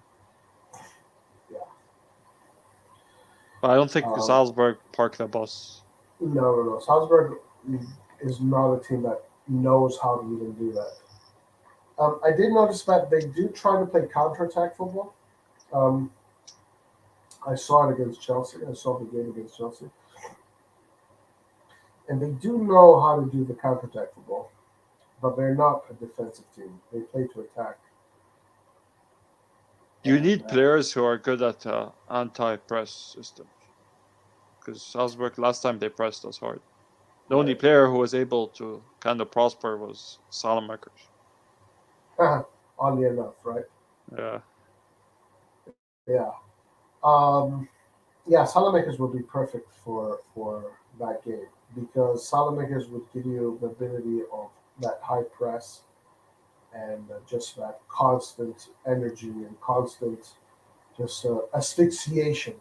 Is breathing down your neck the whole time, and that is kind of what Gattuso used to do. It was always when teams played against Gattuso, they always felt as if it was this pit bull right there breathing behind their neck.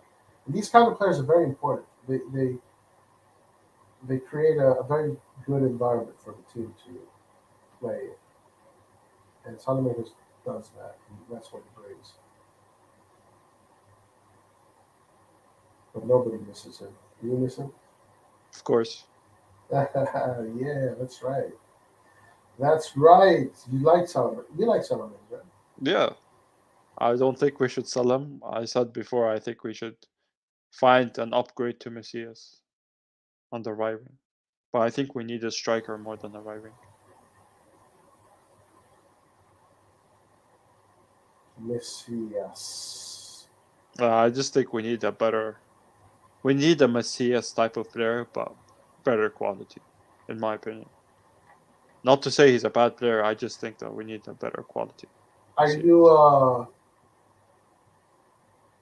what was your opinion on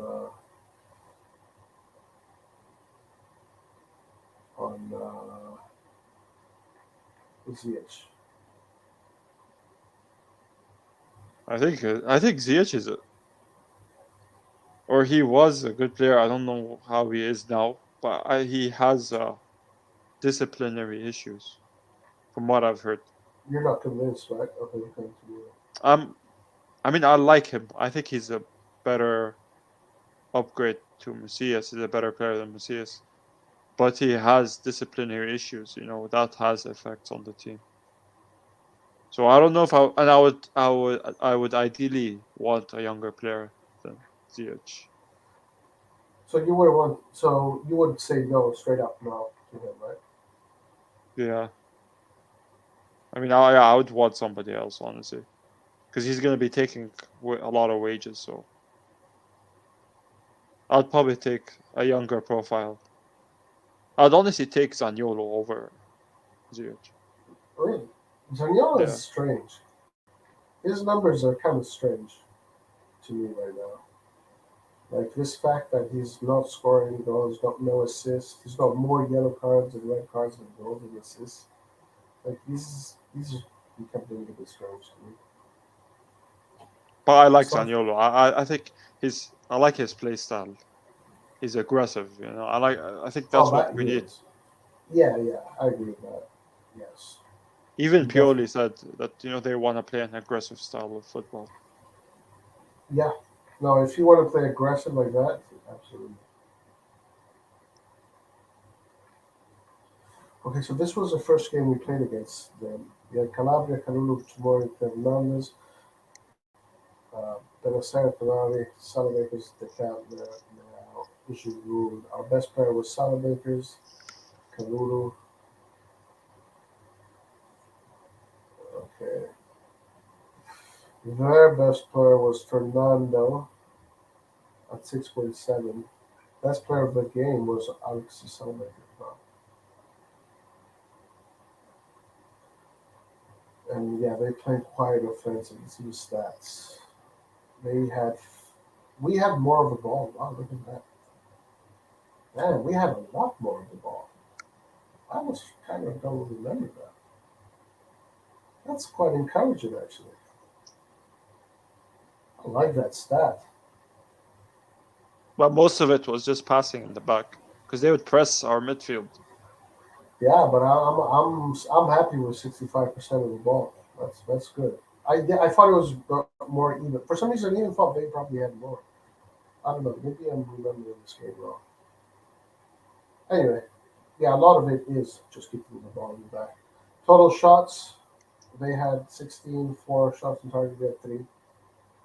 Yeah, That's actually pretty interesting because they had less possession, yet they had more shots. yeah, they're dangerous. When they come forward, they look dangerous. Jesus Christ, look at their injury list. Holy shit. makes it look our injury list is peanuts compared to that. But this was back then. Wow.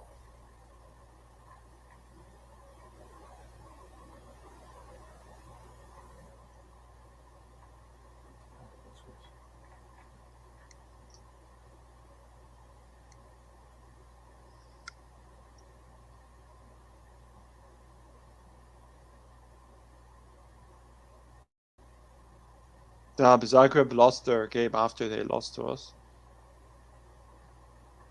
Oh, wow, they lost today, yeah. Saw that. They won. They lost here, then they won. So they won their game for the weekend, their weekend game. And they played with uh, Benjamin Sesko. This kid is interesting. Rocco Simic.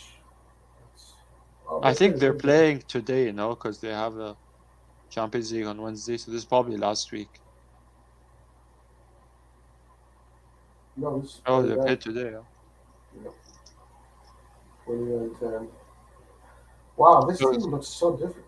They rested Okafor, they put him on 46 minutes. So they did a rotation. Yeah. Any injuries? Does it say this here?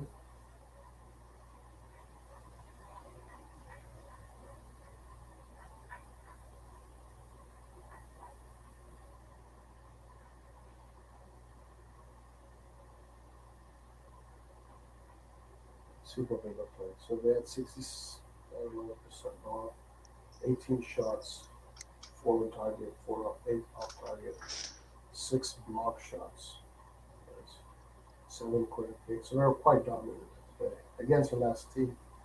Okay. Wow, there's only 12 teams. Look at that. That's weird. I didn't know that.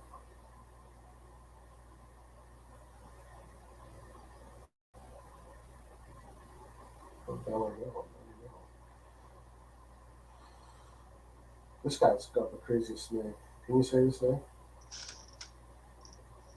No. Just call him Chuck. Chuck. Chukwubuike.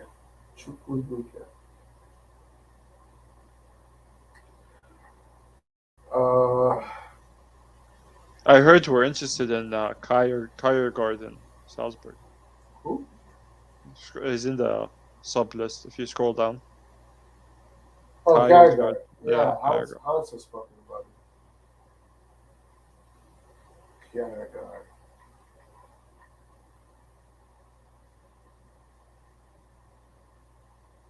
It's also that Danish player, Gustafsson. From Mixland. Anyway, it's going to be an interesting game.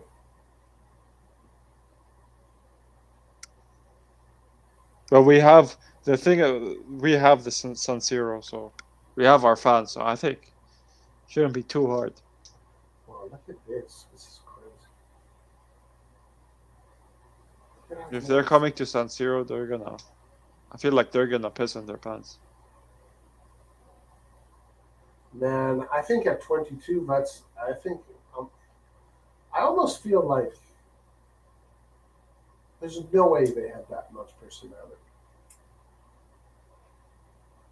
Look at how young this team is. I think Milan is what, 27, 26?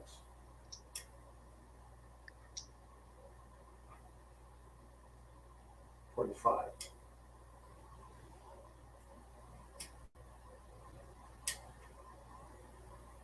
$16 national team players, 24, 40 players, 32 players total.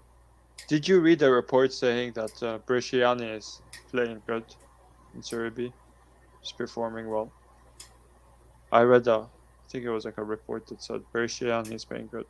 Oh no, I don't see that.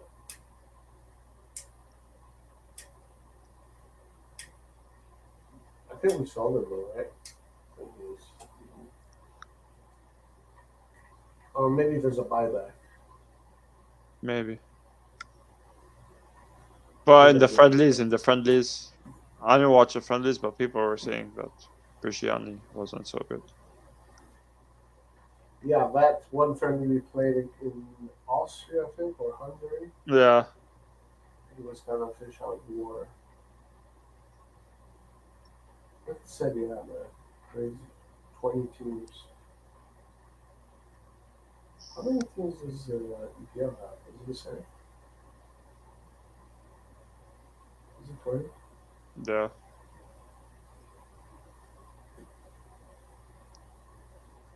Yeah, 20.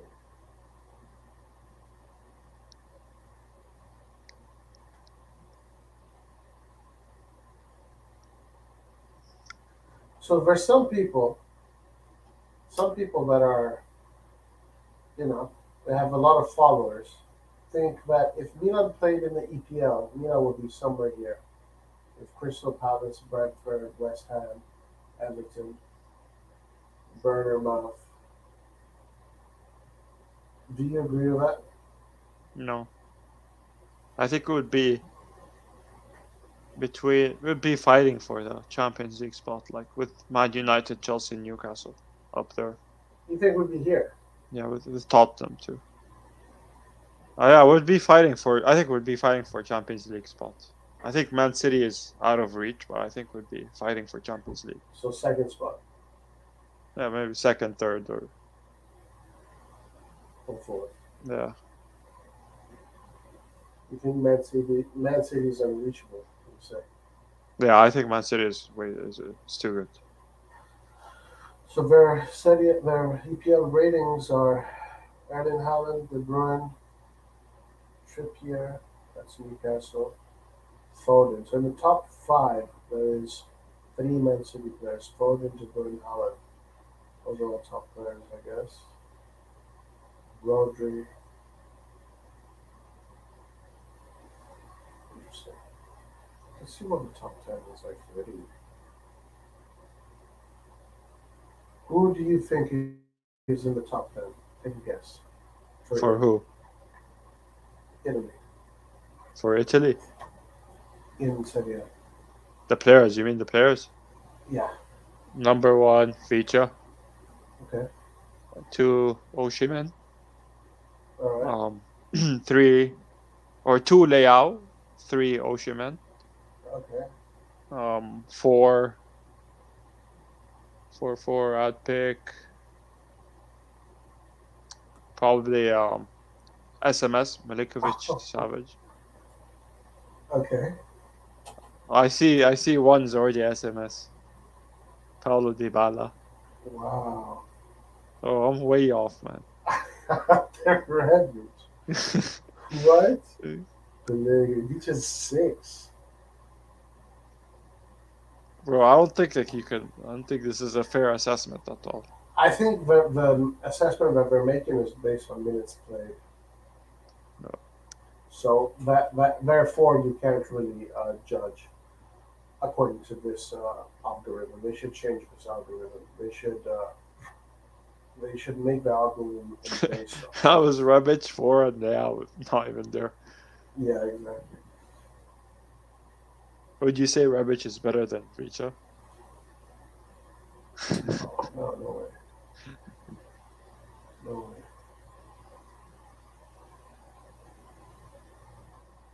So far, he has 6 goals and 5 assists. So that is I feel like 11. if Richa was a Milan player, you would buy his jersey. Oh my god, dude! If Fischer was a Milan player, I'd be like, dude, this is. You'd swap out that Gattuso jersey you have at the back. No, that's impossible. That's impossible. No, Gattuso, nobody touches Gattuso. Gattuso's hard, all hard. But okay, so in Champions League, so Vicha has 6 goals and 5 assists in Serie A. So that's 11 goal contribution so far. In Champions League, he has 2 goals and 3 assists. So far he has a 16 goal contribution in the first quarter of the season. That's very good. That is super good numbers. Let's see now.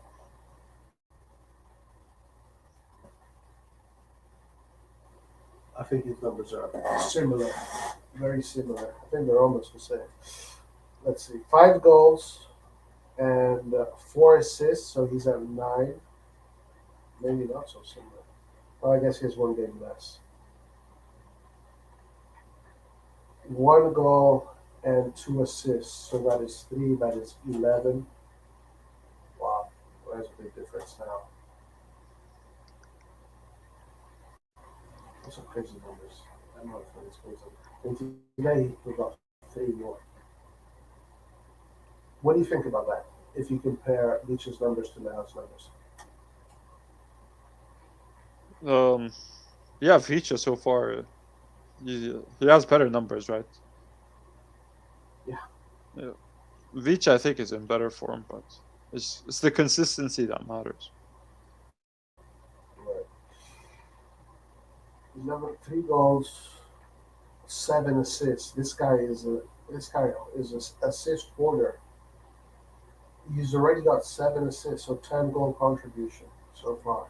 Wow, as a midfielder, that is incredible. That is incredible. We should get this guy. What do you think of him for Milan? SMS? Yeah. He's a top player in Serie A, world class. Yeah. But where would he fit in the double pivot? I think because we're already stacked. We have double pivot and we have the cam sorted out. So I think we should focus on the striker and If you have SMS, I think he takes a camera and everybody else takes a seat. Well, I wouldn't. If you ask me, I wouldn't. I would spend on a striker or a right wing. Yeah. No, I I'd pick Zaniolo. I'd take Zaniolo over SMS for our team. Yeah, Zaniolo, man. No, I really like Zaniolo as a player. He's really good. I just don't understand what's going on with his head. Look at his rating. He's the The thing is, when I've seen him play, it's his finishing that let him down, but everything else he's doing right. I don't know about you, but like when I'm watching play, he's doing the right things, but it's just his finishing is just letting him down. Yeah, when I see him play, I like the energy he puts into it. I like how he fights.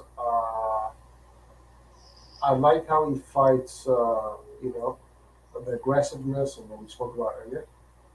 Yeah, it is the finish in the last play, and also his temper. He has to work on his temper. Maybe he's not a striker. Maybe he's a midfielder.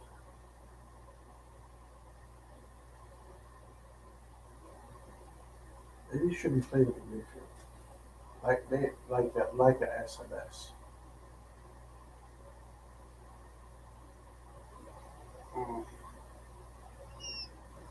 Weaknesses: ball control, discipline, error proneness. No outstanding strengths.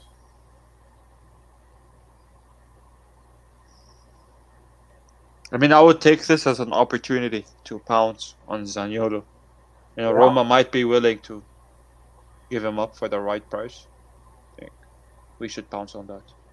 I think so. I think that's yeah, fair assessment.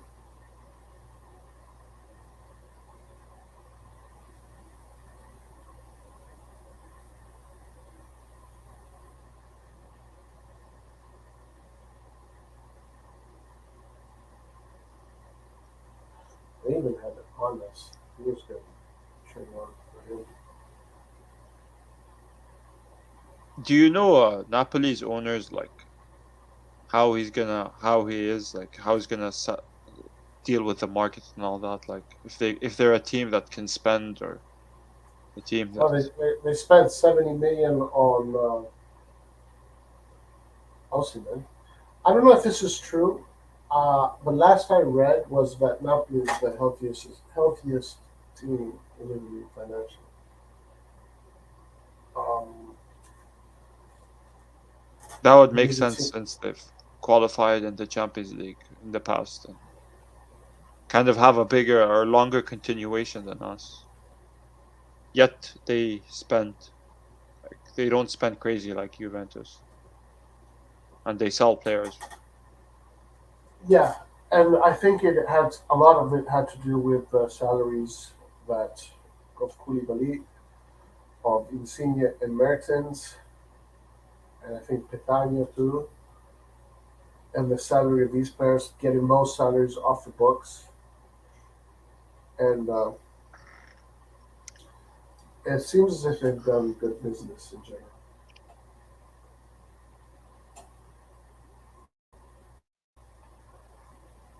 Juventus, these guys are. What do you think is going to happen in this game? Juve PSG. Juve are out, so I don't think they're like. If I was, I don't know. Like, I don't think they're gonna win. I'd play youngsters against PSG. Yeah, they finally figured it out after. Yeah, you're not playing the youngsters. You're not playing the youngsters.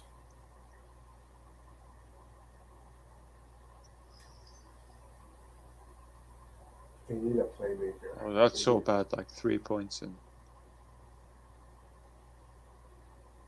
yeah, 3 points. I mean that kind of did look like us last season. True, but we didn't deserve it. I don't think we deserve it. Wow, goodness.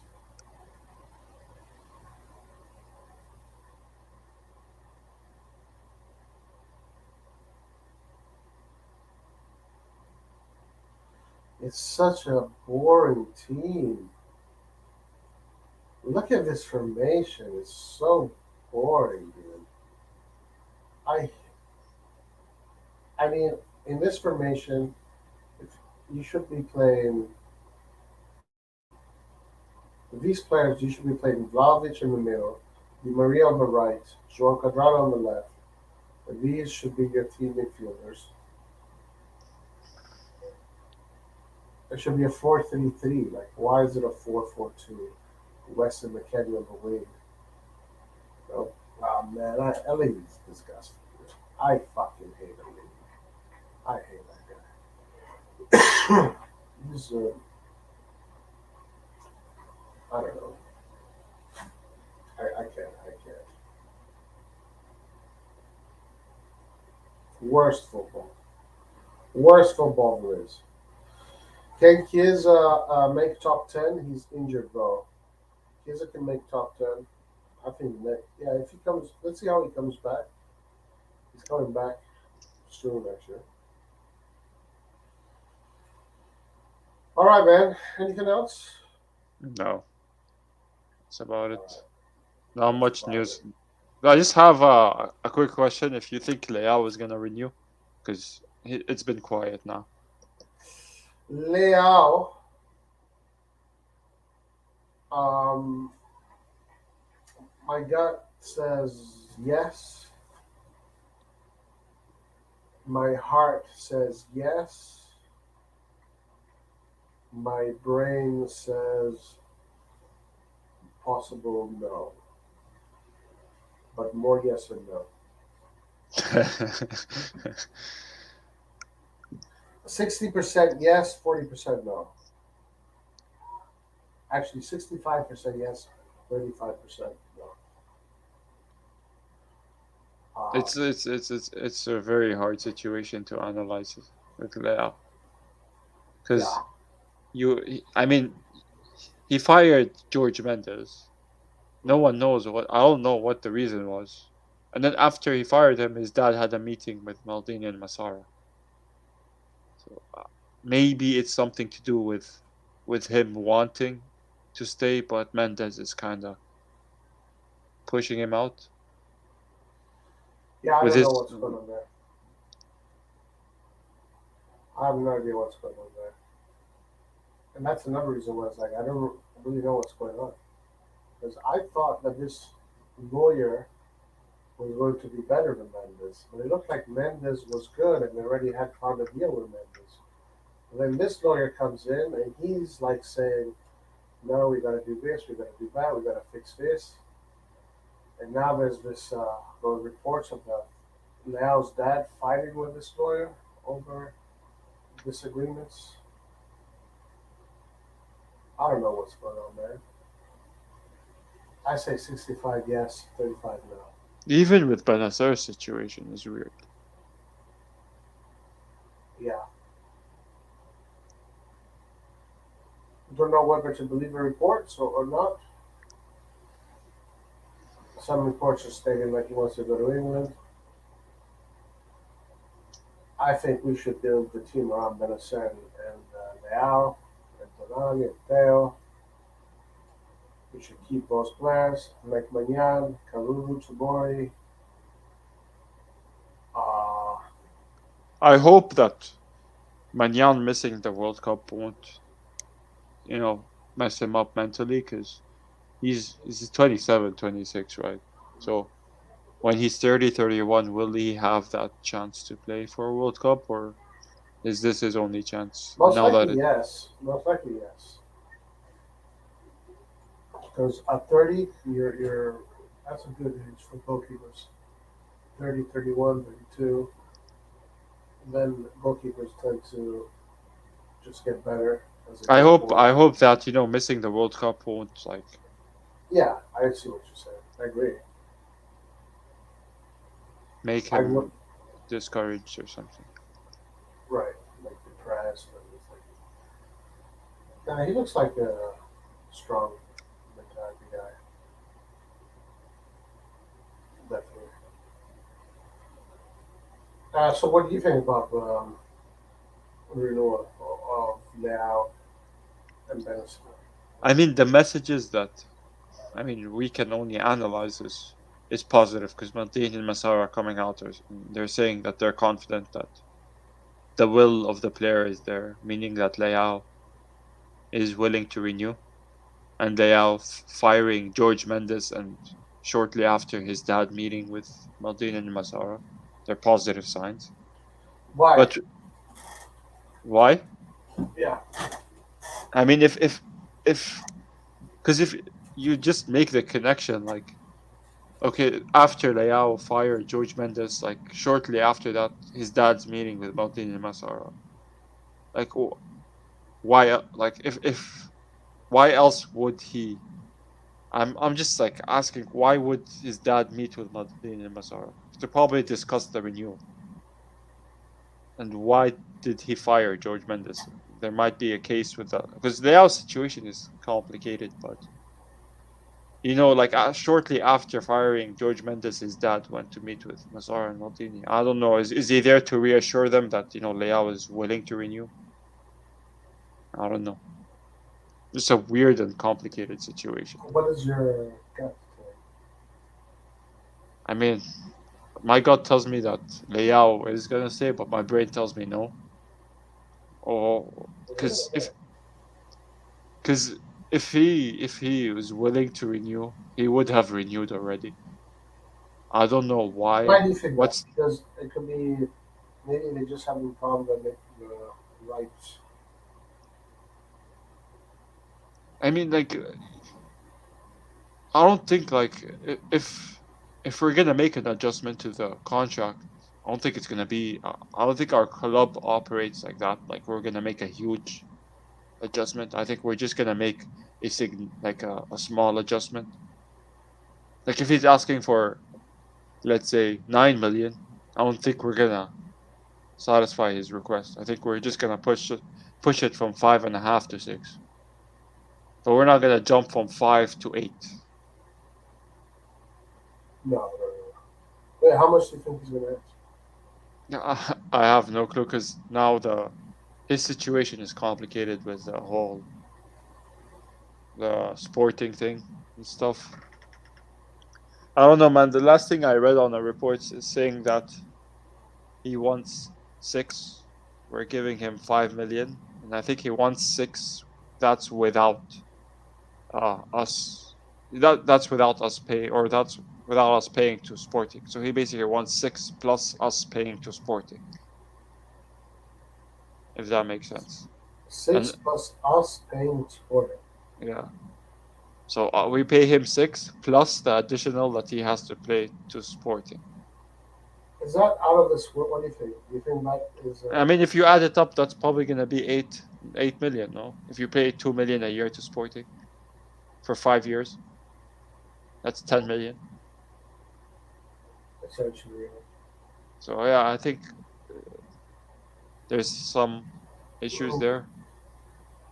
But I mean, if we say, okay, if we give him, let's say 6, but that's with Sporting's commission included in it, then he's getting 4 and we're paying him 2 to pay for Sporting. That's the last thing I've read, is that we're offering him 6 with the commission to Sporting. Oh shit! Well, if that's the case, I mean, we're paying for his legal fees to Sporting. We're giving him 6 million, so he's getting 4, but we're giving him 6 because he has to pay. but you can assume that there's other teams that could give so much more. Exactly. There's other teams that could give that could pay his Sporting fees and give him higher than even 6. Yeah. But like, I don't think Leao is dumb. Like, I think he knows that this is where he's gonna prosper because the system suits him and he is the star of the team. Well, I mean, it depends. It depends what the motivations are. Is it money or is it career? That's a thing, and I think Clint was talking about that. According to him, the motivation is money. It's like the opportunity to make these big money jumps is something that someone like Leao, that maybe comes from poverty, etc., probably is going to look at it differently. But my only counter to that is later on he's gonna have another contract. Like, this is not the end. I agree with that. I agree. No, I agree with you. I think he should stay with Milan. It's a better option. I mean, let's assume that he picked money and he's earning 8 million in Manchester City, but he's not like a regular starter and all that, and he's not performing to what Milan fans expect him to perform. Then for his next contract, he's gonna drop down from 8 to, let's say, 5 or 4, because he's not meeting those standards.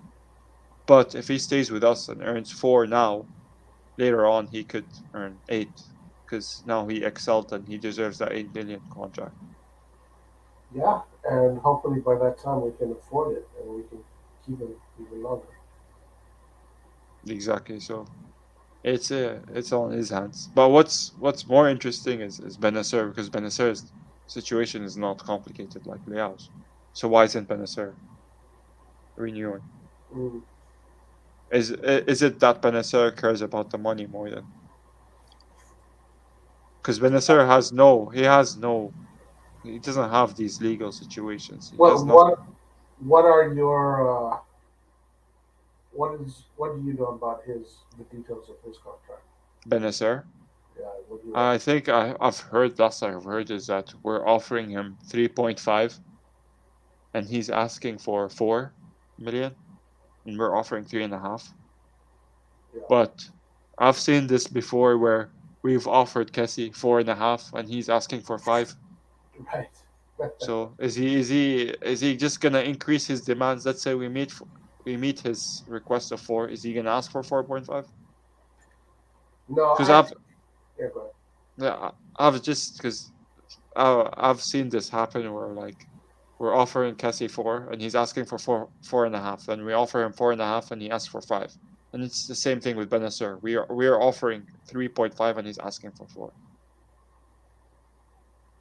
I think he wants what I heard is that he wants what Dale is getting, which is 4 plus bonuses, 4.5. But then let's say like it's just like okay, because last time that's what we did with Cassie. We met his request and he just kept asking for more and more. Oh yeah, yeah. Well, if he does that, sure. Yeah. I mean, he could get a better offer. Like if Arsenal, let's say Arsenal make it through, and Arsenal wants Benacer, or a team like Manchester City wants Benacer, then. I mean, Benacer did play for Arsenal before, and he was part of their youth system. So I don't see why. I don't know how true this thing is that he wants to go to English football. Like maybe it's true. There was that. They're insistent that Guardiola spoke to him, and Guardiola really wants him, and because Guardiola sees in him the prototype tiki-taka player, right? I mean, the thing with Benacer is he doesn't really show too much emotions.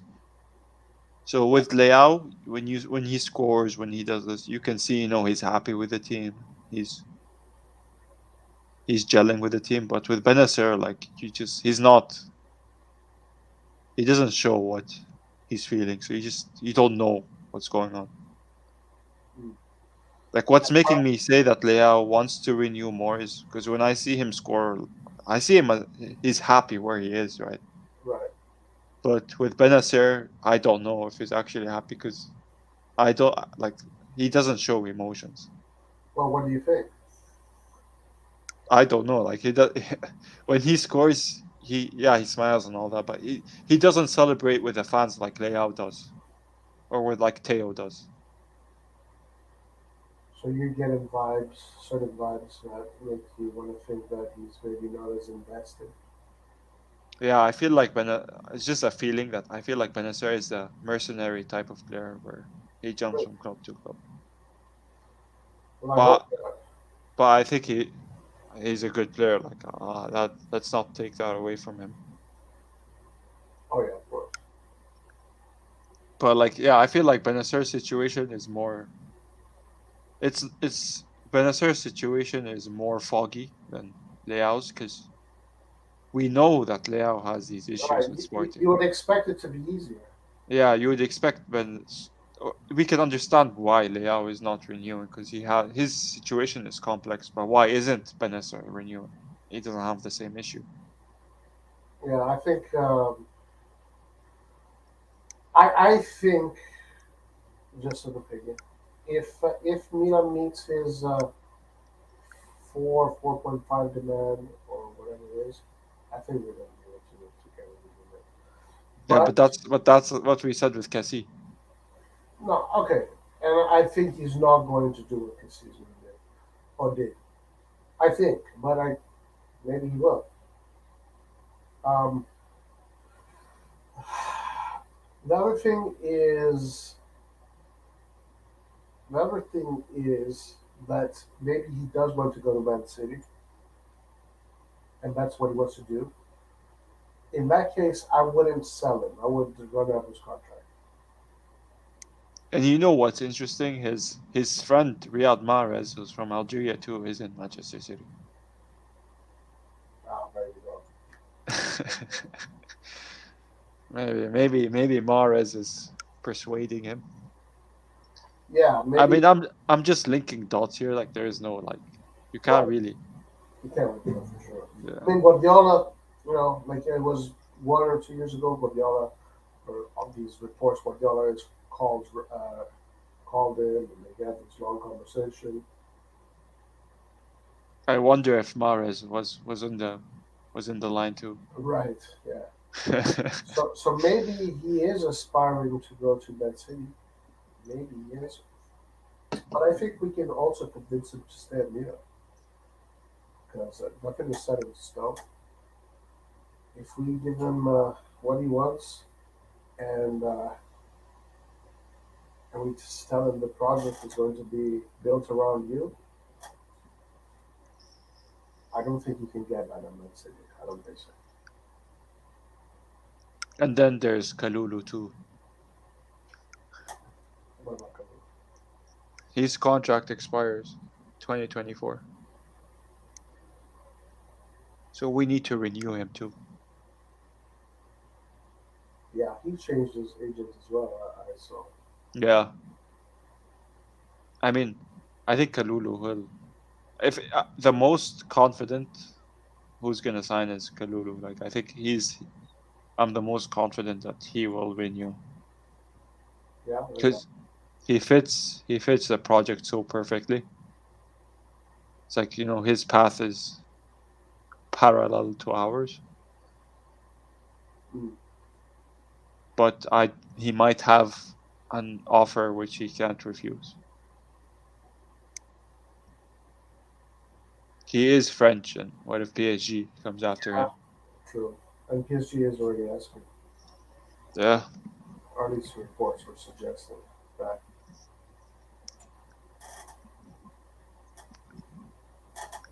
I mean, difficult situations. Yeah, I'm curious to see how Milan is going to behave when it comes to keeping the players that they got, as opposed to the players from the previous management. Yeah, I mean, there is some hope because Tomori did resign without any drama, without any issue. Yeah, Teo did resign. Krunic did resign. Kyer did resign. Salamakers did resign. Gabriel. Gabia. But I guess it's the heavy hitters now. Yeah. It's the Leals, the Benassers, and Tonali's coming up. I think that's going to be a really easier player. I mean, Teo and Tomori both are heavy hitters, which we got done. True. But Tomori's contract wasn't going to end in 2 years. We were kind of proactive, very proactive in that sense. Yeah, and that's something that Cambiano needs to do a lot. And I think that could be a solution. Maybe the management should be very proactive. Right. Yep. Totally.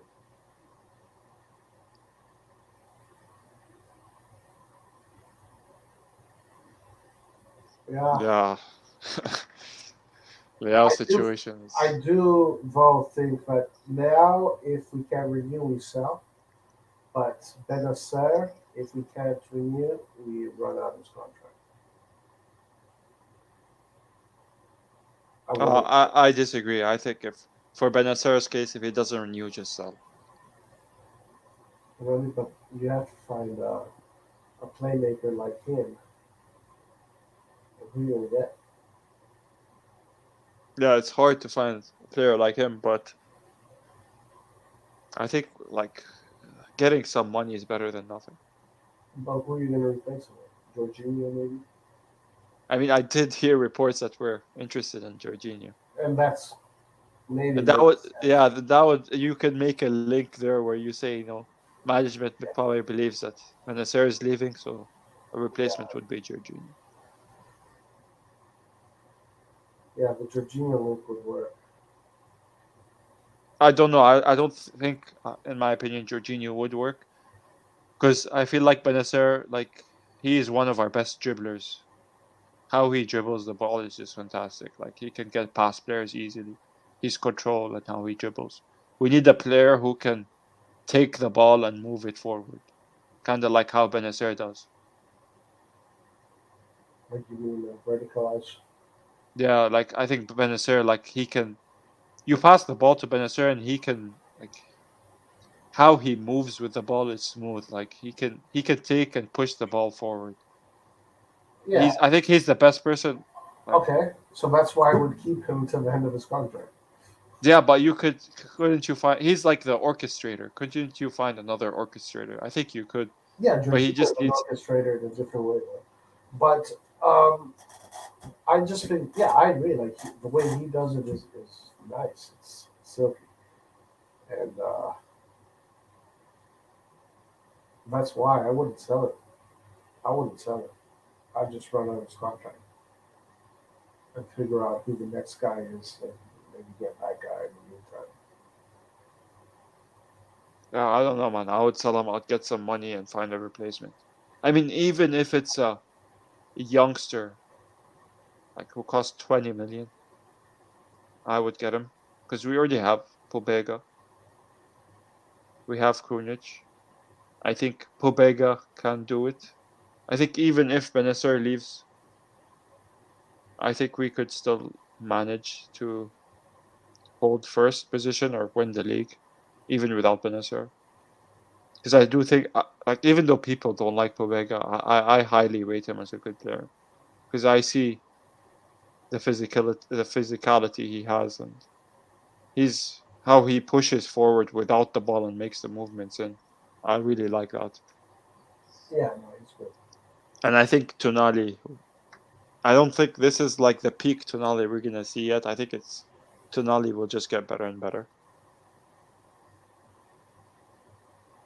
Yeah, I agree.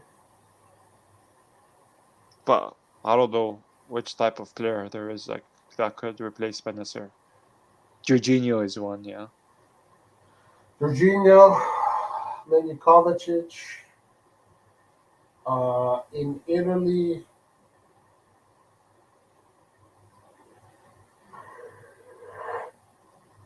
Bella, but he's too young, and Juventus won't sell him to us.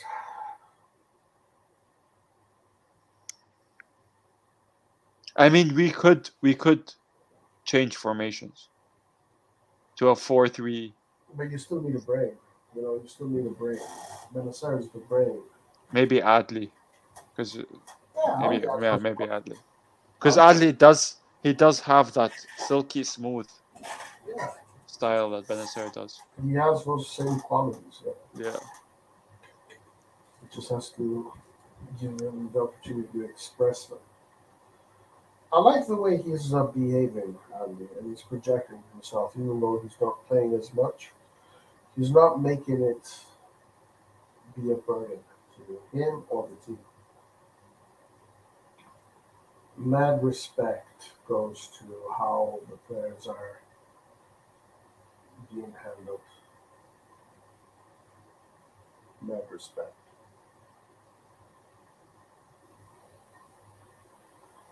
So, what was your final answer? Yes or no? for what? The renewals. I think Leao will renew. I don't think Benacer will, and I think Kalulu will. Really? Yeah. These are just guesses, like, so I'm just guessing here. But If we sell now, how much would you? I think Leao will stay. But if we sell him, how much would you get from him, and who would you buy with that money? I think we could get 80 million for Leao, considering that he only has 1 year left in his contract. And I would buy 80 million. 80 million. That's it. Yeah. You can get way more. I don't know, man, because he's in his last year. In England? I mean, If you yeah, clubs do spend money, but they're not that stupid. They know that Leao has 1 year left. you get Chelsea and Man City to auction for Leao, you can get it up to 150 million. I don't know. I don't think so, man. I don't think teams are that stupid. Oh, bro. These are the same teams bro, they spent 120 million for Grealish. I get that, but did he have a year left in his contract? Yeah, I mean, it's Leao an has auction bid, bro. It has to be an auction bid. Leao has 1 year. I don't think teams will really if Leao's price goes above, let's say, I don't know what the price is, but let's just say 120. I think teams will realize that he has a year left. Let's just find another guy and bring him in next year. They could do that. They have the money and they have the funds to get a plan B, then get him next year. I'm not sure. I don't know. I mean, that's how I don't think teams are that. Um, I think the Premier League teams are. Yes, I think you can get the Premier League to spend. Okay, maybe not 150, but at least 120. Yeah, I disagree, man. I think Okay. teams are. I think teams are not that stupid. They know that he has a year left, and they can afford to get a depth player, play for one season, then bring in Leao the next season for free, and now they have a depth player and Leao, and they just paid for the depth player and they didn't pay for Leao. But they still would have to go into auction bids. They still what? You know, it would still be an auction because it's not just one team that wins now; it's probably multiple teams. Yeah, it's an auction, but there's a point where like, yeah, then that's also a reason why I don't think he's gonna be sold at a high price because if teams start to back out, then you have less buyers.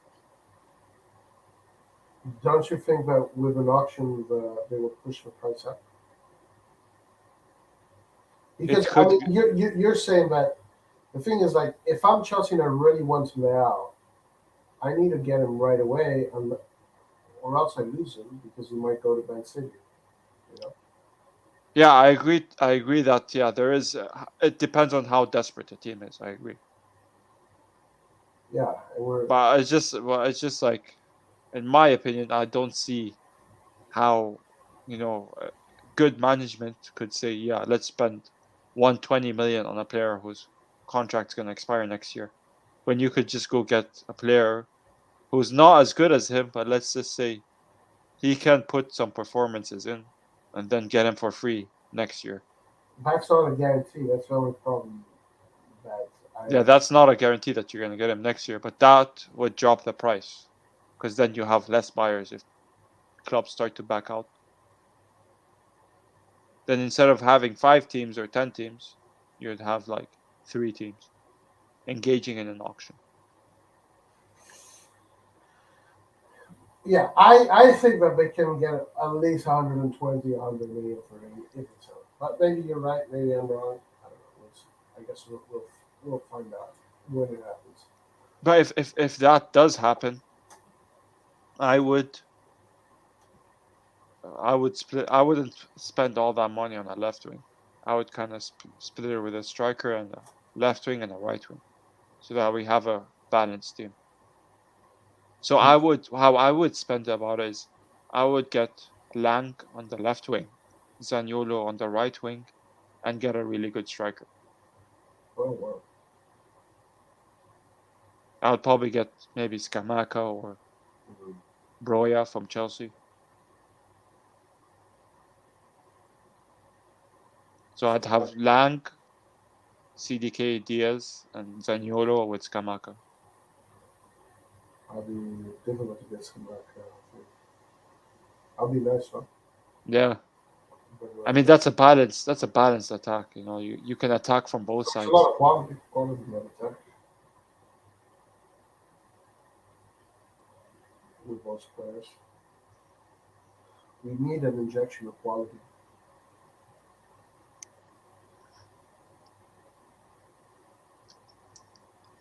So I was hoping something like that was going to happen this catch like that. But I mean, who would you? What? How would you spend the money? uh, If I would get Joan Bakayoko for the right. I would get Mudrik for the left.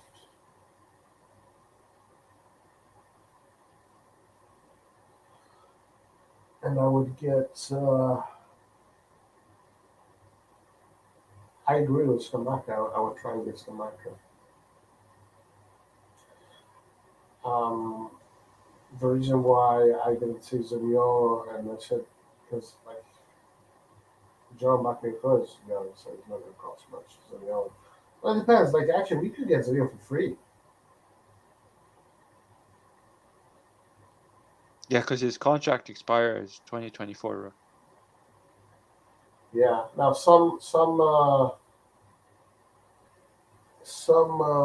reports suggested that he is pretty much already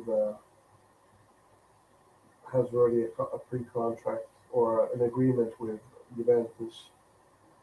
I don't know how true that is. Could be or could not.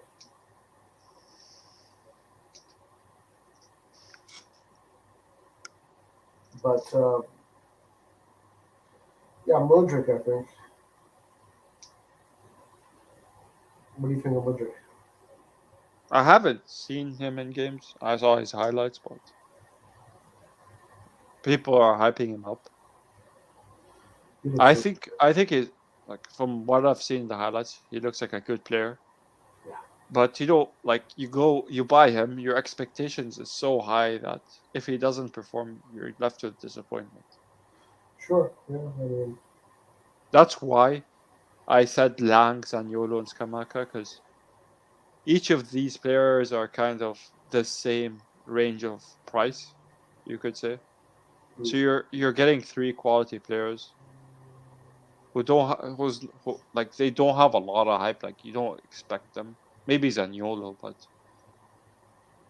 you can. It's a balance. It's a balance attacking trio. yeah. And Alan is right. Like you might not even be able to spend that 120 million. Yeah, and I talked. I think I talked about it with Andon and Nathan. That what makes you say that if they take that 120 million, they're not gonna put some money towards the stadium. Well, the stadium, I don't know. Because yeah, they said that the stadium has its own budget. I agree. Right, right. But that doesn't necessarily mean you can move money around. You could technically take, let's say, 40 million out of the 120 million and put it towards the stadium. Like I there's no wouldn't say. restriction. Look, I wouldn't say stadium. I would say maybe other things, other other many covered bets. Um, or it could be the stadium. I don't know. It could be a bunch of things. Or it could be just put it in your pocket and profit. I don't know. I feel that this Redbird guy, he's not messing around. Like he wants to build. If he wants to be associated with the Yankees, then that says that he wants like a legacy team because Yankees is a legacy team. I saw a report today that said that Cardinale wants AC Milan to be a 500 million revenue club. Yeah, Which is like in the same range as 500 million is it like Inter? But a bit more than Inter. 500 million. 500 million. Does Inter make revenue 500 million? No team in the league gets that kind of revenue. Not even Juventus. No, 500 million a year. don't think so. I think Yeah, I'm not sure. Like I don't know, but like 500 million a year. I think right now we're like at 300. So nearly double the amount. I think most teams are around that 300. I wonder what Juventus does. I'm not sure. Maybe Juventus does 300. I'm not sure. Um, so how does he want to do that? What did the article say? Oh, I just read like it's like a sentence. That's it. Oh, okay. Yeah, I think I saw that. And it was tied to just branding, merchandising, and marketing, and of course technical results. So the team winning games and winning the Champions League, of course. And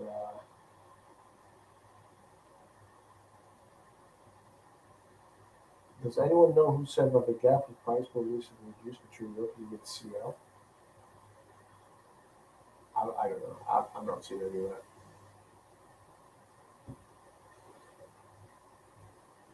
Yeah, I meant the stadium, of course. So it's still a long time before we see any new stuff.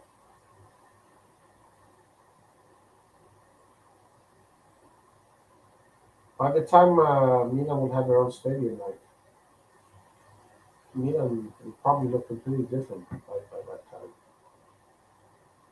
You know, the players come and gone. Probably we'll probably have a new coach by then. We're talking 2005, 2006, 2007. I think the new stadium is a necessity. We must like just the new stadium. We have to get that new stadium. Yeah, yeah, absolutely. Have you ever been to the Sun Studio? Yeah, How was it? it was nice, but it wasn't like a game or anything. It was just like a tour. Oh, during the day or something? Hmm. Um, what did you see?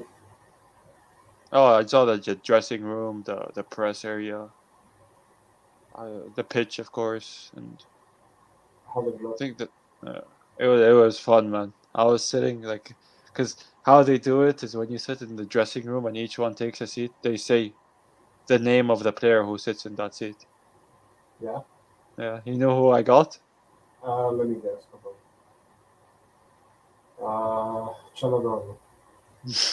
No, No, no, I no, no. got no. Hold on, don't. Ibrahimovic. You'd never guess. You'd never guess. Oh, okay. So it's Casilla. Zambrota. Oh, it's a Toronto. Wow. That's pretty funny. Oh, why I'm thinking about today. So this was Juan Zambrano was playing 2013, Yeah, 2012. yeah. That was during his last season. Did you go to the museum too? No, I just went the stadium tour. Cool. But man, like you know how people, I think I told you this, but you know how people say it's old and stuff, but Yeah. it doesn't look old. That's like you know the corners have like rooms inside The what? the corner of the pitch. It's like a cylinder. It's like a cylinder block. Okay, what are those the rooms? Yeah, I think there's like glass. Like I think there's rooms inside. Like what kind of rooms? Like I don't know. Like could you Google it? I don't know how to explain it. You mean like shops? No, no, no, no. You know how when you have the stands, like when you're watching the field, Yeah. and then the corners have these like where the Oh, spirals boxes. are. The boxes. They're like boxes, VIP boxes. No, no, it's like where the spiral is. You know where the spiral is? Yeah. Yeah, and then I think there's rooms like in the corner, What do you mean rooms? like Like I don't know. Just Google, try to Google it, like because I can't. bedrooms? No, no, no. Like I don't know how to explain it, man. Like you know how you ever ride an airplane, right? And Yeah. the window is like a circle, right? Yeah. Yeah, it's like there's windows on a corner like that are circles. It kind of looks like it looks like glass, and I don't know, man. Like just Google it. Of what I've seen, it's like the stairs. They're spiral stairs. Yeah, like that does look futuristic. But isn't that what they are? I mean, I swear there's rooms. If you, I don't know. Like, could I Google it But and see? are they spiral stairs? Yeah, yeah, there is, there is. Right? Isn't it like a big spiral stair but goes through all the levels? Yeah, yeah, yeah, there is. Let me see if I can find it. Yeah, there's rooms in the corner. I see it right here. Like, can I share my screen? Yeah, you should be able to Is share it it. is it the present button? Mm-hmm. Okay.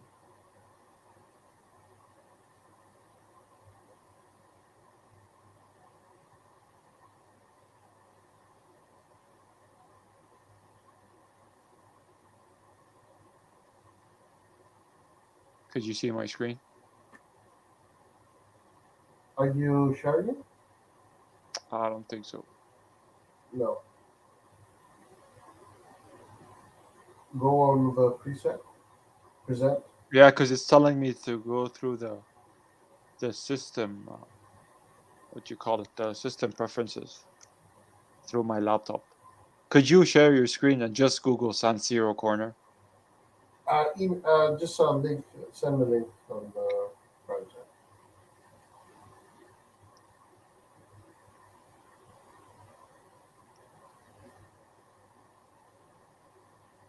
The rooms. I sent it.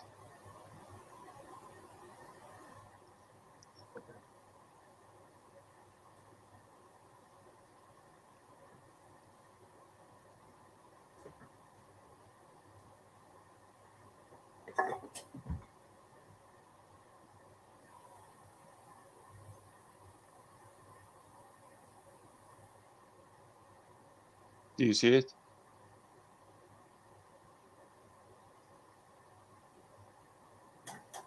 Let's see. Yeah, that thing. Oh, this. Yeah. What is this? Well, I'm telling you, there's rooms in there, man. It looks like oh, that's probably cameras. Oh, that's lights. Is that lights? Is it, or is it rooms? Rooms. Why would they be? What is this? Wow, it looks so old. You said it looks old to me. I don't know. I found it pretty futuristic with the spirals and stuff. Oh, really? Yeah. Like, I don't know. I thought like it looks because it looks dirty, but if you clean it up, I think it would look futuristic. I was like, you can go inside then. You could go inside. That's why I'm saying. You know how I told you it's like airplane glass, like how the airplane windows are.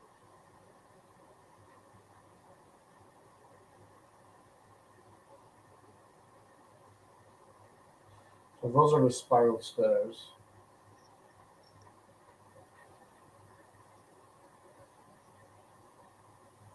Did you go in? Did you go in there? I didn't go inside. I just saw it from like the stands. Anyways. I thought at the beginning that there were rooms because they look pretty cool.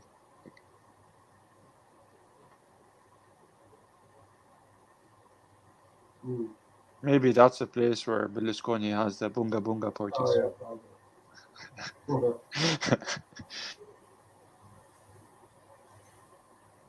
What was the best part of the Serie? Oh, I enjoyed sitting in the dressing room. Yeah. I enjoyed that a lot because you feel like you're in like actual fair. And you have the center logo in the middle.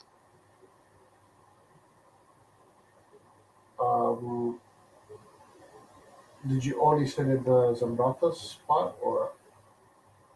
Yeah, I think my brother sat on Inzaghi's spot. My mother sat on Ibrahimovic, and my dad sat on Montari's. What? Can you not change?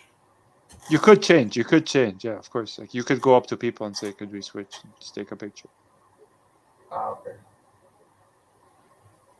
But like as you sign new players, the seats change obviously. Right.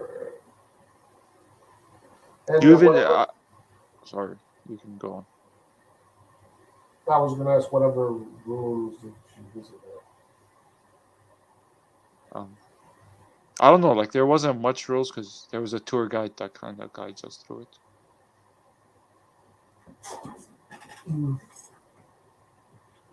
Yeah, I've never been to the San Siro. Maybe one day I would like to go. The freaking San Siro, man. Was the grass nice or no? When I went, there was no grass. They were kind of patching in new grass. Oh So shit! there's like construction work. It was all brown. Yeah. No way. They were like they were The sand, the dirt. Yeah, there's like construction. The press area is nice too. The press area. I think there's a shop. I don't remember. Ah, yeah, But probably. I remember there was a restaurant, the VIP restaurant. Yeah, that's still there. That's actually a pretty cool experience, you know, a restaurant and you get to see. Yeah. Yeah, I'd love to maybe one day check it out. I've never seen Milan live. It'd be very interesting to see how they play live. I've not seen many teams live because of America. I don't give a shit about MLS. And I've watched Madrid and LA Galaxy. yeah, It was like a friendly, yeah. It was like when David Beckham was playing and Cristiano Ronaldo. how was it? Um, it was a nice experience. It was like the first game I've ever watched. It was I think Ronaldo scored a goal, Benzema scored. It was 4-1, I think. The score was 4-1. It was a long time ago. Mm.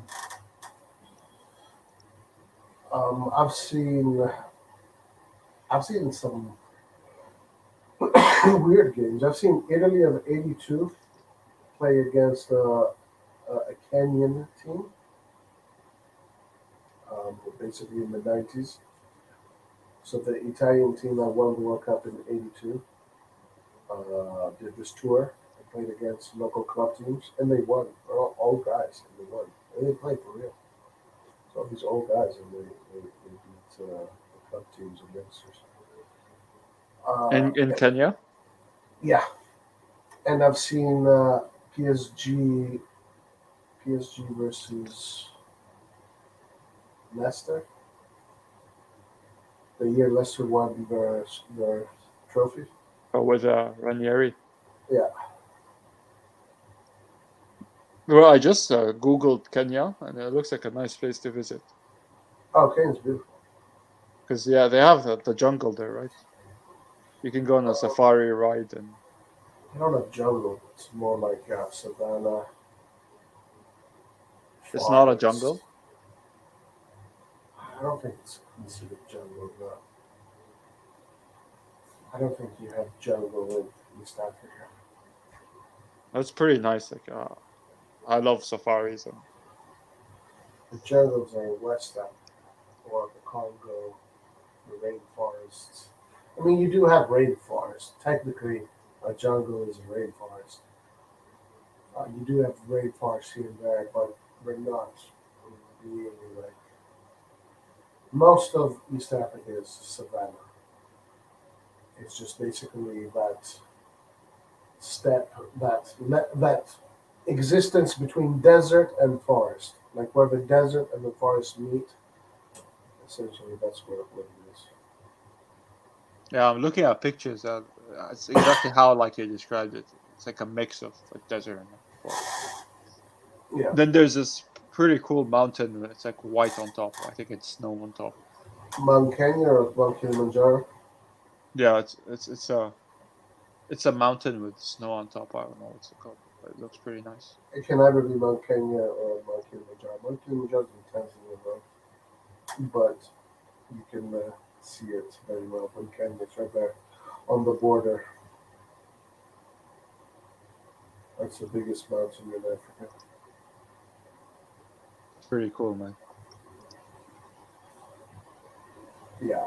That's a good, nice country. It's a nice country. Origi is from Kenya. Really. Yeah. So you must be a very an advocate of Origi. Why are you hating on him? I'm not hating on him. I'm hating on the people that are saying he's going to score 20 goals. You should have confidence in your homeboy. I don't think he is the kind of player that will score 20 goals. It's not about confidence. Bro, I swear I'm looking at pictures of Kenya and it looks very beautiful. Oh yeah, it is a fucking super place.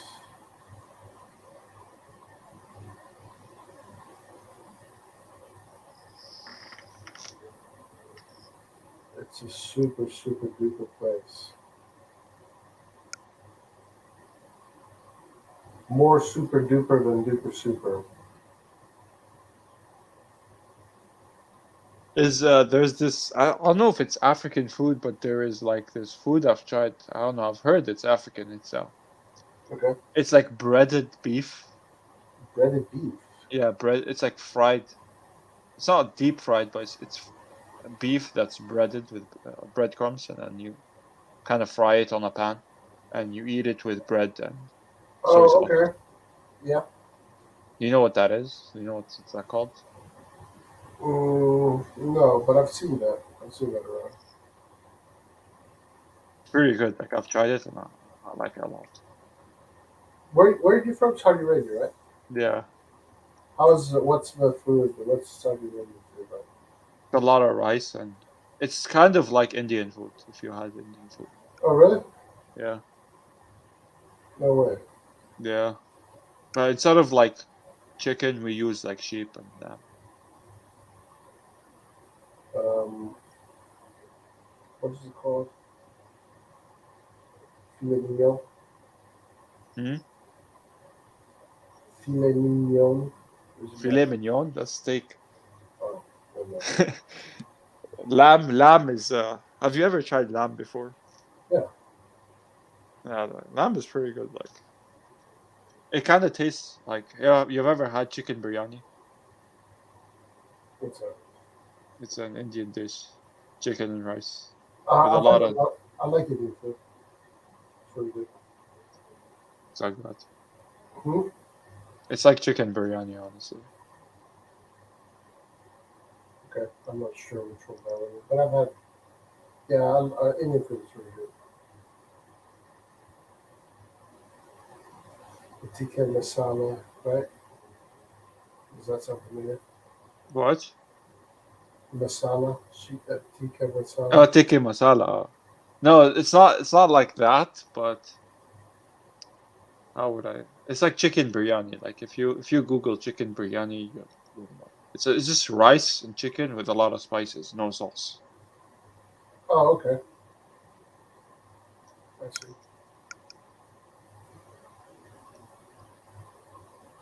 All right. What kind of breads? Is it the pita bread or the? Yeah, yeah, pita bread.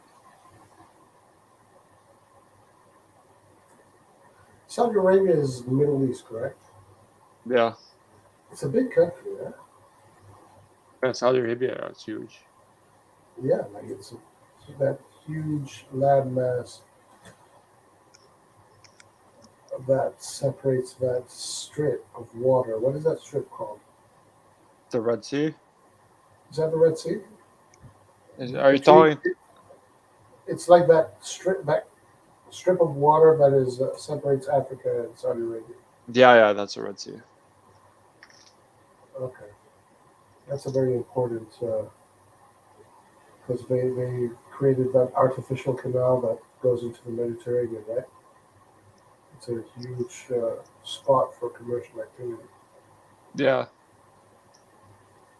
I mean, have you ever been fishing? Like Red Sea has. It's known for coral reefs and stuff like that. No, I've never been in that area. Yeah. The closest I've been is Egypt. But I mean, I guess Egypt is on the Red Sea, right? Yeah, it is. It is. Yeah. It's towards the east Yeah. side. Um, but I've never, yeah, never been. Is it got like really nice waters and a lot of tourism kind of thing? Yeah, it's very nice waters. Like there's a lot of fish because the coral reef is. It's known for diving. If you like diving, then the Red Sea is the spot. But there's big houses next to the Um, sea. All the politicians, that's where they all live.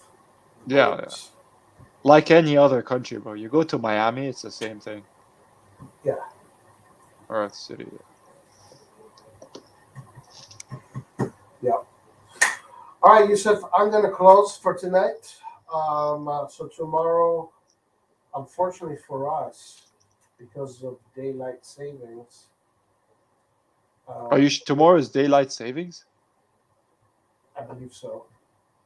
Oh, because And when I googled it, it said November 6th, but and then I checked the schedule of the game. It said that the game was at 12, which it's usually at 11. So it says at 12:45. yeah. Yeah. So So that means we got to wait 1 hour more than usual. okay, are you 100% on that, or that tomorrow is daylight saving, or? Well, I mean, the schedule says 12:45. Yeah, So yeah. I don't know. Do Europe have a different? Maybe Europe is different. I think so, yeah. I think they don't coincide together. I think one is 1 week earlier, then it's Europe 1 week earlier. Oh well, the Europe is 1 week earlier. Then yeah, then for us it's next week then. Because when I googled it, it said November 6th. Yeah, but But tomorrow the game. Oh yeah. I guess you. Yeah. All right. Are you gonna watch any of the games tomorrow aside from the Milan game? Are you interested in games? If I wake up like early, because it's a weekend, and I might. There's a Formula One race tomorrow too. Oh yeah, you like Formula One? Yeah, but I don't really like it. I'm a very casual fan because it gets so boring. Like it's not as exciting as football. So I might not even watch it because it's at the same time of the Milan game. So I'm not gonna watch it. Why do you say that? What did I say? What? Why do you say that? Because if it's at the same time as Milan, then I'm gonna choose Milan over Formula One any time, bro. Oh, So I might just watch the replay of the Formula One race. who do you support? Hmm? Who do you support? Oh, I don't support any team, honestly. It's just fun to watch. Yeah, tomorrow. I mean, Juve. I guess Roma's playing. Lazio, maybe. I think all the more interesting teams that are not Milan played today. So yeah. Champions League is gonna be fun. But I have a class during that, so I'm not gonna. Yeah, don't skip the class. Yeah, I don't. Yeah, I told you what happened last time I did that, right? yeah. Milan lost. The famous game. Also tomorrow there's Lazio Salernitana at 10. Yeah.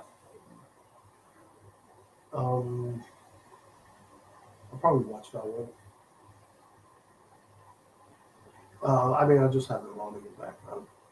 Pretty much it. Champions League. Oh, next week. This Tuesday is Napoli, Liverpool. And Bayern and Inter on Tuesday. That's a good one. Napoli, Liverpool. What do you think is gonna? Well, no, Liverpool, Napoli. How do you think that's gonna go?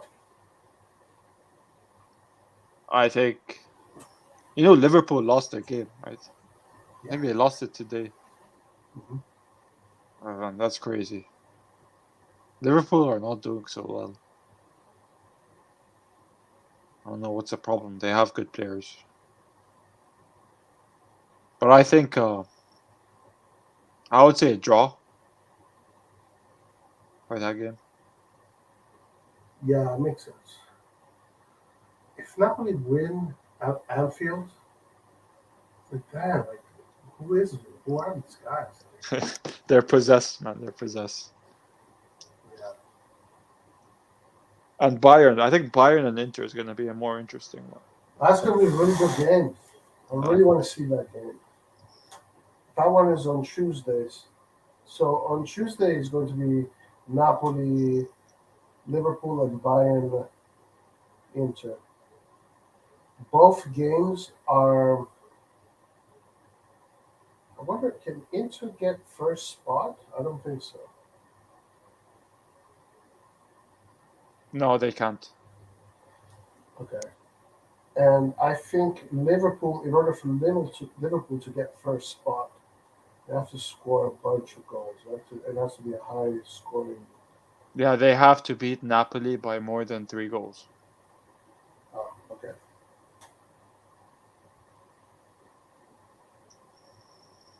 Because Champions League have head-to-head. It's not.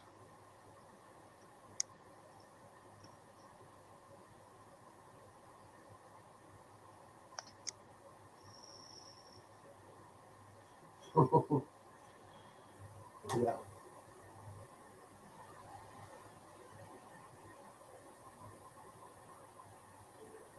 Yeah.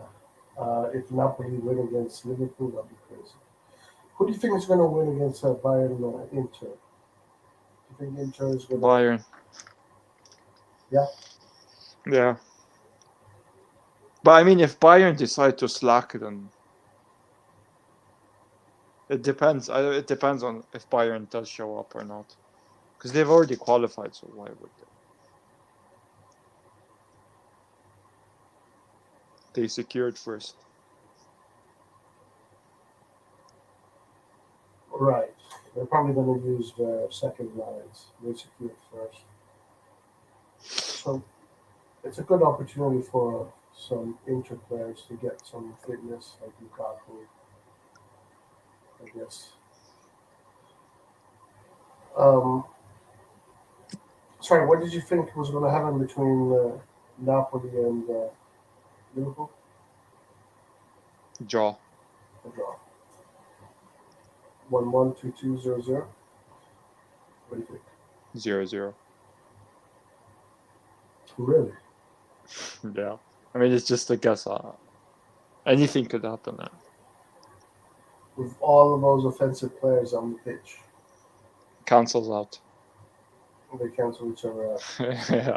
Simple chemistry equation. Yeah, I'm very curious to see. Then we have the big game. We have the final on Wednesday.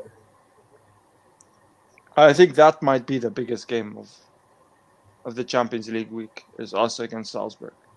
Is it the most decisive game? I think so. Because I didn't look at any other teams, but I think that's one of the most decisive ones. It definitely is one of. I think there's a Tottenham group where you have Tottenham, Frankfurt, and Sporting. All three of those teams are still fighting for it. Um, then we have our group where we are fighting for the second spot.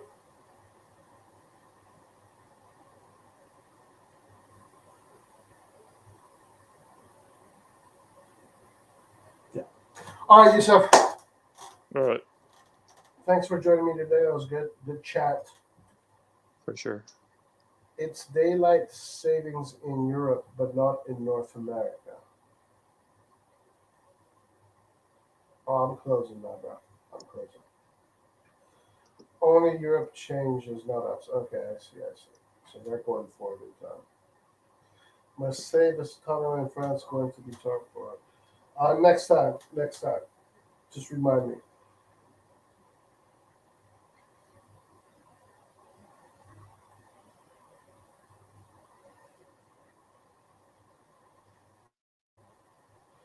Yeah, next time. Just remind me.